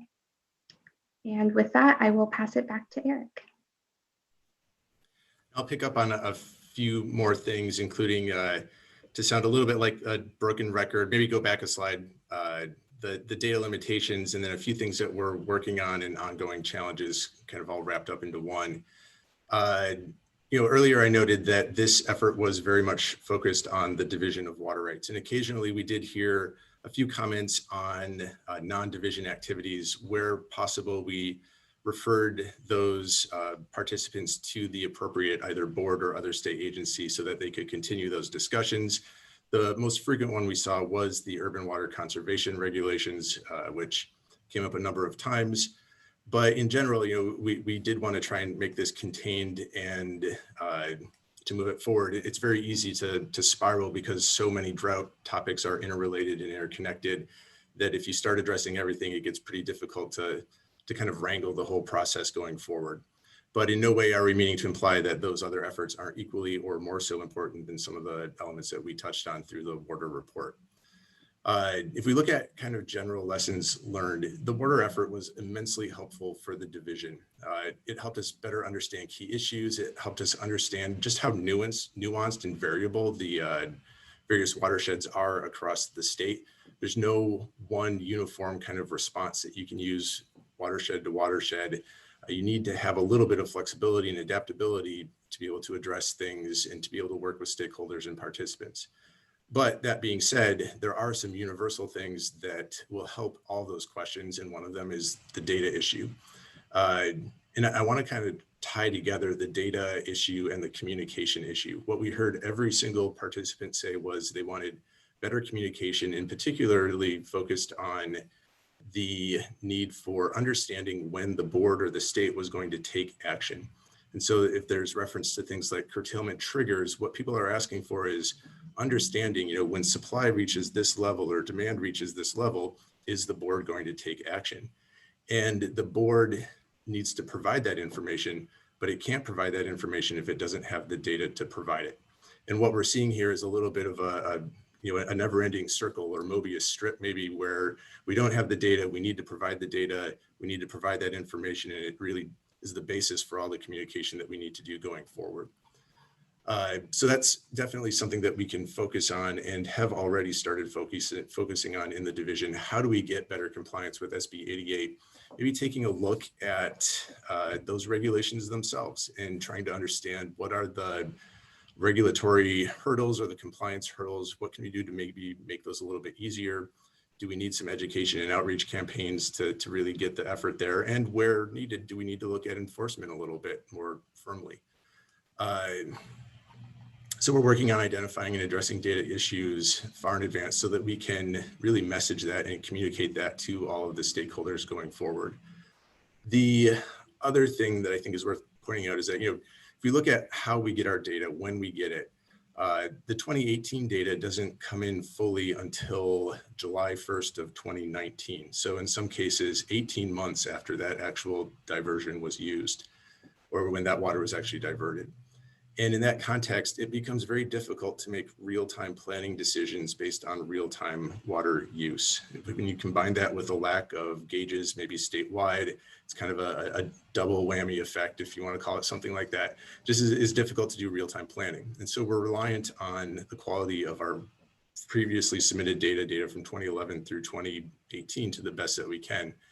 But what that means is that we're always looking at drought historically. We're always looking in arrears, and we need to change our perspective and start looking at drought from not only that historical precedent, but start looking prospectively in real time. So how can we adequately plan and understand what conditions are like in every watershed statewide, or at least the critical watersheds, and message that to water users in the watershed, message it to the public and the stakeholders and the others that are going to make informed decisions at the local level on how that water is used or conserved or managed appropriately.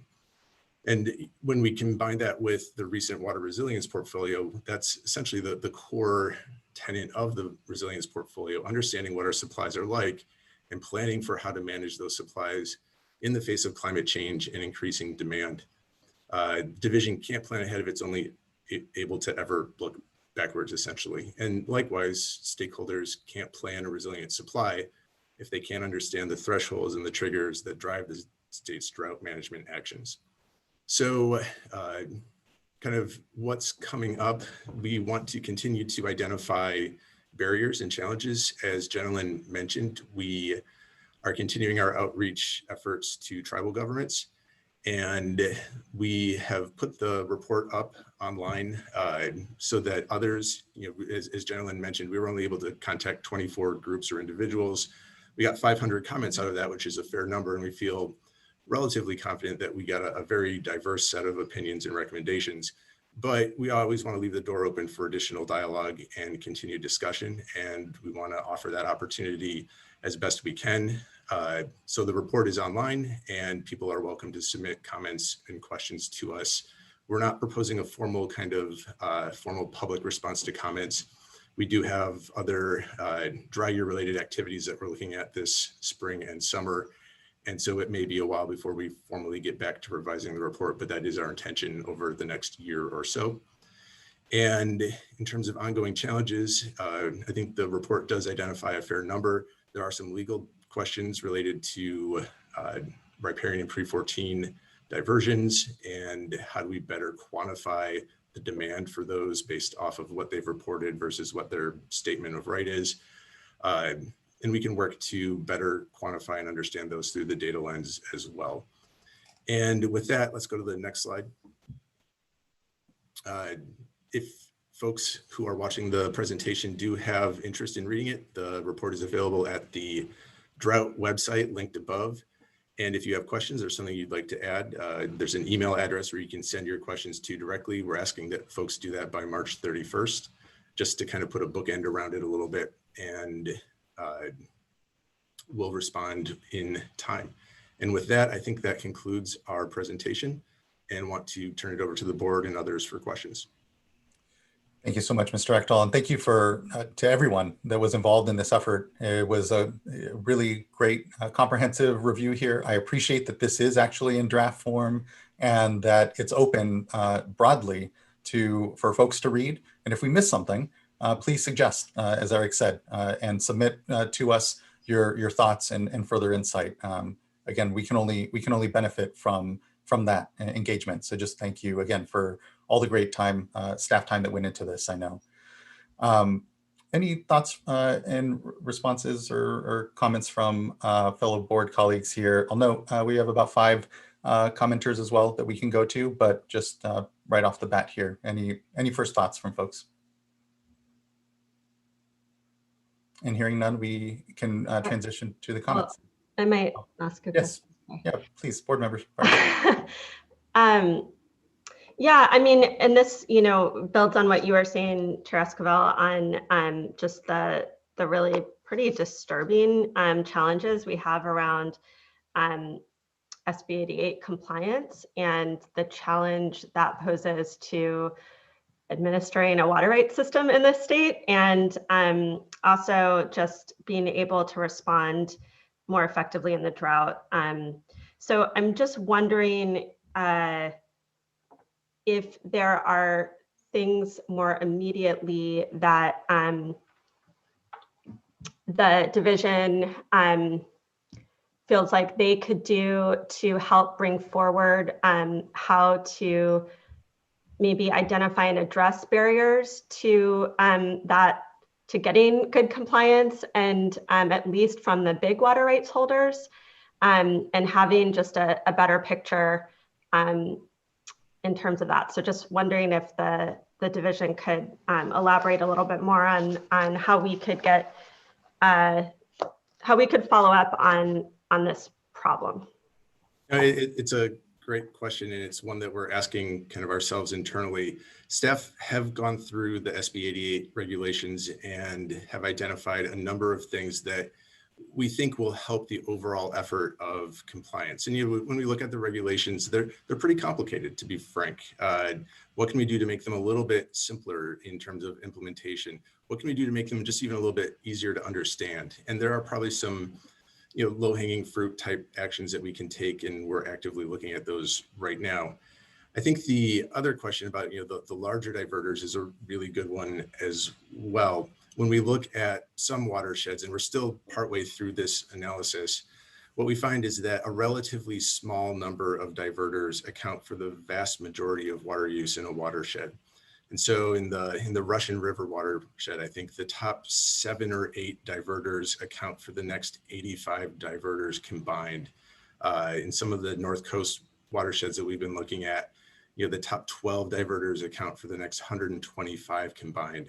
When we look at Bay Delta, it's really a couple hundred probably users that are the vast majority of the water use. And so that actually does make it a little bit more achievable to kind of look at a coherent set of submissions as opposed to all 14,000 and trying to get all of those wrapped in.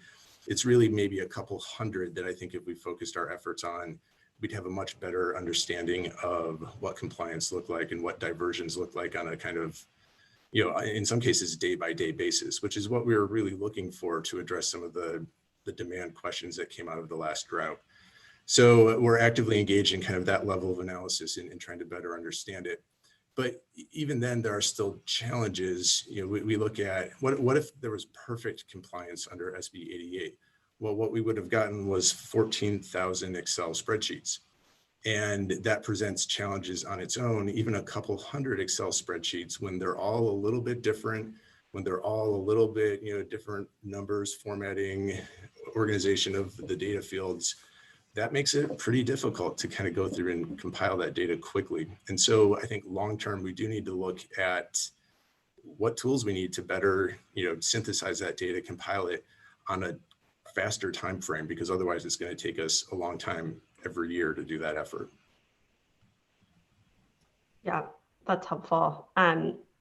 Yeah, I mean, I guess I would love to for staff to keep us updated a bit on how we're addressing those, you know, sooner rather than later. I know this is somewhat of a long-term process, but I think it sounds like there's, you know, some areas where ensuring we have compliance with maybe the largest diverters and some of the most critical watersheds might be important to focus in on, and just make sure that we're working towards addressing. It just seems so fundamental. I'm not quite sure how we deal with any of the challenges in terms of managing drought and water rates in the state if we don't have that. I have a couple other questions, but I see, Vice Chair, you may have something along. No, go ahead. Oh, okay. On a different topic somewhat. So I really appreciate, first of all, the overall effort that staff have done on outreach here. It's a great model of really proactively going out and listening. And I also know that a lot of my fellow board members have really helped to prioritize that for us as a board. I am happy to see just that we are continuing to follow up with tribes in particular, because I know we weren't able to get as much information as we would ideally like to. I'm really interested in understanding how we could or will be following up on the federally reserved water rates, and just thinking about how we're incorporating that into our system, particularly in light of drought. I know there's challenges, but I'm interested in how we are working to address that challenge in particular. And if you don't, if you don't have answers now, I'd love to have you come back and share some of that. No, I can give you maybe a partial answer now, and then we would look forward to coming back at some point or briefing board members directly. It is a challenge. It's very similar in some respects to environmental or public trust flows, where they're there, but where they're not quantified. It's very difficult to kind of actively integrate or directly integrate into permits or into kind of, dry year management efforts. And so I think one of the things on the division's end is we need to actively be engaged with our tribal governments and tribal partners to understand, where the federal reserved rights are. We do have that record, but I think really just making sure that we're airtight on it is really critical. In a narrative kind of way where that reserved right is more of a narrative than a quantitative standard, it does raise challenges, and it gets directly back into that data kind of question. To quantify it, my understanding, and I'll look to maybe if anyone from OCC is on as well, you do need to go through an adjudication type process, and that can be fairly lengthy in scope and expensive in scale. And usually it's on the stakeholders to pay for that type of adjudication, which I think has been a little bit of a barrier to entry. But there's definitely things we can do to kind of make sure that we're considering and aware and as best informed as we can be when we start any process. So yeah, two questions kind of following up on that. One is just, a really core theme throughout is better and earlier and more regular communication. And so I'm wondering if there's a way to prioritize really developing more regular and early engagement with tribal governments, especially where there's federally reserved water rights, so that as we're having to react in, rapid timelines, that we're able, even though maybe, we have this quantification challenge in that we're able to be in a more timely and real-time fashion, really improving communications early on and throughout. And I think the challenge with even just being able to connect with tribal governments through this process is sort of an indication that there's more we could do on having a more regular communication channels with tribal government. So that would be an area, I think, maybe just early in the similar how the divisions, I think, has been able to highlight, and I know is actively working towards really already putting things in practice to try to improve our ability to communicate with stakeholders in general. Yeah, no, I absolutely agree. I think there's, definitely steps we could take, and we need to kind of work with our tribal partners to figure out what those are. One is just asking, and to start there. But I think as we start to put other pieces in place, including data visualizations and some other tools that division staff are working on, that will make it easier going forward. But we can definitely, kind of highlight, and I know that Jenilyn and Jessica are actively working with Adriana on kind of, at least in the water context, how to better get the report out there and solicit that. Yeah. And I think that will provide some additional insight. Yeah, and even hopefully also establish some more regular contacts that we can use or communication channels. Yeah, I think just lastly is,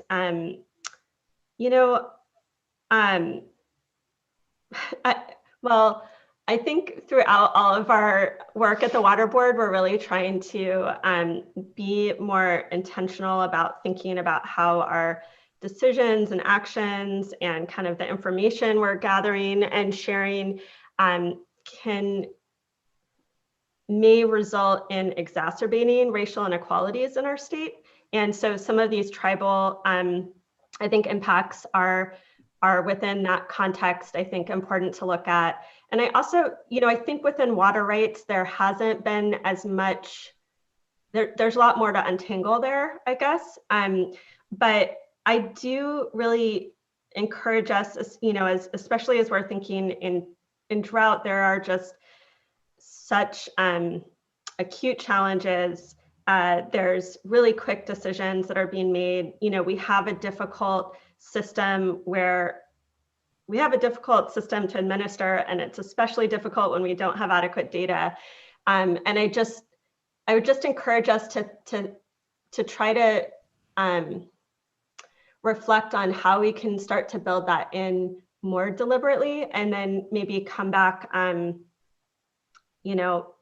as we're continuing to iterate and sort of reflect on, Division of Water Rights work and the many challenges, if there's things that we can do to at least be able to analyze that a little bit more, and understand where our actions may be exacerbating that racial inequality. I think it's one of these where I think it feels very separated from that. And I think it's not as separated if we actually were able to, not being very articulate, but I think if we had a better examination of how our actions may be feeding into that, that we would just be able to make sure that we're understanding that in the actions that we have. I think if we can't see it, we can't do something about it. So, and again, I think tribal rights are probably the ones that are clearest to me within that context. But I think there's more we could continue to do, and I do just really appreciate the overall process here that we're taking and the practice that we're doing of reaching out to stakeholders and really listening and understanding, and then continuing to reflect and iterate as we're, working to try to navigate these really challenging work. Thank you, board member. And thank you for the exchange and emphasis on tribal water rights. I would just flag that to Mr. Ekdahl's point, you can go through the courts and that can take time, but then there's also simply going to the federal legislature, the Congress, and having a tribal water rights settlement passed there. And that's where a majority, I think, of at least the quantified rights that are out there, like the Pechanga, the San Luis Rey, the 5 bands in the San Luis Rey, that is, have seen them. So working with our federal leaders as well there, and the new administration, I think, is a space to say, let's prioritize these unquantified federally recognized rights. Again, it's through the federal trust obligation at the Bureau of Indian Affairs and Department of Interior that a lot of that work happens. And I think there's a lot of opportunity to just build better bridges to that information. So I really appreciate that exchange and that comment there, board member. And on equity, I think, to my mind, just to add, is, the public trust lens ultimately in the water rights system and its, greater expression in discussions at this board. I think huge equity nexus there too. But thank you. I just felt moved to add a few thoughts as well to the good comment. Other board members, comments, thoughts at this point, and we can have further discussion as well after hearing further public comments. So I'll just say, just to echo all the great discussion here and comments, I completely agree with everything that's been said. I really appreciate this process. I think I've signaled frequently and often on many occasions that dry year preparedness is a really important issue to me. And I'm happy to see that we're chipping away at that. And I know there's a lot going on, a lot of efforts, and it shouldn't be clouded by the uncertainty of this year. We've already had a lot of discussion on that today, and there's a lot of wheels in motion on that. And what I'm hearing a lot about, though, is that even from the last drought, where we learned so much, we took so much action in terms of Sigma and even the measurement regulations, albeit not wholly successful yet. Conservation as a way of life. We've done so many good things and learned so much out of that last drought. There's still a long way to go for us as a state to really, harness the potential of us to balance these limited resources that we have. And so, I think, even without perfect data here, it's going to take some time, obviously, to get through the measurement regulations, to figure out what's broken, to work with stakeholders to get that data in better state. We shouldn't let that be a barrier to thinking through where can we make progress in other areas, whether it's thinking about those triggers and what those look like, because that could really provide, I think, useful information in any year to help water users, voluntarily make actions. And I think just look at the Delta as one example. I think in the last drought, I had heard about Delta water users entering into some voluntary reductions in water use during that time. And so I think those kinds of actions can make a difference, even while we have numerous other aspects going on. So, also just teeing off of some of what we heard from the Bureau and DWR earlier, we heard references to drought toolkits and drought contingency plans, and I mean that's kind of where I'm going here. It's sort of a menu or a plan that I don't know if it's formal or informal, but a list of tools that we have at the board within our authority or through collaboration with stakeholders that we can enact in any given year. Because what I feel like is, in climate change, there was an article just a couple days ago, actually, in the LA Times that talked about the start of the rainy season, about how since the 1960s to today, we're actually seeing the start of the rainy season 30 days later than we were a few decades ago. And that, I think, adds to that uncertainty in that every year, almost, I feel like we're going to be in this situation where we feel unease about the water year and how it's going to develop and materialize. And so it's just critically important to have tools in hand and ready to go for any of these years, which could shape up to be dry, could take a turn for the better, which I'm hoping for this year, and turn out average or better, but we just don't know. And so I know we all know this, but I just feel like it's important to emphasize here for this report, and as we heard from so many stakeholders already, that there's more to do, and just continue to support that, this being a priority for the board. No, I thank you, Board Member McGuire. I absolutely agree. And some of the actions that we are taking are hopefully going to address those very issues. How do we know on kind of a year-to-year basis where things stand at the start of the water year, at the start of a planning season? It's really critical information that we get right now from some of our agency partners on a grand scale, right? CVP allocations, state water project allocations, but for an individual watershed or some of the watersheds that aren't connected there, that's information that's not always readily available. How do we get that information available, not just in dry years, but every year, so that people can kind of understand where the data comes from, why their reporting matters? It's all kind of tied together. And we do need to be taking actions now, planning for the future, at the same time, not kind of waiting for the perfect. The perfect is the enemy of the good, is the saying. And we do need to be able to manage the system and to take actions with the information and data that we have.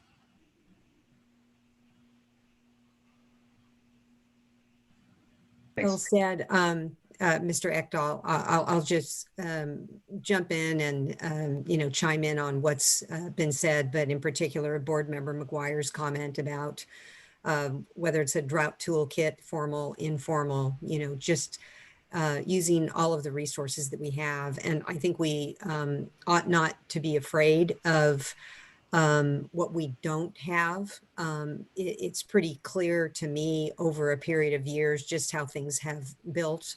And, even though we are somewhat restricted by some actions that have occurred in the past, at the same time, we are building and moving in a forward direction. And so I'm just excited about those opportunities. I think that through discussions with stakeholders, we can utilize additional opportunities, for collaboration and voluntary agreements, suggestions. There's a lot of really good engineering firms out there that and water suppliers in the last drought that offered their services. And as Board Member Dodick pointed out earlier, we were moving so quickly and, just doing the best we could, but really didn't have time to come up for air.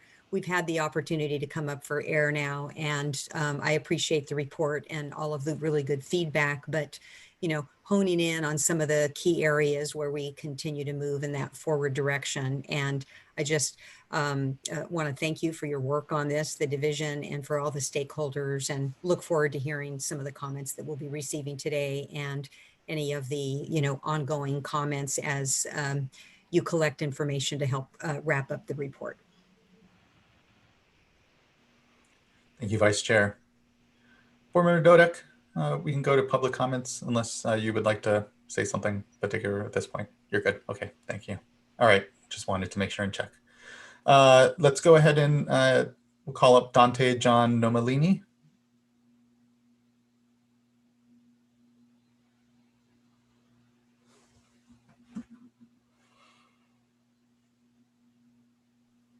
Am I unmuted? You are now. Good afternoon.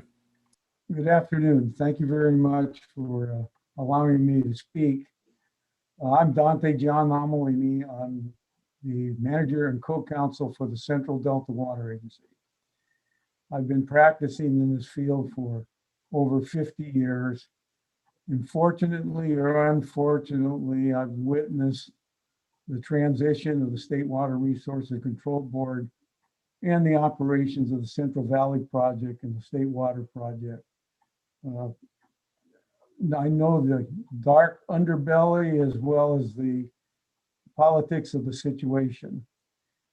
I've been very disturbed at the direction, and this isn't personal to anybody, but it's more an institutional comment.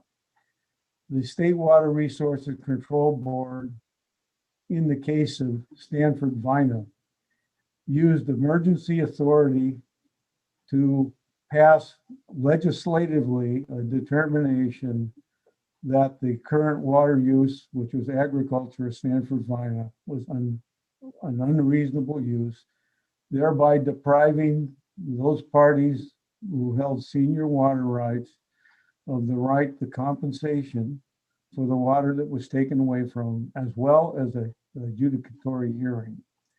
So we have three segments of government. We've got the administration, we have the legislative, and we have the judicial being carried out by the State Water Resources Control Board, primarily related to emergency authority of the government. Now, droughts are not emergencies. Droughts were planned to be accommodated in the development of the Central Valley Project, I'll call it the Federal Central Valley Project, as well as the State Water Project. The 28 through 34, which was a 6-year drought, was a critical part of the planning of those projects. The federal project did not intend to meet all the water needs in the Central Valley. It started out as a kind of a homestead project with a 160-acre limitation. And the 160-acre limitation is gone now. Transferability among the water contractors is facilitated. People can sell the water and profit from the subsidized water sale. So things have changed dramatically. Again, not an emergency to be short of water. There never was a plan to fulfill all the water needs of the state. The State Water Project came along with a pay-as-you-go proposition. The water contractors of the project were to pay the entire cost to develop water as it was needed. Now, they plan to have North Coast Development produce 5 million acre feet a year to the Delta seasonally, so that would probably come in the winter in many cases. But they were to do that by the year 2000. They didn't do it. So the State Water Project is additionally bankrupt of a water supply. You had the San Luis unit come on with the federal government, in addition, adding greater demand in the Central Valley than was conceived. So there is no plan. There was no plan to meet water needs throughout the system. The plan was to provide firm yield water to some people based on the ability of these projects to deliver water during a drought. Now, what I have experienced, the projects go water bankrupt in the first or second year of a drought. There is no plan to get through 6 years of drought. The 28 through 34 was the planning period. Somebody needs to determine who has in the contract area of the two major projects that are driving water in California, who has the priority right during a drought? Who among the water contractors has the primary right? There are different levels of right in the federal water project. And in the state water project, they have what they call Article 21 water. Article 21 water is supposedly surplus water. Now, what have they done with Article 21 water? The original contracts, which were supposed to be the template, required that there be an assurance that that temporary delivery of water would not result in permanent demand. Permanent demand, I'm using the term loosely, but for example, tree crops have to be irrigated every year for the life of the crop. And that's the way the farmer looks at it. Water that goes to development in the desert, and people living on that water are going to need water all the time. So we've run fast and loose in our water system on committing water, which is not firmly available. What needs to be done is we need to require, you people can do it. I'm pleased to see the attitude of you newer members to the game and the older ones that have done very good work over the years. But you've got to get to the bottom of what is the availability of water that you're dealing with during a drought. It's not an emergency. It was planned for. We've deviated from that trying to get everybody a water supply when it's not available. Now, water Thank you, Mr. transfers have been a Thank real you, problem. Mr. Nomalini. I just wanted to flag, you have gone over for a minute or two here from your 5 minutes. So I if you could wrap apologize up, for sorry. that. It's okay. Thank you very much. I'll speak on the next item, I guess. Okay. Unless you want me to continue now to finish. If there's just a finishing thought that you have, then yes, please. All right. Maybe I could save it on the next one. All right. Water transfers, in my opinion, are being abused. We're not being careful about what we're really saving in terms of the water transfer that can take place. Transfers that go from one watershed out of that watershed to another are where the problems are. The in lieu use of groundwater is a big problem, as well as the fallowing, as to what the real effects are. Okay. And the effects on the community are also ignored. The last point I want to make is term 91. Term 91 takes the natural flow of availability away from senior water right holders because the projects release 1 acre-foot of water from storage to meet the water quality standards. That is an unfair imposition and gives an elevated position to the State Water Project and the Central Valley Project. Anyway. Thank you, Mr. very Nomalini. much. I'm sorry I ran over my time. It's okay. I appreciate it. And thank you for providing the comment. Really appreciate it. Next, we have Rebecca Ackroyd. Yes. Good afternoon. Good afternoon, board members and staff. My name is Rebecca Ackroyd on behalf of the San Luis and Delta Mendota Water Authority. I'd like to thank you for taking the time to have your staff meet with interested parties to help better prepare for future droughts. There are obviously a large number of recommendations highlighted in the water report and in staff's presentation. Going forward, we would like to request transparency from the board and its staff regarding which recommendations are going to be prioritized in the short term and what the plans for action are on each of those items. As was highlighted, there are several recommendations for which there's broad consensus and a likely ability to implement in the short term that warrant careful consideration.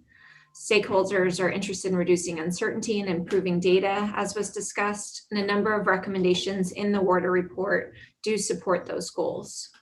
So for example, to highlight a few items that could be implemented in the short term, the board could quickly designate division liaisons by geographic region to develop relationships and local expertise prior to drought. It can daylight current water supply estimates for different watersheds and regions, and it can work to improve SB 88 data gaps prior to drought in some of the ways that were already discussed. These are just a few suggestions for items to prioritize, but we encourage staff and the board to move forward in implementing some of the recommendations. And again, thank you for undertaking the effort. We do look forward to working with the water board and its staff going forward. I'm happy to answer any questions. Thank you so much. Thank you for your good contributions and looking forward to that continued discussion here. Much appreciated. Next, call up John Eric.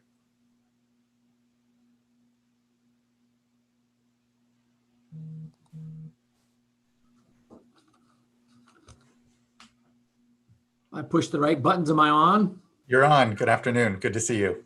Thank you. John Herrick for South Delta Water Agency.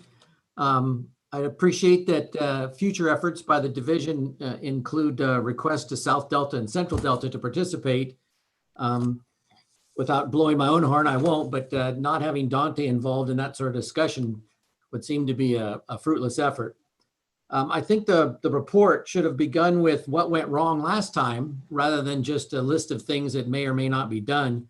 We know specifically a number of the calculations of water availability and demand were wrong, and they were clearly wrong by tying demand in one area to supply that couldn't reach it in another one and then concluding there's not enough. I would like to say, after all the bad news about the reporting, I believe the water master will confirm that in each of the years, this Delta has over 90% compliance. We're not failing to reply. We're cooperating as best as possible. I'd also like to mention that I think on page 13 of the report, it talks about alternatives to the priority system of water rights. And although those may be the subject of discussion sometime, I don't think they should be included in a report as they're just contrary to law.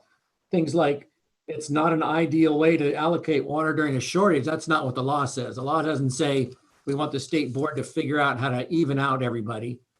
People have certain rights and those should be respected. One of the main points I'd like to make is we're already too late, and I don't want to be too critical of staff or whoever's responsible here, but during the last drought, there was significant discussions about we need to figure this out ahead of time.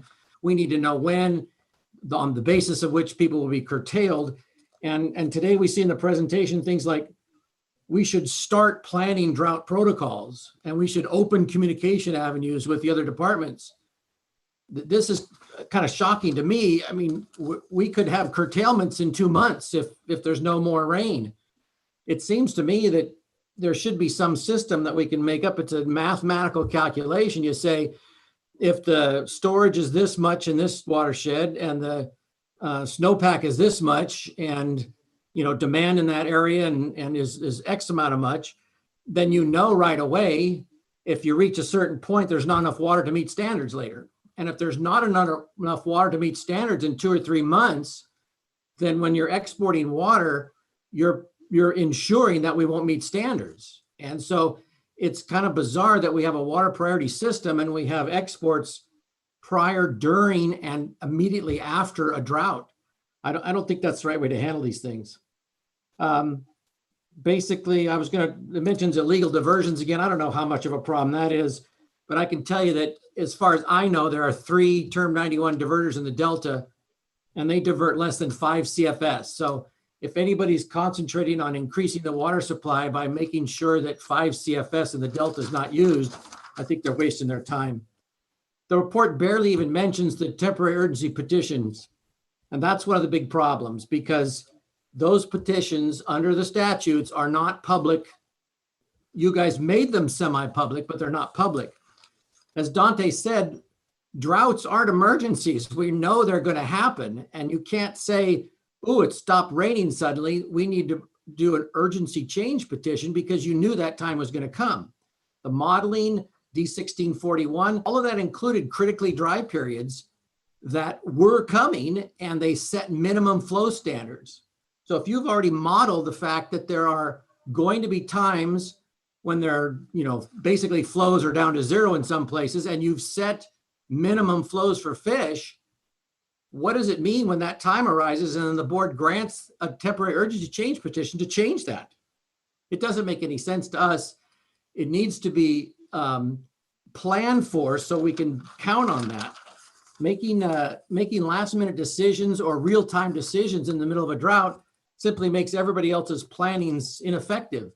You can't wait for the middle of a drought and then say, oops, this large group of people are going to be curtailed because they've already planned on stuff. Now, if we have a system whereby we say, here's the data we use, here's the calculation we use, and it's all available, that everybody's own engineers or attorneys or whoever, they can go through that calculation, they can figure out, we may have a problem, so you're taking the risk if you plant this crop.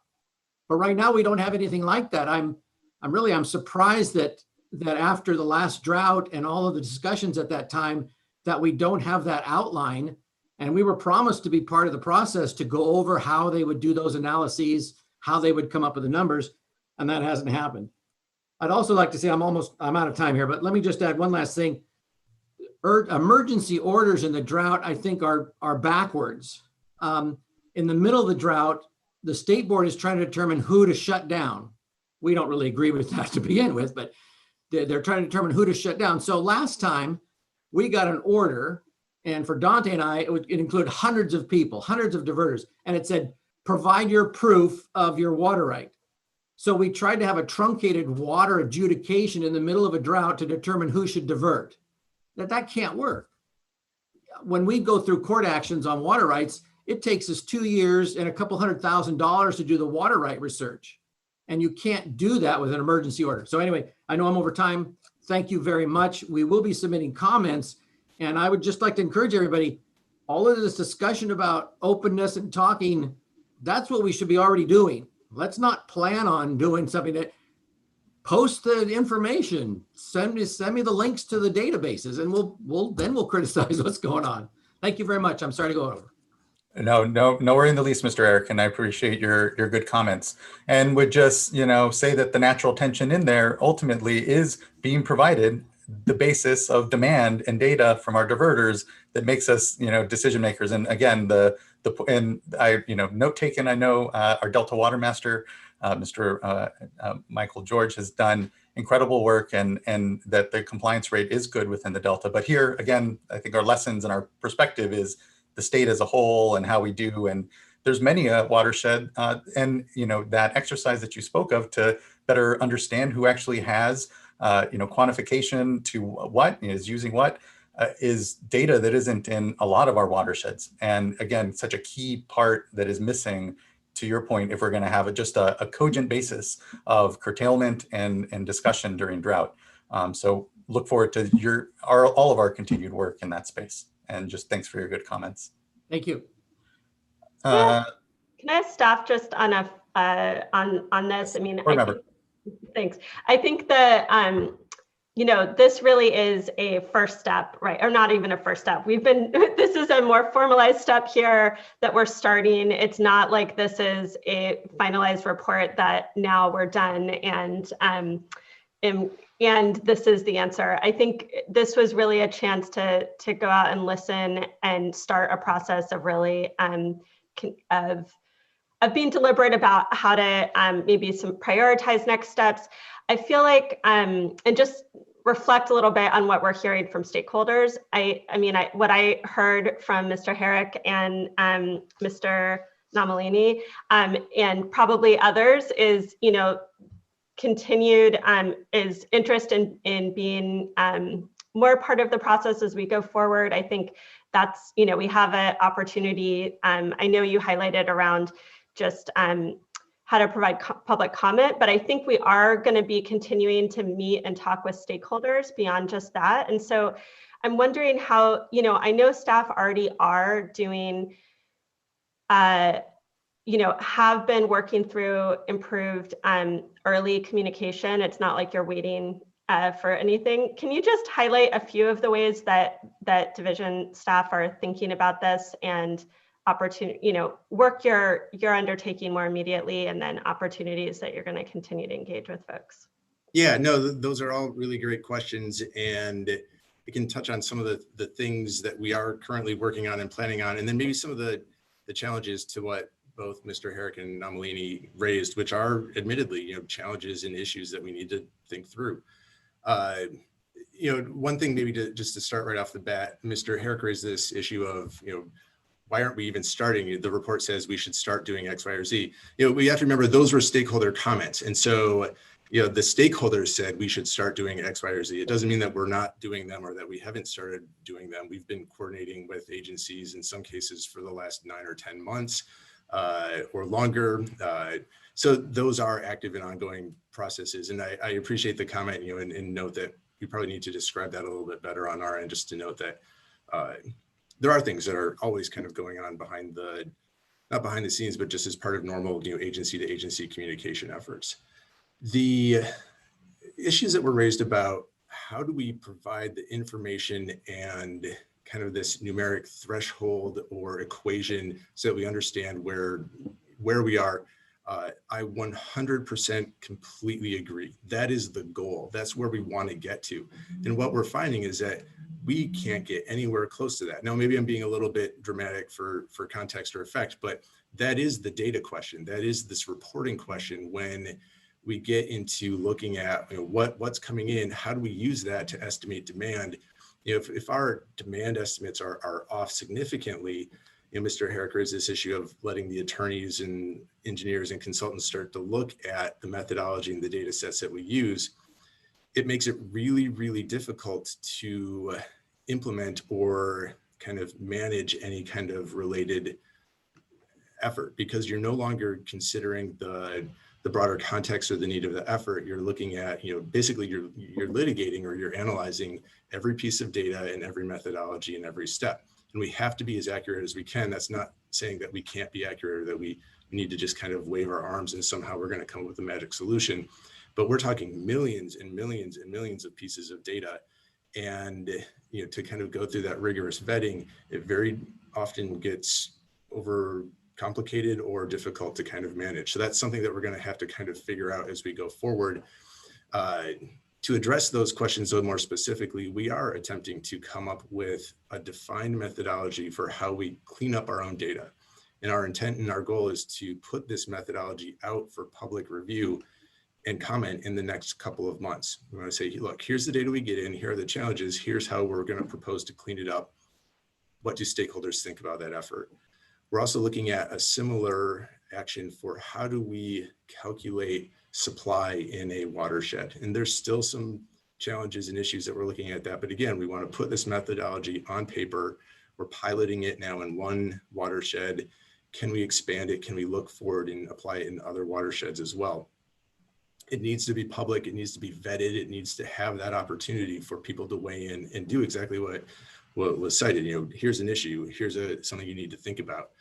And we're also trying to do that same thing for this geographic issue that I think Mr. Herrick raised, where there were circumstances where we were kind of doing a watershed scale mass balance, but didn't account for sub-tributaries and whether a junior or senior right, was on one of those sub-tributaries and whether there was water there. That's a really complicated ask. It sounds so simple in practice, but you have to balance this tremendously complicated set of priorities, water availability, the accuracy of your data, and this due process challenge that is out there as well. I think it's probably worth highlighting how complicated it is for the board to take a curtailment action during a drought under our regular process. We first have to have a set of data and calculations that we feel confident about. And we had that in 2014 and 15, and I think we still have it now. We might need to kind of dust it off, and it's more than dust it off. We've been actively engaged in this effort for a while, but we need to address those data challenges that were identified, and we're trying to do so. Then we have to provide a notice of water unavailability to whatever scale or watershed that we think is appropriate. That notice is what it says. It's a notice, and it gives diverters information, but it doesn't require them to stop diverting. And then it's kind of on the division to go out, actively find folks that are still diverting when we believe that they aren't, rerun that analysis again. It's a voluntary inspection, so we don't have the authority to do surprise inspections, which makes it, again, very easy for people to say, turn things off 2 days before we show up. Then we have to run through the kind of legal enforcement process, provide the opportunity for hearing, at which point all of this methodology and process is vetted again in a quasi-adjudicatorial setting. What that means in practice is that if this full process plays out right by right, there's no staff on earth that could do this for more than maybe one or two rights at a time. And it's very difficult to actually have any meaningful effect within anything less than a 5-year time period, because you have to run this whole process out, which is very lengthy and very complicated. So the questions about, do we need regulations to address this issue? The regulations change the narrative from, have you vetted this methodology 3 or 4 times in some circumstances, to, are you complying with the regulation? And that is a question that the board and the legislature and others will need to wrestle with, because the current process is very, very cumbersome to do anything quickly on. And I might have gone on a little bit of a tangent. I'm not sure if I answered your question directly. We are working on a number of things, and we're trying to move them forward quickly. We are looking at our existing tools, and the report itself is reflecting stakeholders. It's not a reflection of where we are currently. Great, thanks. Yeah, thank you, board member, and thank you, Mr. Ekdahl. I think tangent or otherwise, it was helpful for folks to hear. So thank you. Well, next we'll go to Lauren Bernadette, and then last commenter on this item we have is George Hartman. Thank you, Chair Esquivel. I'm Lauren Bernadette with the Association of California Water Agencies, and ACWA has 3 comments regarding the water report. First, thanks to the board, Mr. Ekdahl and his water team for the time and effort it took to meet with Aqua and other stakeholders to help better prepare for drought. We appreciate the collaboration and outreach, and we look forward to working with staff on this continuing process. And I've really appreciated the conversation that's happened at this meeting already regarding this process. Second, the report incorrectly states at page 2, footnote 7, that California water law has not reconciled the priorities between riparian and appropriative uses. We'd like to see that statement corrected to reflect that California water law does address how to deal with riparian versus appropriative priorities, but available data doesn't always allow for implementation. Again, that citation is page 2, footnote 7. Third, a common point of interest has obviously and clearly been the need for more data and a cleanup of existing data. Aqua agrees with these points and would like to see the board direct its staff to clean up and close the data gap in a transparent process that allows for substantive input from water users and others. Aqua looks forward to continuing to work with staff on this process, and thank you for hearing our comments today. Thank you, Ms. Bernadette. I appreciate the comments. I don't know if Mr. Ekdahl wants to make comment on the first point, but I'll just note, when it comes to, I think the intent there is that we certainly see in the water rights system, oftentimes water rights diverters pivoting from, say, a riparian right to a pre-1914 right, and it being unclear when is it that they're exercising their right under pre-1914 and or appropriative, post-1914 for that matter, or riparian rights. And it's kind of that needing to better reconcile that component, I think, as opposed to, yeah. And to your point, you said it was probably more tied to a lack of data there, but just to further clarify. So thank you. That's exactly right. What we're trying to get at is this overlapping claims of right issue. The Delta Water Master has really led some interesting work in the Delta, looking at trying to reconcile that and how it might be reported more coherently. It's really difficult, again, trying to do that demand analysis when are you trying to figure out, is this the same right? Is it two rights that are in fact different and used differently, or are they being essentially double counted? And we need to figure that out and kind of rectify it if we're going to have accurate demand data. Yeah, and thank you again for the comment. I think we can definitely put a finer point on that. So, and I'll note then, it looks like Mr. George Hartman is not on the platform here with us. And so I think that actually concludes our comments on this item. Chair Esquivel, I'll just point out that Ms. Burr has raised her hand, so I'm going to unmute her and give her a chance. She may have intended to address this item. Certainly, thank you. Ms. Burr. Am I there? Yes, we can hear. Very kind of you. Thank you so much. Yeah, I just was listening in on your whole meeting today. It's been very interesting. And on this last item, I just really want to thank staff and your board for continuing to work so hard on this water rights problem. It's just it seems to me there's a lot of, I don't know, it seems sometimes unfair.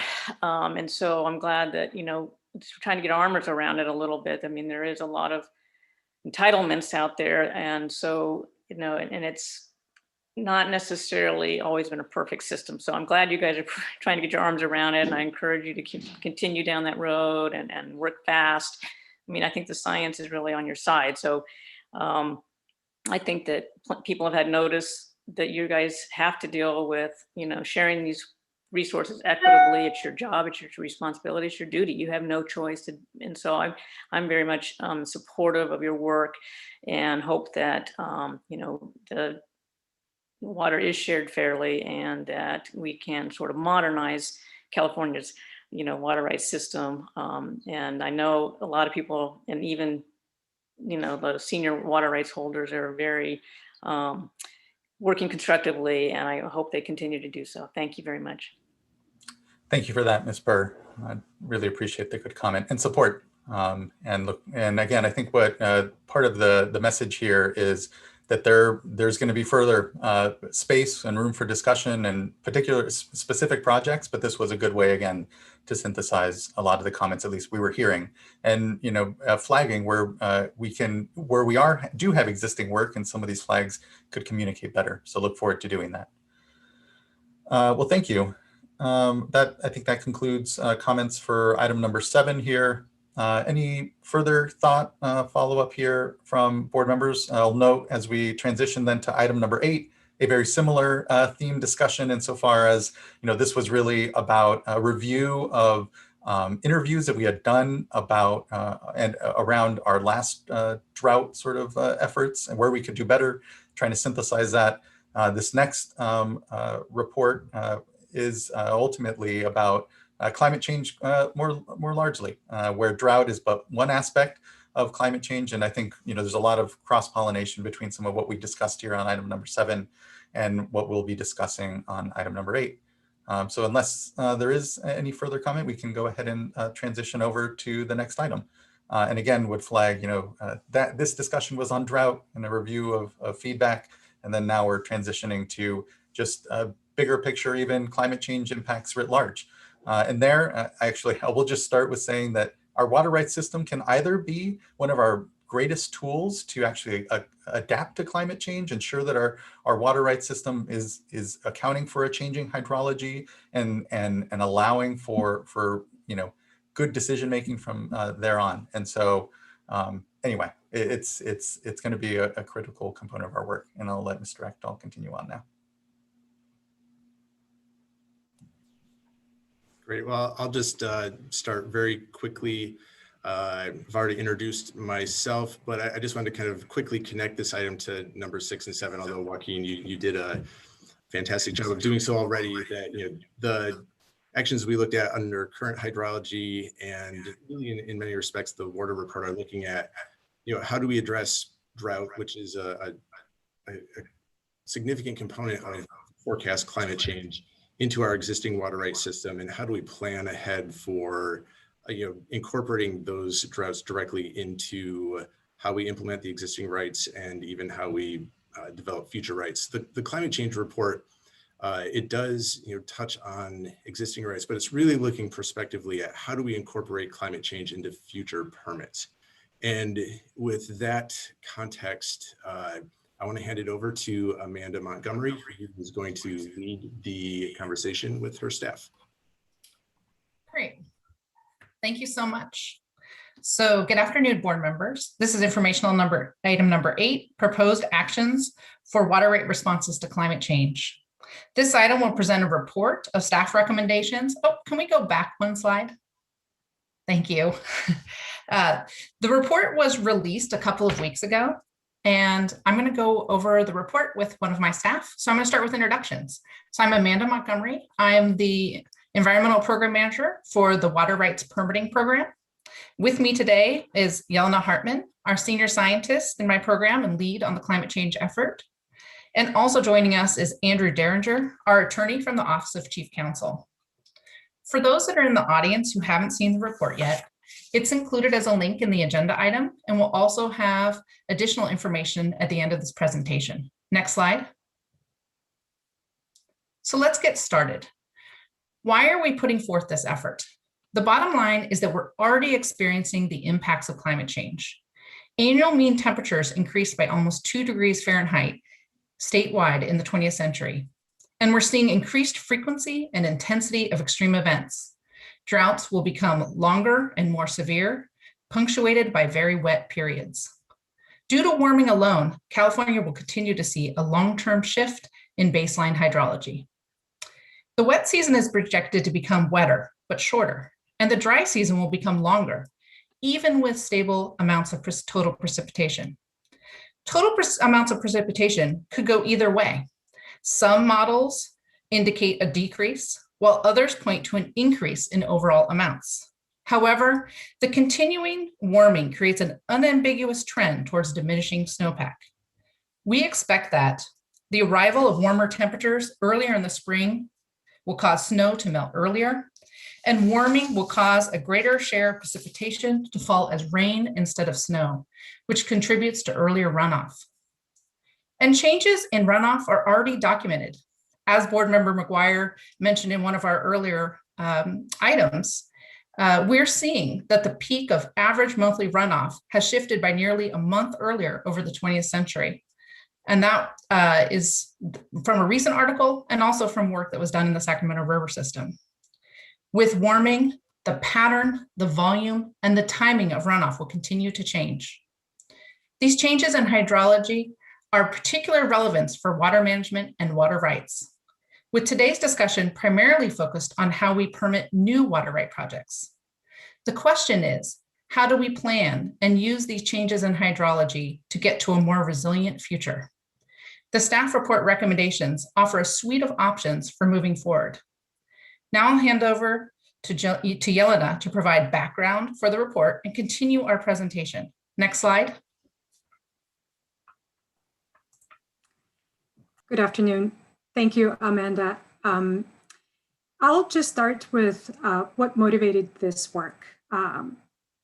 In 2017, the board adopted a resolution that, among other things, directed the Division of Water Rights to identify data needs and evaluate and make recommendations on regulatory and policy changes regarding the use of models to account for projected impacts of climate change when conducting water availability analysis and shortage analysis. So this is really kind of like why we did this work. And there are two pieces here. The division was directed to look at water availability analysis, which is what we do during permitting. And it takes a long view in asking a question, is there sufficient water available for a new appropriation? So after accounting for existing senior water rights and pending water rights and environmental needs, is there water available? And given the nature of this availability and climate change, as Amanda already kind of summarized, there is a potential that this availability can be affected by climate change. And the other piece is this shortage analysis. And shortage analysis are really looking at managing the existing water rights. And it's taking a more narrow look at, is there sufficient water availability in the immediate term to cover the existing demand? And so the staff report on climate change really focuses on this permitting aspect of water availability analyses. Next slide, please. And so when we talk about permitting in water rights, a permit is really an authorization to develop a water diversion and use project. And in determining whether to issue permits, the board has to make a finding that there is unappropriated water to supply the applicant after accounting for those demands for senior water rights and for environmental needs. And this finding is made by relying on the information that we developed during the application processing. And then this permit will have important pieces such as priority date, but also will specify the quantity, rate of diversion, season of diversion, how and where the water will be taken and used, and then reporting, monitoring, and other terms and conditions, such as terms to protect in-stream flow resources. And so if we look at this list of items that we developed during permitting process, pretty much all of this has the potential to be affected by climate change, because climate change in California will change how and when we get the water. So if we think through these components before application submittal, we can have kind of like a twofold benefit. One, we can improve the long-term feasibility of projects that are supported by this water right. And then two, we can ensure that terms and conditions can provide continued protection of those environmental needs. Next slide, please. And so going back to that 2017 resolution, which directed the division to do this work, we identified data needs and approaches to incorporate climate change into water availability analysis.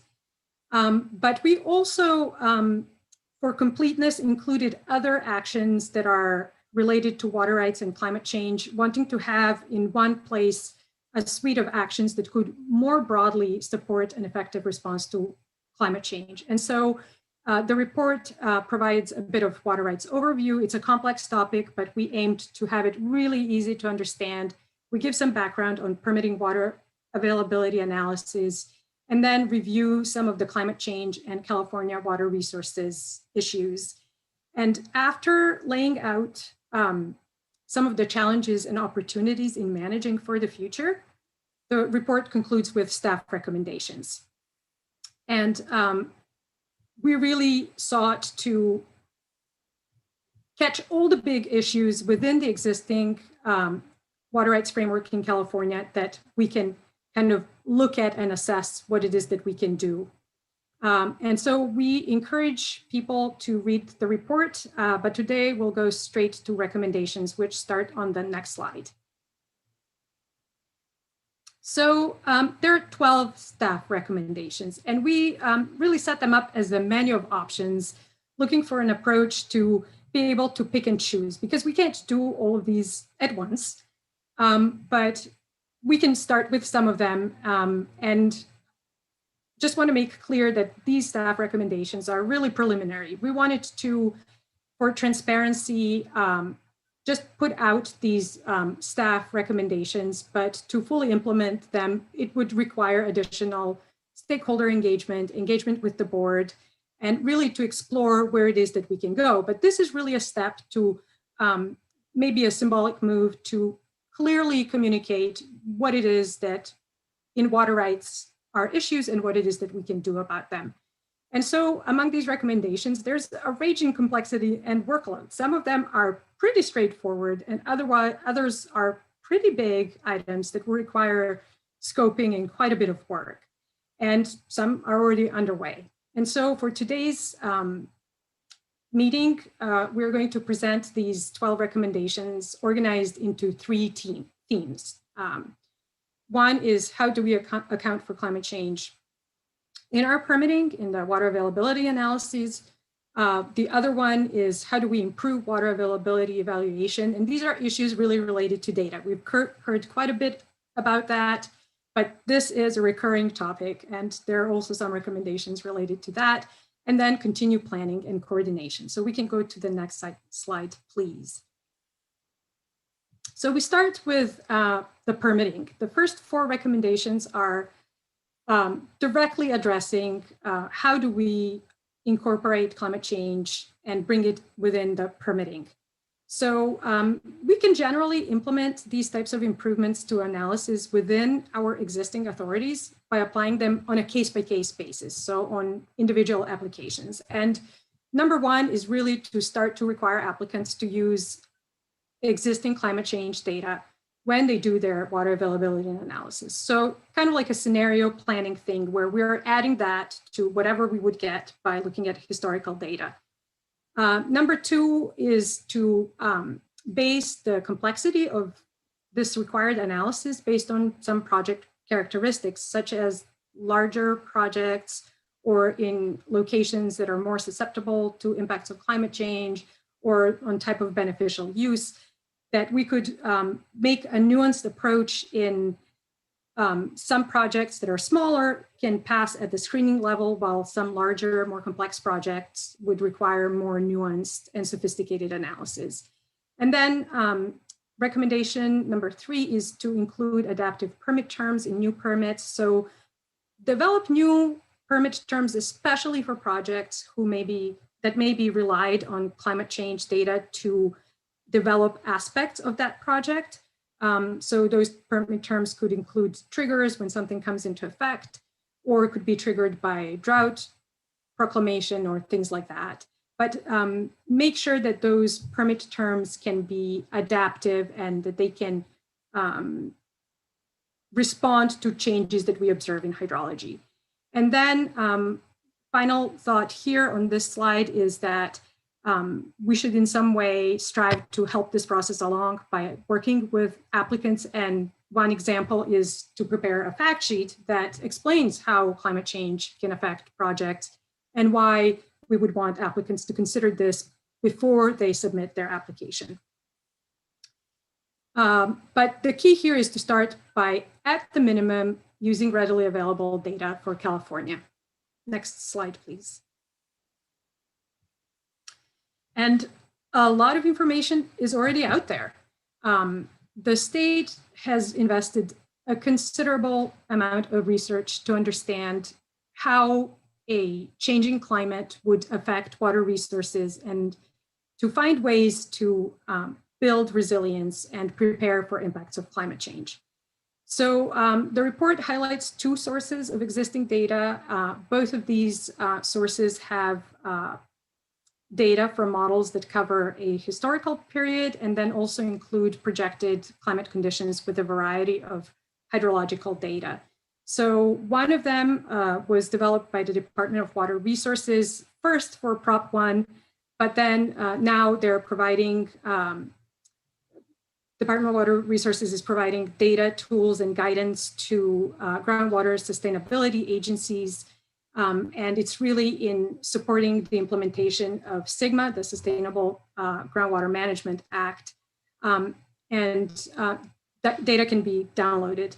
And the other one is CalAdapt, which is an online platform that was developed by UC Berkeley with oversight and funding from the California Energy Commission and California Strategic Growth Council. And it offers both interactive tools that are fairly easy to use for somebody to just explore what sort of impacts of climate change there might be at their location, but it also offers data downloads, and these data were developed and used during the fourth climate change assessment. So as a starting point, really what we see is that a party applying for a water right might be able to use some of these data and include those climate change data in their application without having to run complicated models or develop additional data and information independently on their own. So we kind of would like, at the minimum, for applicants to rely on these data that were developed by the state. Obviously, in some watersheds and more sophisticated applicants might have their own modeling and other access to other resources. But generally, looking at these proposed actions related to permitting, we recognize early on that we should simply get started. So let's get to the next slide, please. We already went ahead and put together a fairly brief website for water rights climate change information. We have links to these data sources, and the page now also includes the staff report. And we also prepared the fact sheet for those who are considering applying. And the fact sheet provides information both about why climate change is important and why we should think about it before applying. And it provides a bit of information that might aid in selecting an appropriate season rate and quantity of proposed diversion to improve the long-term feasibility of these projects that would rely on the water right. So these kinds of resources are helpful not only to applicants, but also to permitting staff by addressing some of the questions up front. Next slide, please. The next 5 recommendations are broadly in this group of improving water availability evaluation, and it really goes back to data. We've heard quite a bit of issues related to data, both gaps and challenges in doing it. And generally improving and strengthening the water availability analysis would position us to better understand what's going on regardless of climate change. So as we already gleaned, estimating the supply and demand can be quite challenging. And it's a necessary part of demonstrating that there is unappropriated water available for a new appropriation. And so if we look why characterizing supply and demand can be challenging, it can help kind of explain some of these, provide context for some of these recommendations. So the gist is really that the typical water availability analysis is based on the observed records to estimate supply. But when we look at statewide, only a small fraction of the state's significant segments are really well gauged. So when we have an applicant at a location, they might be, maybe they don't have a gauge, but maybe the entire stream system is not really gauged. Or maybe there used to be a gauge there and we have a very short period of record for several years, but the gauge was there. So when we're trying to estimate water availability, we often have to rely either on a nearby stream or a downstream gauge or a short record. And sometimes these patchwork approaches are not sufficiently comprehensive to capture the full range of hydrologic variability that we have today. So we sometimes can't even quite wrap our hands around what it is that the supply is today. And then on top of that, we have climate change with rising temperatures and changing hydrology that's going to make that future availability even more difficult to estimate reliably. And then the other crucial component of the demand are in-stream needs. And even if an applicant can show that there is unappropriated water after accounting for senior diversions, well, there may not be water available for appropriation if there are impacts to fish or riparian resources. And so when we think about this component, only limited areas in California actually have the in-stream flow standards that help with this part of the analysis. And we have parties who have to develop their site-specific information for their project. And in looking through these recommendations, they vary in scope and level of effort, but generally, when we are recommending to add climate change or to improve these approaches, this is really not to make things more complicated, as it already is challenging, but to make sure that the permitting water availability analysis has more comprehensive data set, more thought put into it, so that when we have an outcome of that availability analysis, we can generally take a better stock of what we are working with. Next slide, please. And we actually come to the final 3 recommendations. They are under this banner of continuing planning and coordination, and for a good reason, because we actually have quite a bit of work underway to plan and prepare for a drought, as we've already heard. And it's not a done deal. These are massive undertakings with a lot of parties working on them. And we also have similar going on in the flood area, where we can prepare for and capitalize and capture those high flows and flood flows and store them underground. And this really is a critical piece, because with warming temperatures and changing hydrology and the changing climate, we do have our challenges cut out for us. And we will never be able to make the drought not come. But we know that droughts are coming. It shouldn't be an emergency. It's always going to feel uncomfortable when we are in a drought, but we can plan and prepare, and then we can, in a more resilient way, weather that drought episode. And recognizing these kinds of things, the board has already done quite a bit of work in this flood area. I mean, high winter flows generally. In recognizing that those high flood flows can help build resilience, we already issued a guidance on water rights permitting beneficial uses that are related to the groundwater recharge.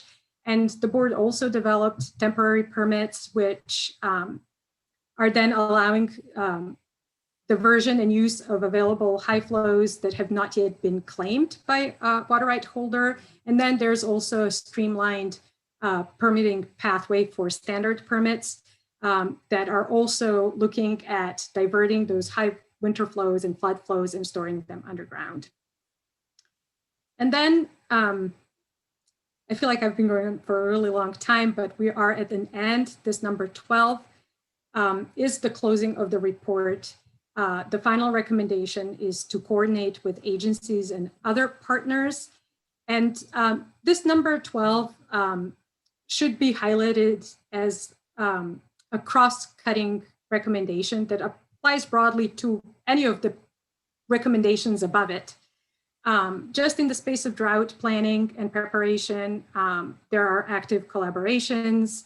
The same is related to the efforts to leverage the ongoing studies and research that a number of agencies, but mostly Department of Water Resources and others are doing to prepare for flood management in the Central Valley and for implementation of FloodMAR. And even when it comes to tools and other things, this recommendation to coordinate has the potential to strengthen everything we do.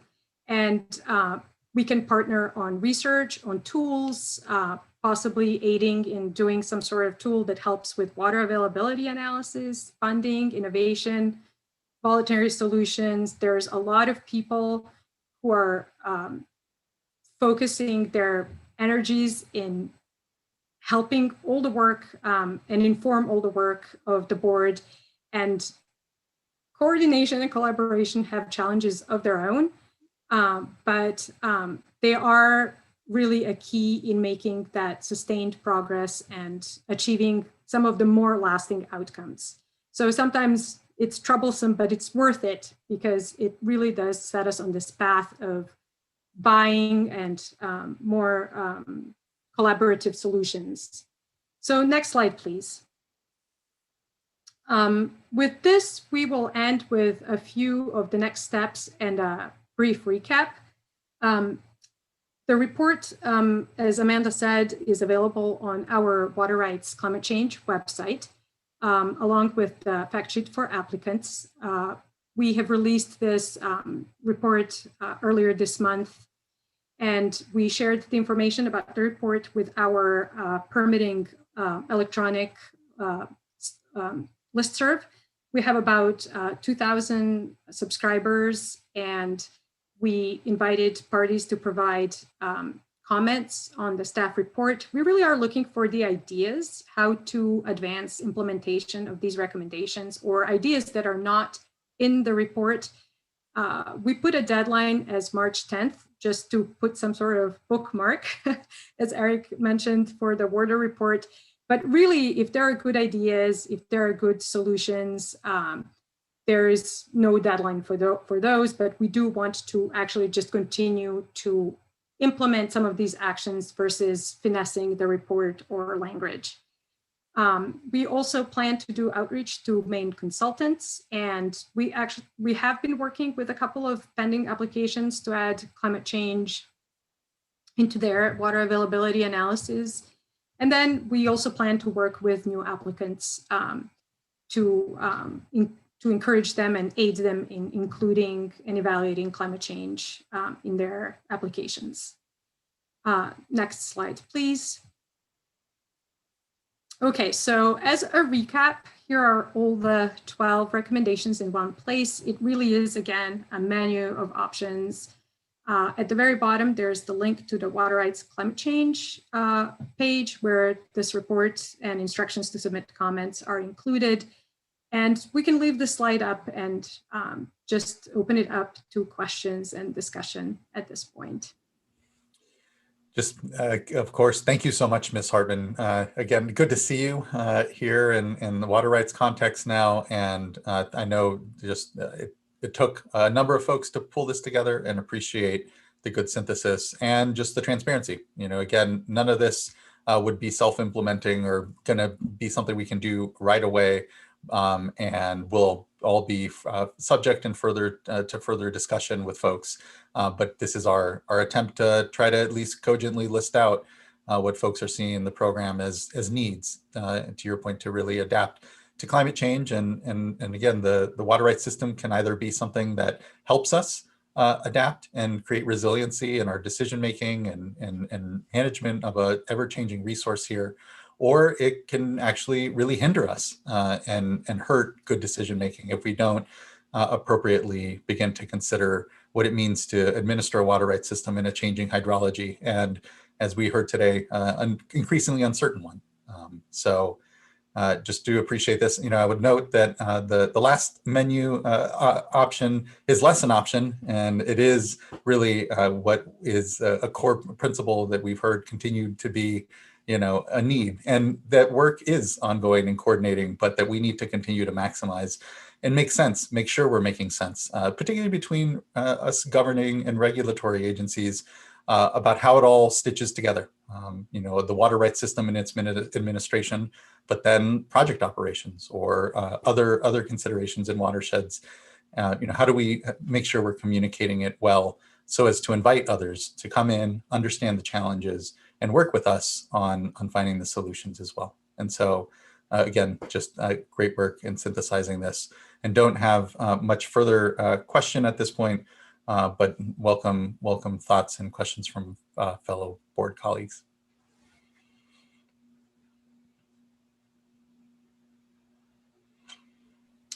And would note as well, I don't believe actually, I don't know if we have any further commenters now. I believe Mr.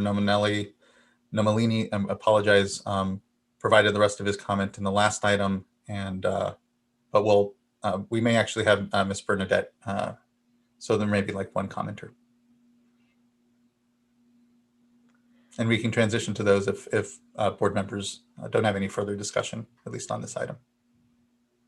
I can ask questions, although Sean, go ahead, you can start. Okay, thank you. I'll just say,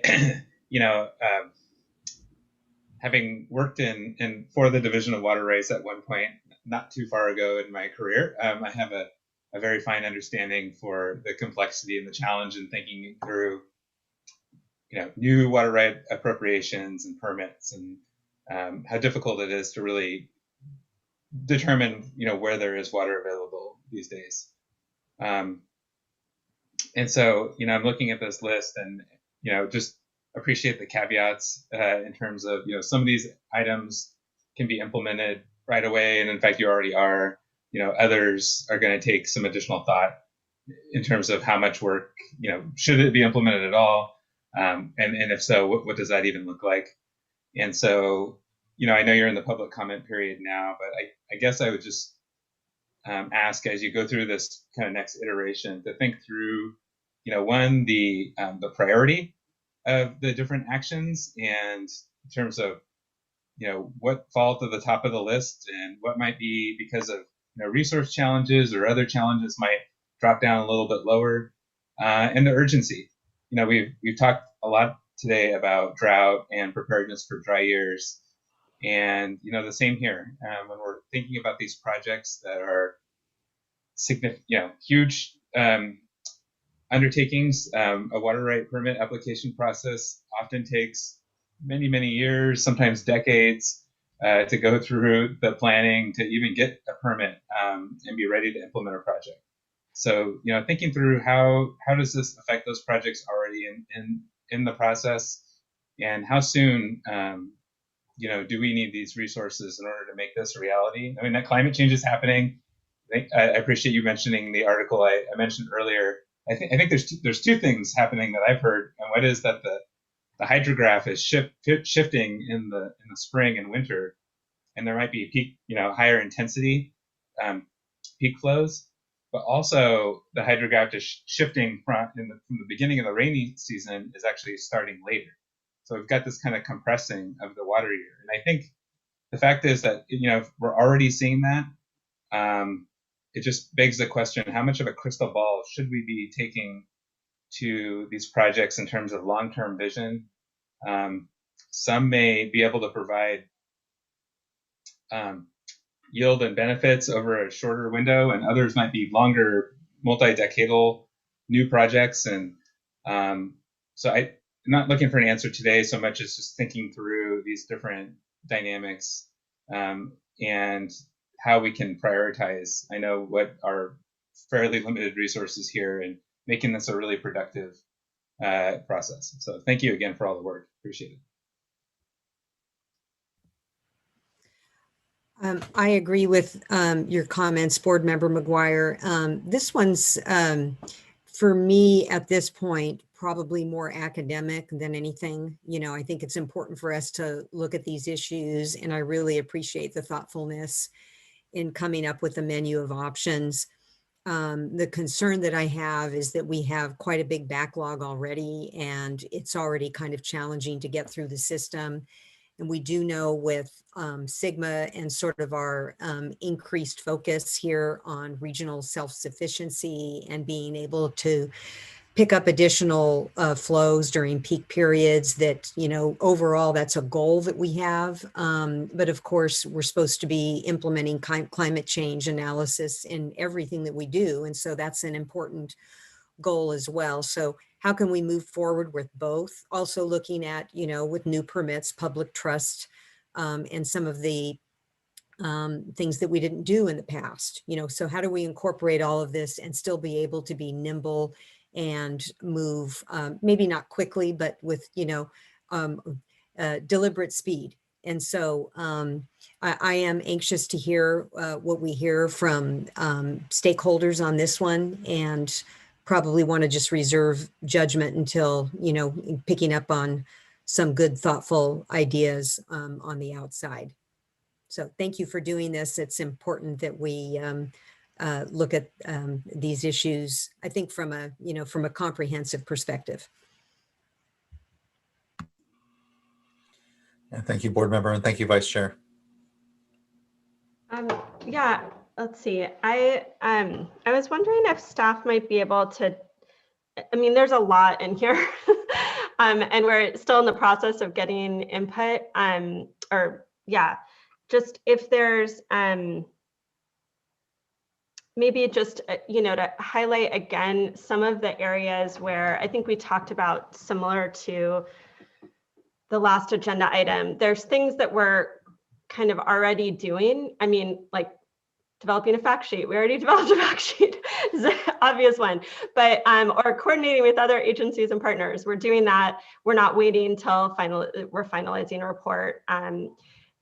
Could we just, would staff be able to just highlight maybe some of the things where we're already working on these, we're not waiting to finalize a report, and others where, you know, to the point of Vice Chair and board members before me, we're just, these are big projects, and, you know, we need to prioritize, you know, staff resources. And so just, can you just highlight how you are currently thinking about, staff is currently looking at that?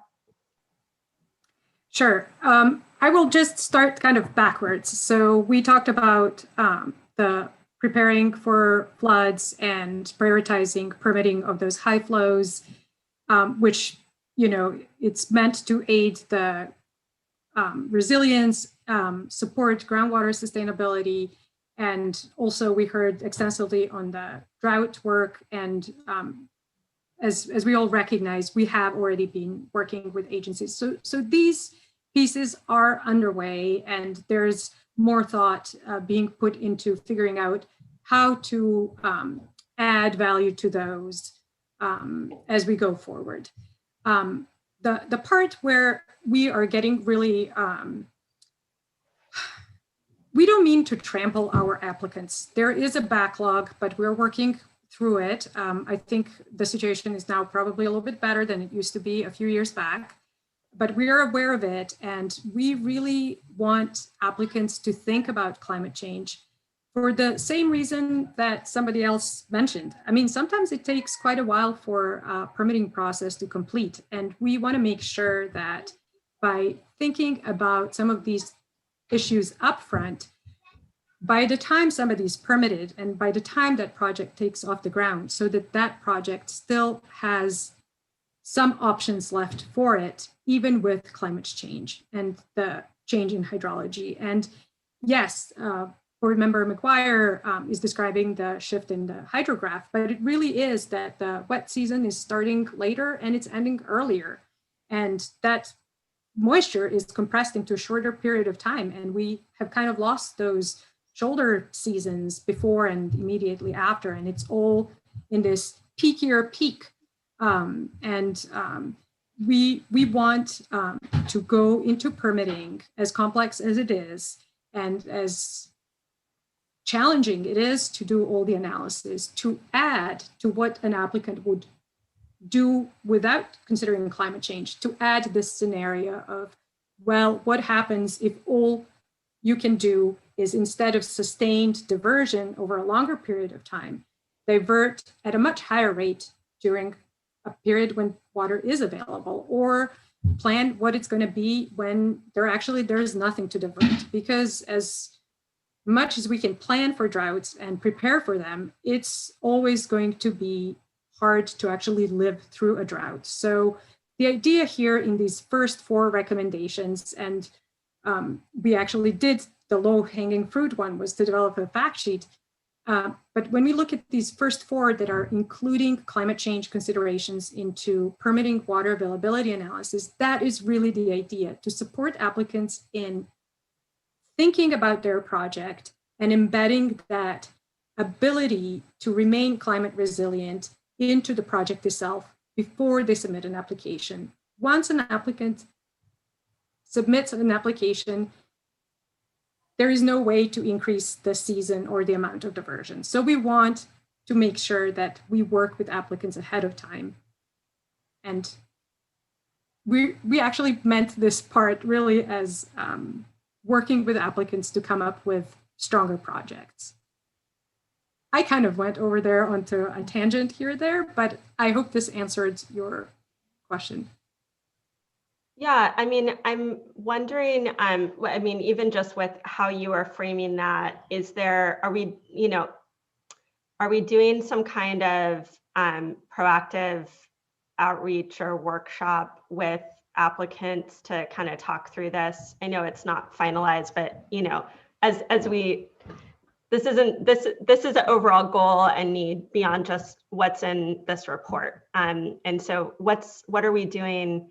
What are we planning to do in terms of following up with applicants, even just from the standpoint of how you just frame that around helping them be able to submit more effective applications given this context?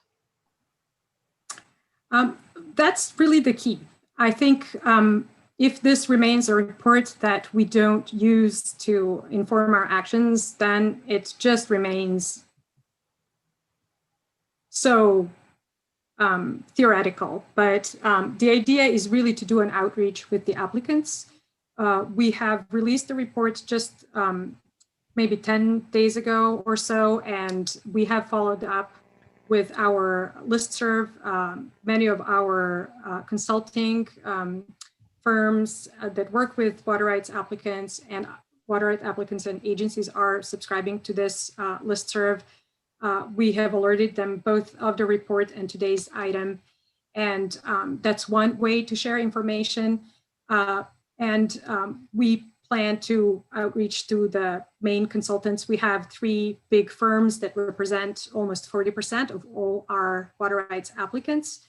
But really where it comes down to is the majority of our applicants are for relatively small amounts of water. These are regular people who are not following State Water Board meeting and maybe are not going to read this report. And their first contact with the water rights process and the board might be through the appropriated water right filing. And so to reach out to those, we plan to include information about climate change in our online application form. We have a new online form that got launched just a couple of months ago, and we plan to definitely share information to educate applicants, to direct them to the resources, and to make sure that as they're embarking on this process to apply for a water right, they're considering these things. We also might hold additional items. For example, we could do a webinar to offer for people who would like to hear more about the report, digest it. We only talked about recommendations here during today's meeting, but there is quite a bit of other information and discussion that could come from looking in more detail at the report. So we could offer a webinar for sure, but again, some of the small applicants don't have the capacity to attend webinars and things like that. But if it's recorded resource, and also working with applicants one-on-one, case-by-case basis, that's the best we can do to actually support those smaller applicants. But we would probably want to start with larger applications who have more wherewithal and more resources available, and then those can probably serve as examples also how to go about doing some of this work. Yeah, and just, this, a big portion, and I think a lot of the really hard stuff in here is kind of what we laid out, or we've discussed in the last item around planning and preparing for droughts and improving data in our systems. And so just, I think certainly this board in our priorities discussions and, in both this effort and the WRDA report effort and just ongoing efforts, I know right now in particular are really prioritizing that piece. And even though it's super, maybe more staff intensive than maybe some of the other issues and many things that we need to be doing, I know that's a big priority for us. And I guess I would just say, as we look at these recommendations in particular, it'd be great to hear back over time, reporting back on what we are what we are implementing that's, aligned with both of these efforts, in particular with drought and with improving data quality and use. And I guess lastly, I would say I just really appreciate the link back to our climate change resolution as to why, what motivated actually this report, because I do think the board, we set forth so many priorities and we adopt resolutions giving direction to staff a lot. And it's nice to circle back to those things that we've adopted and just check back in on how are we doing on that? How are we following up on all those efforts like climate change, like some of the data stuff that we've done. So just appreciate that and look forward to hearing more updates on all this work. Thanks. Thank you, board member. I think we can go to our comments here. Oh yes, by all means, board member. Apologies. Didn't see you. Thank you. I'll add my accolades to those of my colleagues, to staff, not just for this item, but really for all three informational items that we've heard today. Without minimizing the other two, I'll have to confess that this one is the one that excites me the most.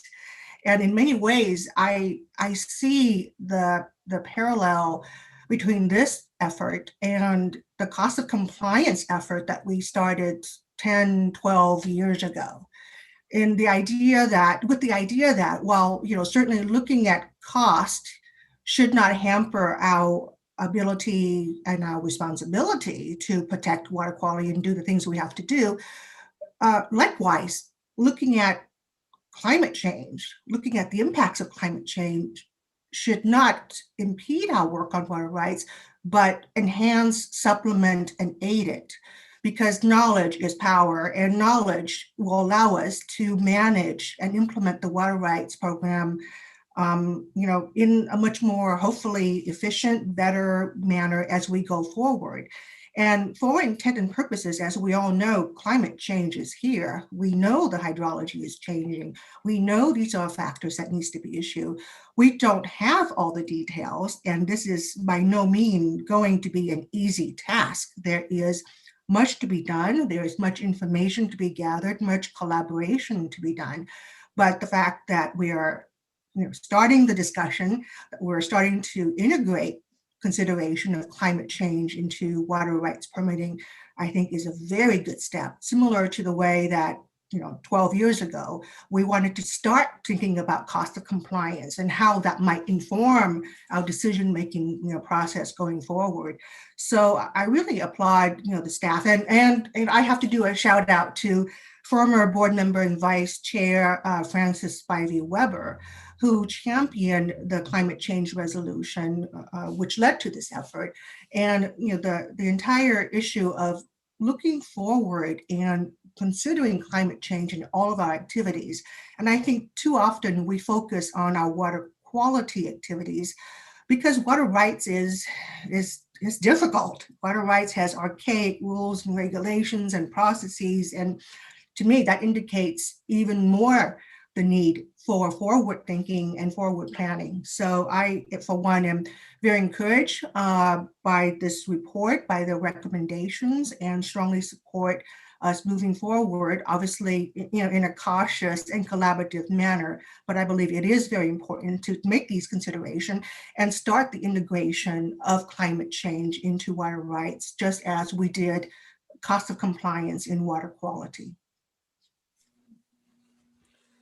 Thank you, board member. Really good summary and good comments. And actually, just it occurred to me, and Ms. Hartman, can you explain actually the opportunity in the next climate assessment to actually maybe tuck away or how that kind of fits in with this work, knowing that in the fourth climate assessment, I know there was trying to link back to some of those efforts. To board member Dodek's point, board member Spidey Weber's real focus, and even in the what is known as the WETCAT, the Water, I think, Climate Action Team, and it's the Water Energy Nexus. Some of these groups, are there, what are the opportunities in some of that larger official work, if you don't mind? I can take a stab at this, Chair Esquivel. I can't give a full response related to where the fifth climate change assessment is for the state. But you're correct. In the fourth climate change assessment, there were two articles, two reports that came out, and they were looking at drought and also water rights administration. And so I'm not sure if the scoping for the fifth assessment is already wrapped up, and if the research proposals are taking shape already. We can follow up and circle back on that with you. But certainly out of the fourth climate change assessment, quite a bit of information came out, and including the hydrology data that are on CalAdapt, and those climate simulations continue to be improved. The Energy Commission is the main driver and funds a lot of this type of work in California. And we actually do work with CalAdapt's team when they're developing new tools. We are offering information and types of functionality that might be useful for us, and then they take it and do with it as much as they can. So there are opportunities in the continued work, both for the fifth assessment and as other groups across California are working to leverage those efforts.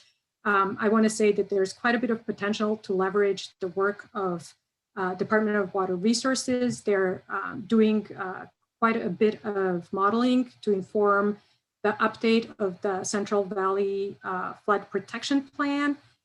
So we're hoping to work also with the Department of Water Resources as they're working on their efforts, if it's possible to synchronize that effort with our needs so that we have something that helps more than one agency and all our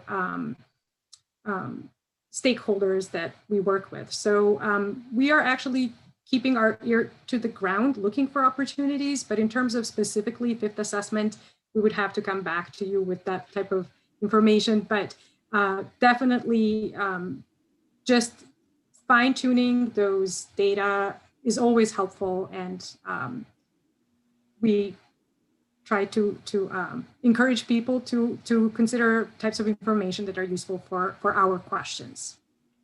Perfect. Well, thank you. I look forward to hearing what folks feel are those opportunities and making those cross connections. I think it's to your point, it's maximizing these opportunities when technical work is being done, even particularly through sister agencies, knowing how sometimes poorly resourced we might be to conduct the work in-house, how we kind of do more by better considering one another's needs in this space. And I think I'm here to help. So look forward to further discussion around that. Thank you.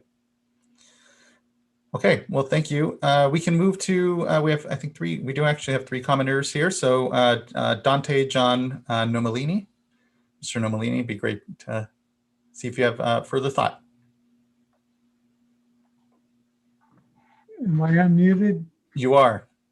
Okay, thank you for allowing me extra time on the prior item. I would just like to say with regard to the application for permits, one of the difficulties that exists is for watershed of origin applicants to exercise their priority with regard to taking water back from the various projects, the two in particular, the Central Valley Project and the State Water Project.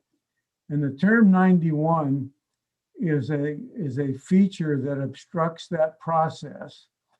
And although it was heralded as some type of a real benefit, the problem with term 91 is that if 1 acre foot of water is being released by either the Central Valley Project or the State Water Project to maintain their obligated water quality standards, that means no other water is available that is produced by natural flow.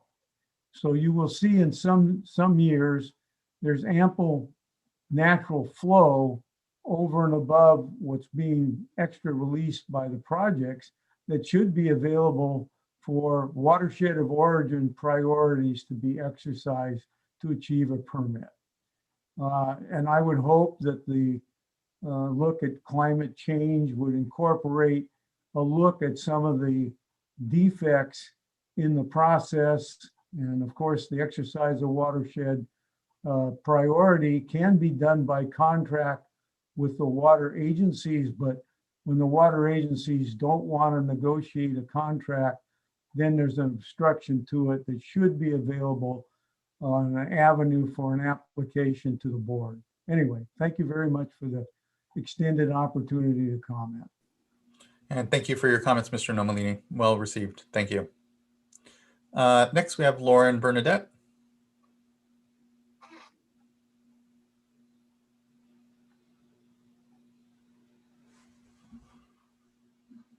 Thank you, Chair Escobar. Again, I'm Lauren Bernadette with Aqua, and again, we have 3 comments on this report. So first, thank you for undertaking this effort. Climate change planning is important for any agency or water user in California. Second, as this report and effort develops, we'd like to raise the point that current climate change models have disparate findings, and many are calibrated for a global scale, but not regional areas. This can make the models difficult or confusing to apply, and the board and water users should work together on clarifications regarding how to use these models. Third, we'd like to point out that some of the current recommendations, including 7-1 and 7-2, insert significant uncertainty for any person or agency applying for a permit. Aqua plans on elaborating on these comments during the written comment period for this report, so thank you for opening up that comment period. We appreciate your work on this important effort, and that concludes my comments today. Thank you. Thank you, Ms. Bernadette. Appreciate the comments. And then lastly, we have Kimberly Burr.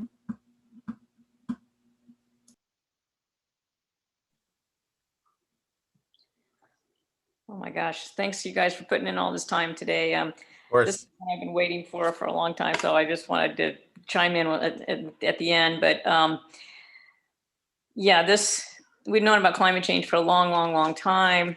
I think that people who are, concerned about water have been taking steps to sort of, prepare. And I think that we need to recognize those efforts, and people who didn't take steps to prepare, they shouldn't be holding back your progress.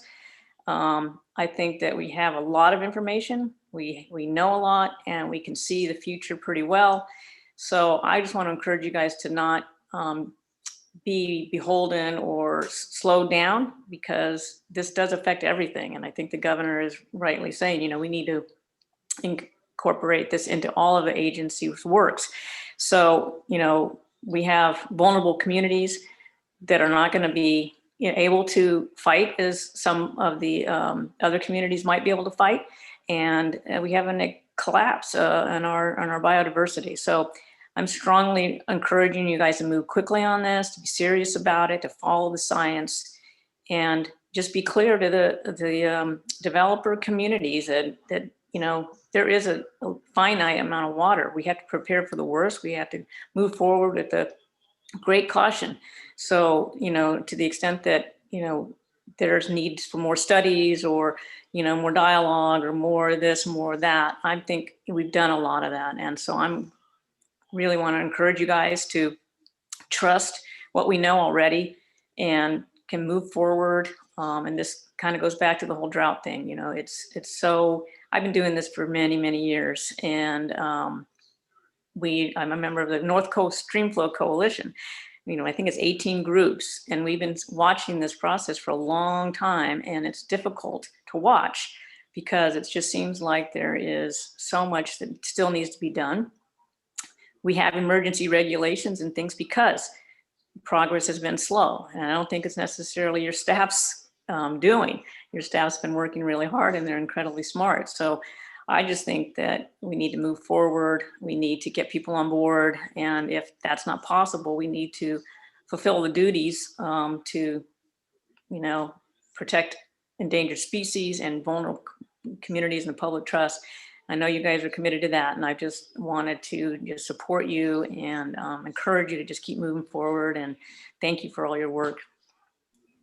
Thank you as well, Ms. Burke, for your good comments and continuing to follow along in that work. And so yes, thank you. It's hard to, there is a lot of work to be done, to your point. And so, it can seem overwhelming, but I think there is a lot of great groundwork and a good commitment ultimately to making sure that the water rights system is going to adapt and is going to be here for us when we need it most. And it's not going to if we don't resource it or have the difficult discussions therein.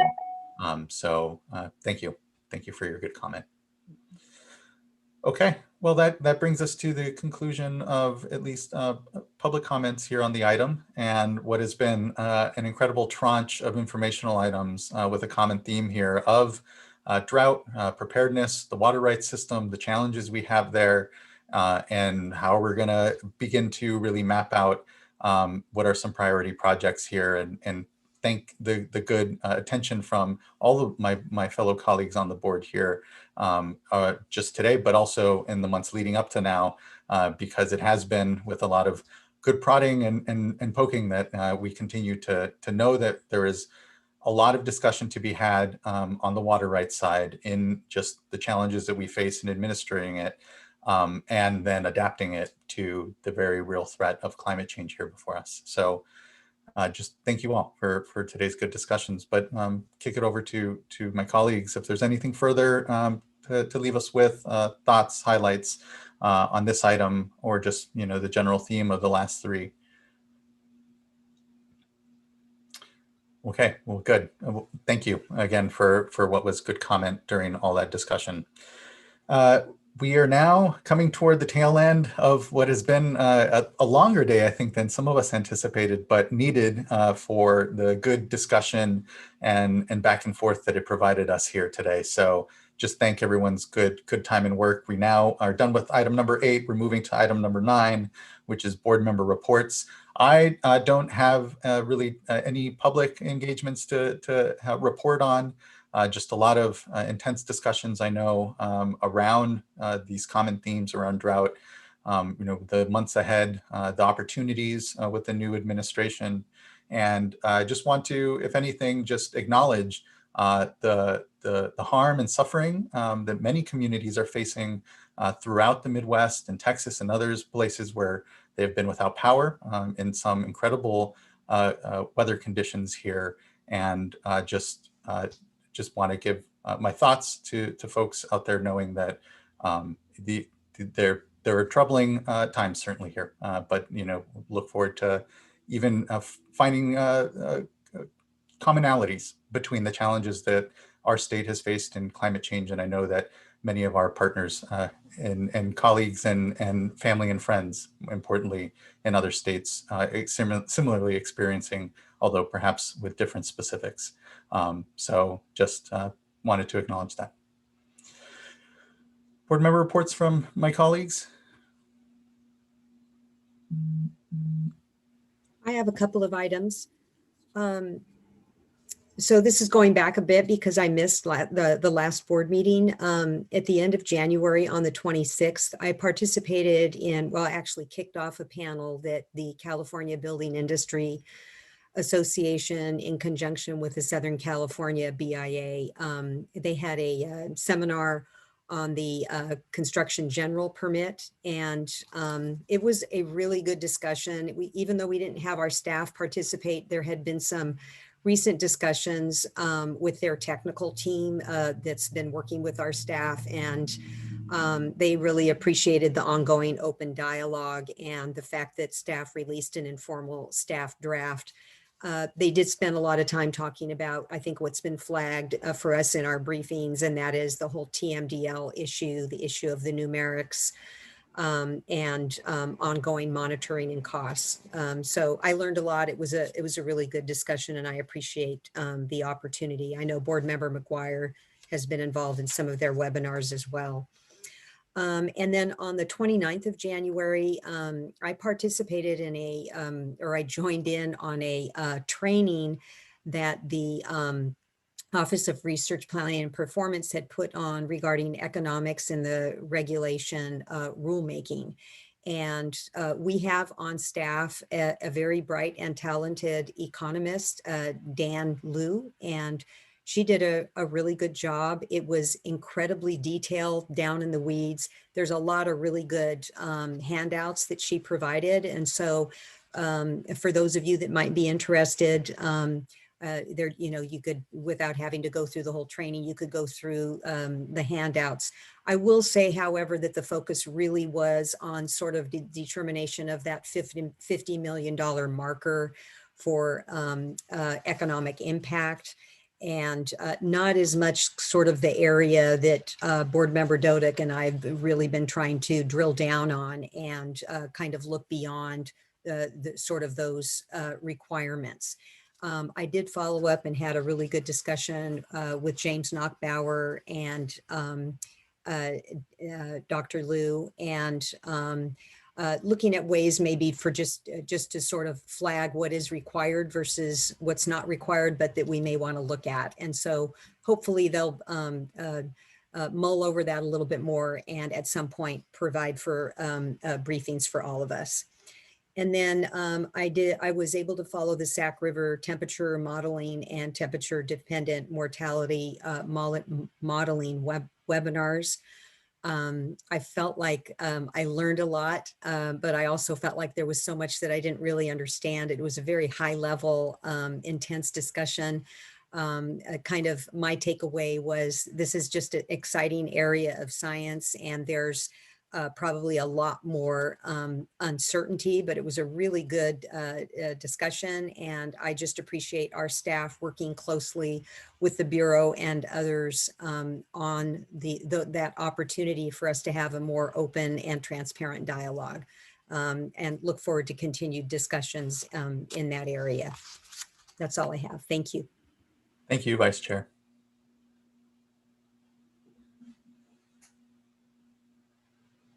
Others, board members? Just a quick report from the San Francisco Bay Regional Water Board meeting that I attended. I feel good using the word attending these days, but I just want to report on the fact that there was an election, and Chair Jim McGrath and Vice Chair Jane Batty were re-elected to their post. And then the other thing was that we said our sad goodbyes to former board member Nusha Ajami. As you may know, she was appointed to the San Francisco PUC, and so resigned from the Regional Water Board. And of course, we all wish her well. And I took the opportunity to make the plug for the fact that we really look forward to having her on the SFPUC, given how engaged that agency is on some of our Delta water rights activities. So I think she'll be obviously an excellent member of that body, as she has been with the San Francisco Bay Regional Water Board. Thank you, board member.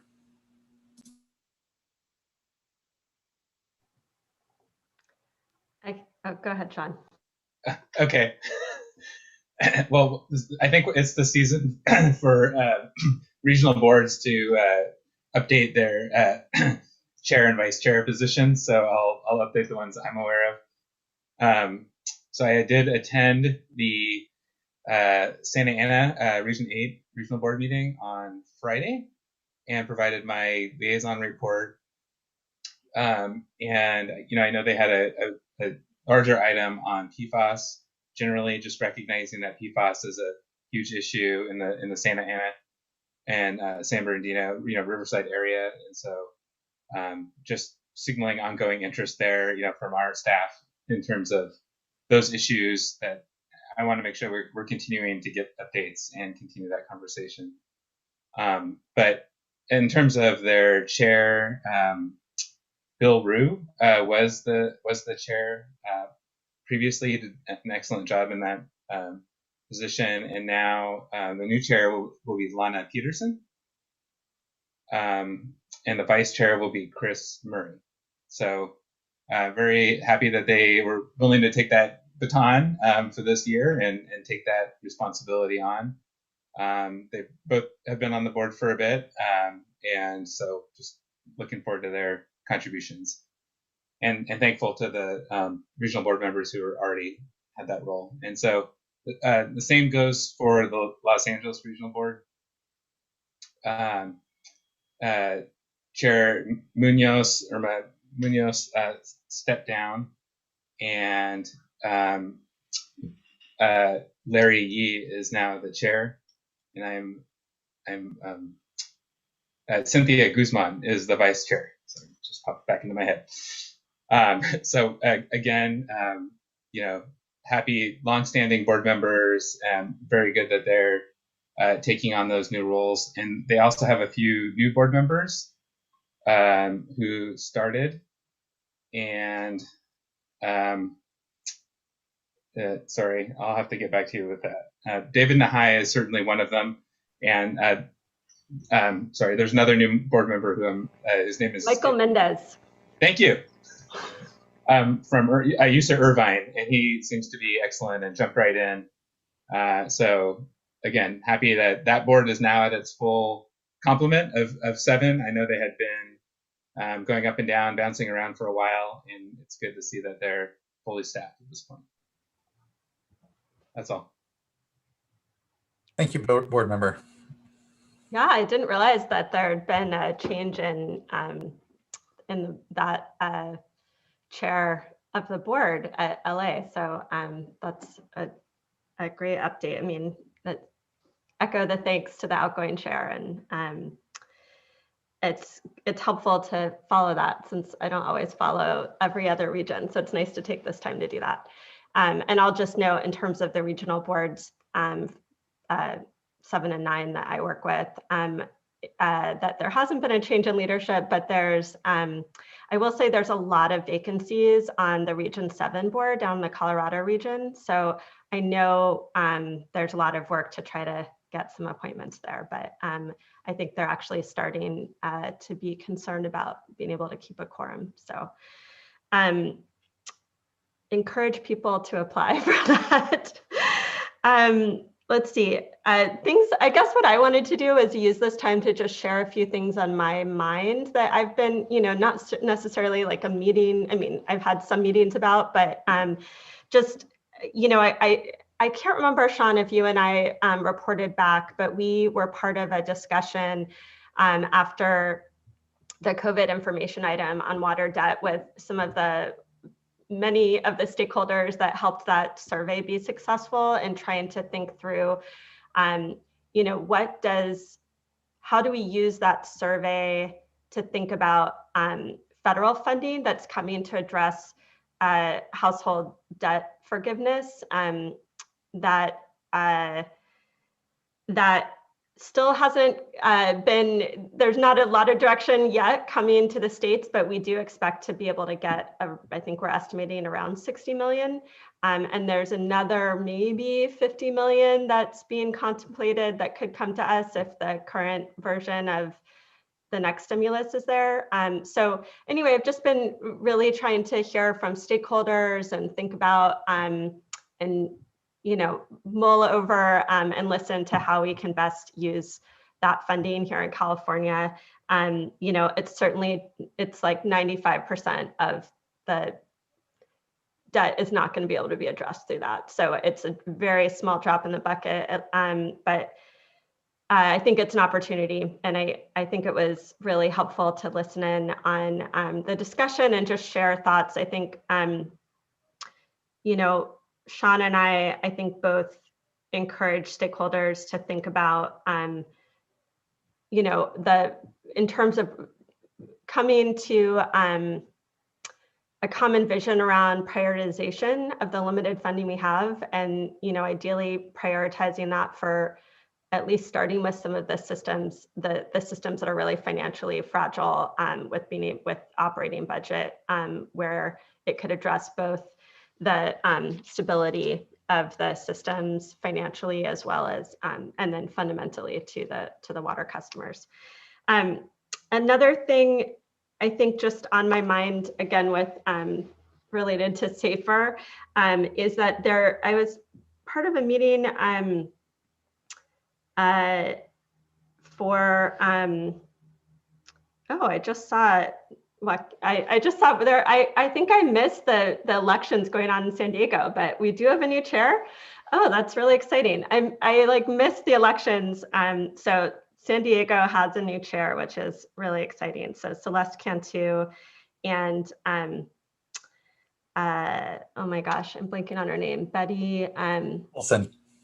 What is it? Olson? Olson, yeah. Olson, yeah. Betty Olson is vice chair. So thanks for that. It's exciting. So many different new changes in regional board leadership. John, did you want to say something? I just wanted to remind the board that the first meeting of every year, the regional boards need to elect a chair and a vice chair. So that's why they're all happening now. Yeah. Great. Okay, sorry. The last thing I wanted to highlight was just that with SAFER program, there's a lot of kind of, we're in the point where with CV Salts, they're about to submit their early action plans for the management zones for drinking water. And so there was a discussion I think different folks have been having both on the ground and with regional board and state board staff around how to make sure that the SAFER program and the early action plans are best coordinated and best making utilization of resources and getting the best outcomes we can for communities. So I look forward to seeing how that continues to develop. And I think the other thing is I think we're all going to get briefings on this, but there's a lot around the needs assessment happening with the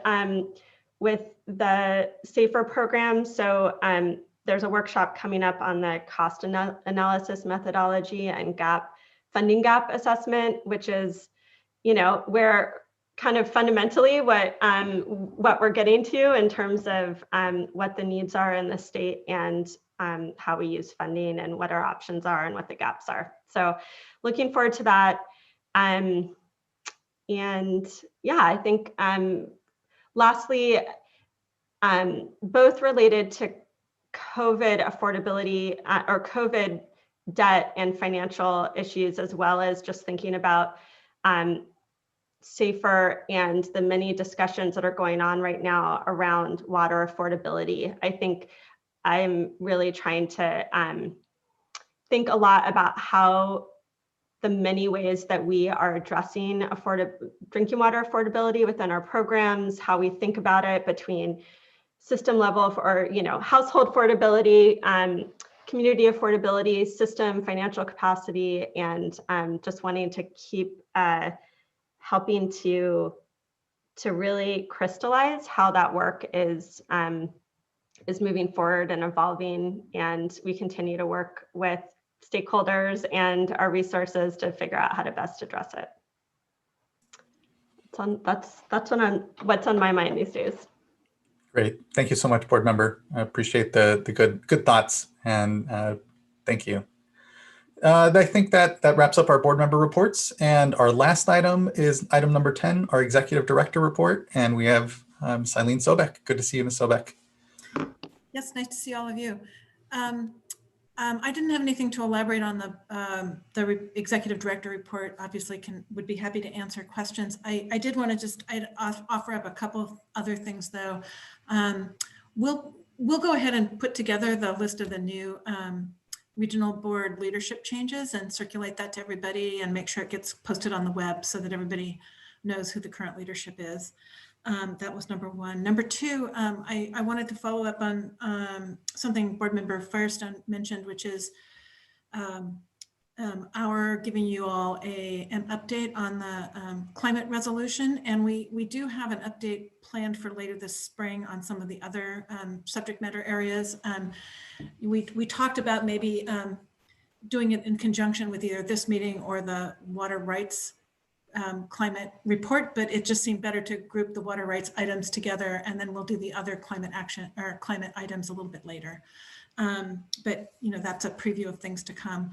And then the last thing I wanted to say was that today is the first day that our new legislative director, Ana Melendez, is joining us. So I think she's been watching the board meeting online. I don't know if she is still on. I don't know if she's built up her stamina yet to be a full-time board member of the employee of the water board, but she will now be an active participant. And I did want to thank Charles Delgado, who has been doing a really great job of filling in between the two directors, because this is a busy time in the legislative system, a lot of bills being dropped, and a lot going on for that office to organize and manage, and setting up meet and greets for Chair Escobar.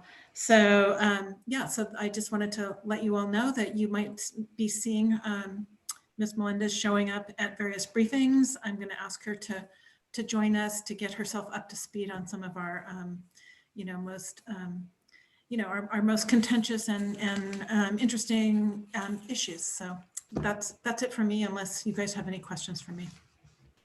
Just thank you, Ms. Sobek, for highlighting that. Rob Eagle, our previous legislative director, did an incredible job, and looking forward to the leadership that Anna's going to bring to the office here. To your point, we have no shortage of issues certainly before the board, and our partners in the legislature, the leaders there, are part and parcel to all of that. And our legislative director is such a key part for the work that we do, a key position here. So looking forward to her contributions here, and thank you for acknowledging her start. Thank you. Anything on the board executive director's report, or a comment for Ms. Sobek here from fellow board members?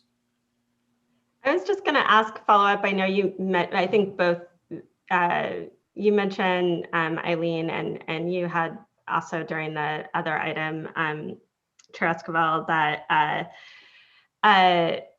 we're looking at doing an additional maybe information item on drinking water drought preparation, or and I'm just wondering, do you think that timing is sort of similar? Anyway, I feel like there's a number of different resolutions and updates and a lot coming, but just curious on what we're thinking about that. Yeah, I'll just say I'm pretty flexible. I think that what naturally comes up are like the needs analysis and other safer sort of intersections that make sense to kind of report on. But I'll let Ms. Sobek talk about any thought further. I think I just want to make sure we do it relatively soon to have some good relevance here and sort of the drought framing that we have. But anyway. Yeah, I'm sorry, I don't have the calendar in front of me, but we do have a couple of safer related items that we need to give the board updates on. And so I think we'll try to group all those together with any other drinking water related updates and make it a meatier info item. And I don't know. Yeah. So I'll just leave it at that. We'll just see how much we have and what else makes sense to put into that. So we'll be happy to talk to you about that as it gets closer. I think that is likely to be in April rather than in March. I think that's sort of the timing of the safer item. Great. Just on your executive director report, I just want to call out the, 5 systems that moved off the human right to water list in January. It's always good to see. Of course, 4 more went on, but no, it's really wonderful to see. And I know some of those have been, I certainly know Sequoia Union Elementary School has been on that list forever. I guess not ever, but for a very long time. So it's great to see that movement. Just wanted to celebrate that a little bit. If I could actually, that is good, very good news. And I saw the same table in the executive director's report, and I'm somewhat reluctant saying this, but I feel like I should. And that is that it's good that we're seeing the systems come off the list, and it's unfortunate that we're seeing ones come on the list. But I find myself just wanting to know a little bit more about why that is. What are the reasons? I see the systems listed, but I don't know. Was it because of direct engagement with our SAFER program and providing assistance? Was it due to another effort that system took to come back into compliance, or is something else going on? And so I'm not asking for maybe, if a briefing's easier or some small tweak to the report, just to provide a little bit more context. Because, I'm hoping over time what we'll see is more and more of our, state board engagement with the SAFER program showing that benefit, showing how we're actually pulling systems off that list, and maybe even systems on their own, moving through different efforts. So it would be helpful for me, just not having that information handy is I think we should all be aware of how things are changing over time. Okay, sure. I will pass that along to Division of Drinking Water. Yeah, thank you, board member. Good note. And I know as the whole goal is the better tracking ultimately of systems, and I know that there's data systems being developed that hopefully allow it to be a little more of an easy thing to be pulled up to get a little more information, to your point. And I'll just highlight, because I can't help it, but the SAFER program has the SAFER website. So if it's all our website. There is, if you go to this, watch out with the website discussion. /SAFER. I know I don't want to start that, but that there is a link to this really great interactive map clearinghouse that staff have been working on. It's updated every quarter, and you can search not only all the systems that are on the human right to water list or have come off, but also exactly what kind of assistance they're receiving from the water board, including where they are in the process, if they're receiving technical assistance, how much money they've gotten, which contaminants they have, if they're on track to solutions. So anyway, it's a really great resource. And I mostly just, I don't know how much the public is actually still watching this anymore, but I want to make sure that we all know about it and can share the news, because I think a lot of times people don't know about the great resources that we have to get good information. Thank you, Board Member Firestone. We're still working on it, and we're trying to make it better and easier. And to your point, Board Member McGuire, systems come off the list for all kinds of different reasons. Sometimes completely unrelated to any assistance that we provide. And sometimes it's, after years and years and years of various kinds of assistance. And that's part of what we're trying to do is just try to figure out, there are no cookie cutter solutions for these systems. That's part of the challenge. Everything really has to be kind of tailor made. To both of your observations about systems coming off and going on, that is also part of the problem, is that we have at-risk systems that bounce on and off, or just a whisker away from perpetually being on. And the idea is to try to get, really try to find solutions that are sustainable and are going to keep a system off the list, if not in perpetuity, at least for the foreseeable future. And the whole idea is to make them, going to the drought question, to allow them to make it through a few dry years and not have every emergency, every new contaminant, or every one drought year be the a factor that kicks them into a point where they either can't deliver services or are not, or no longer in compliance and are back sort of on our violation list. But yeah, big problems and dynamic. But yes, when they go off the list, especially if they go off the list because we've helped them find a permanent solution, then that's the best. So we should be a little bit more. We'll try to be a little bit more complete about that. Thank you all for the good exchange. Anything further for Ms. Sobek? Okay, hearing none, then I believe that concludes item number 10. And with that concludes today's board meeting as well. And again, here we are at 4 o'clock or so. It was a good day worth of discussion, a really critical one. And I think, again, the message there is more to be discussed and a lot more specifics around the work. But this was really good table setting, and appreciate everyone's just good contributions and stamina to go through what was, again, a lot of information, a lot to absorb, and still a lot more to follow up on. So thank you, everyone. Have a good 2 weeks here. We will see you next on March 2nd. And until then, this meeting is now adjourned, and be well. See you soon.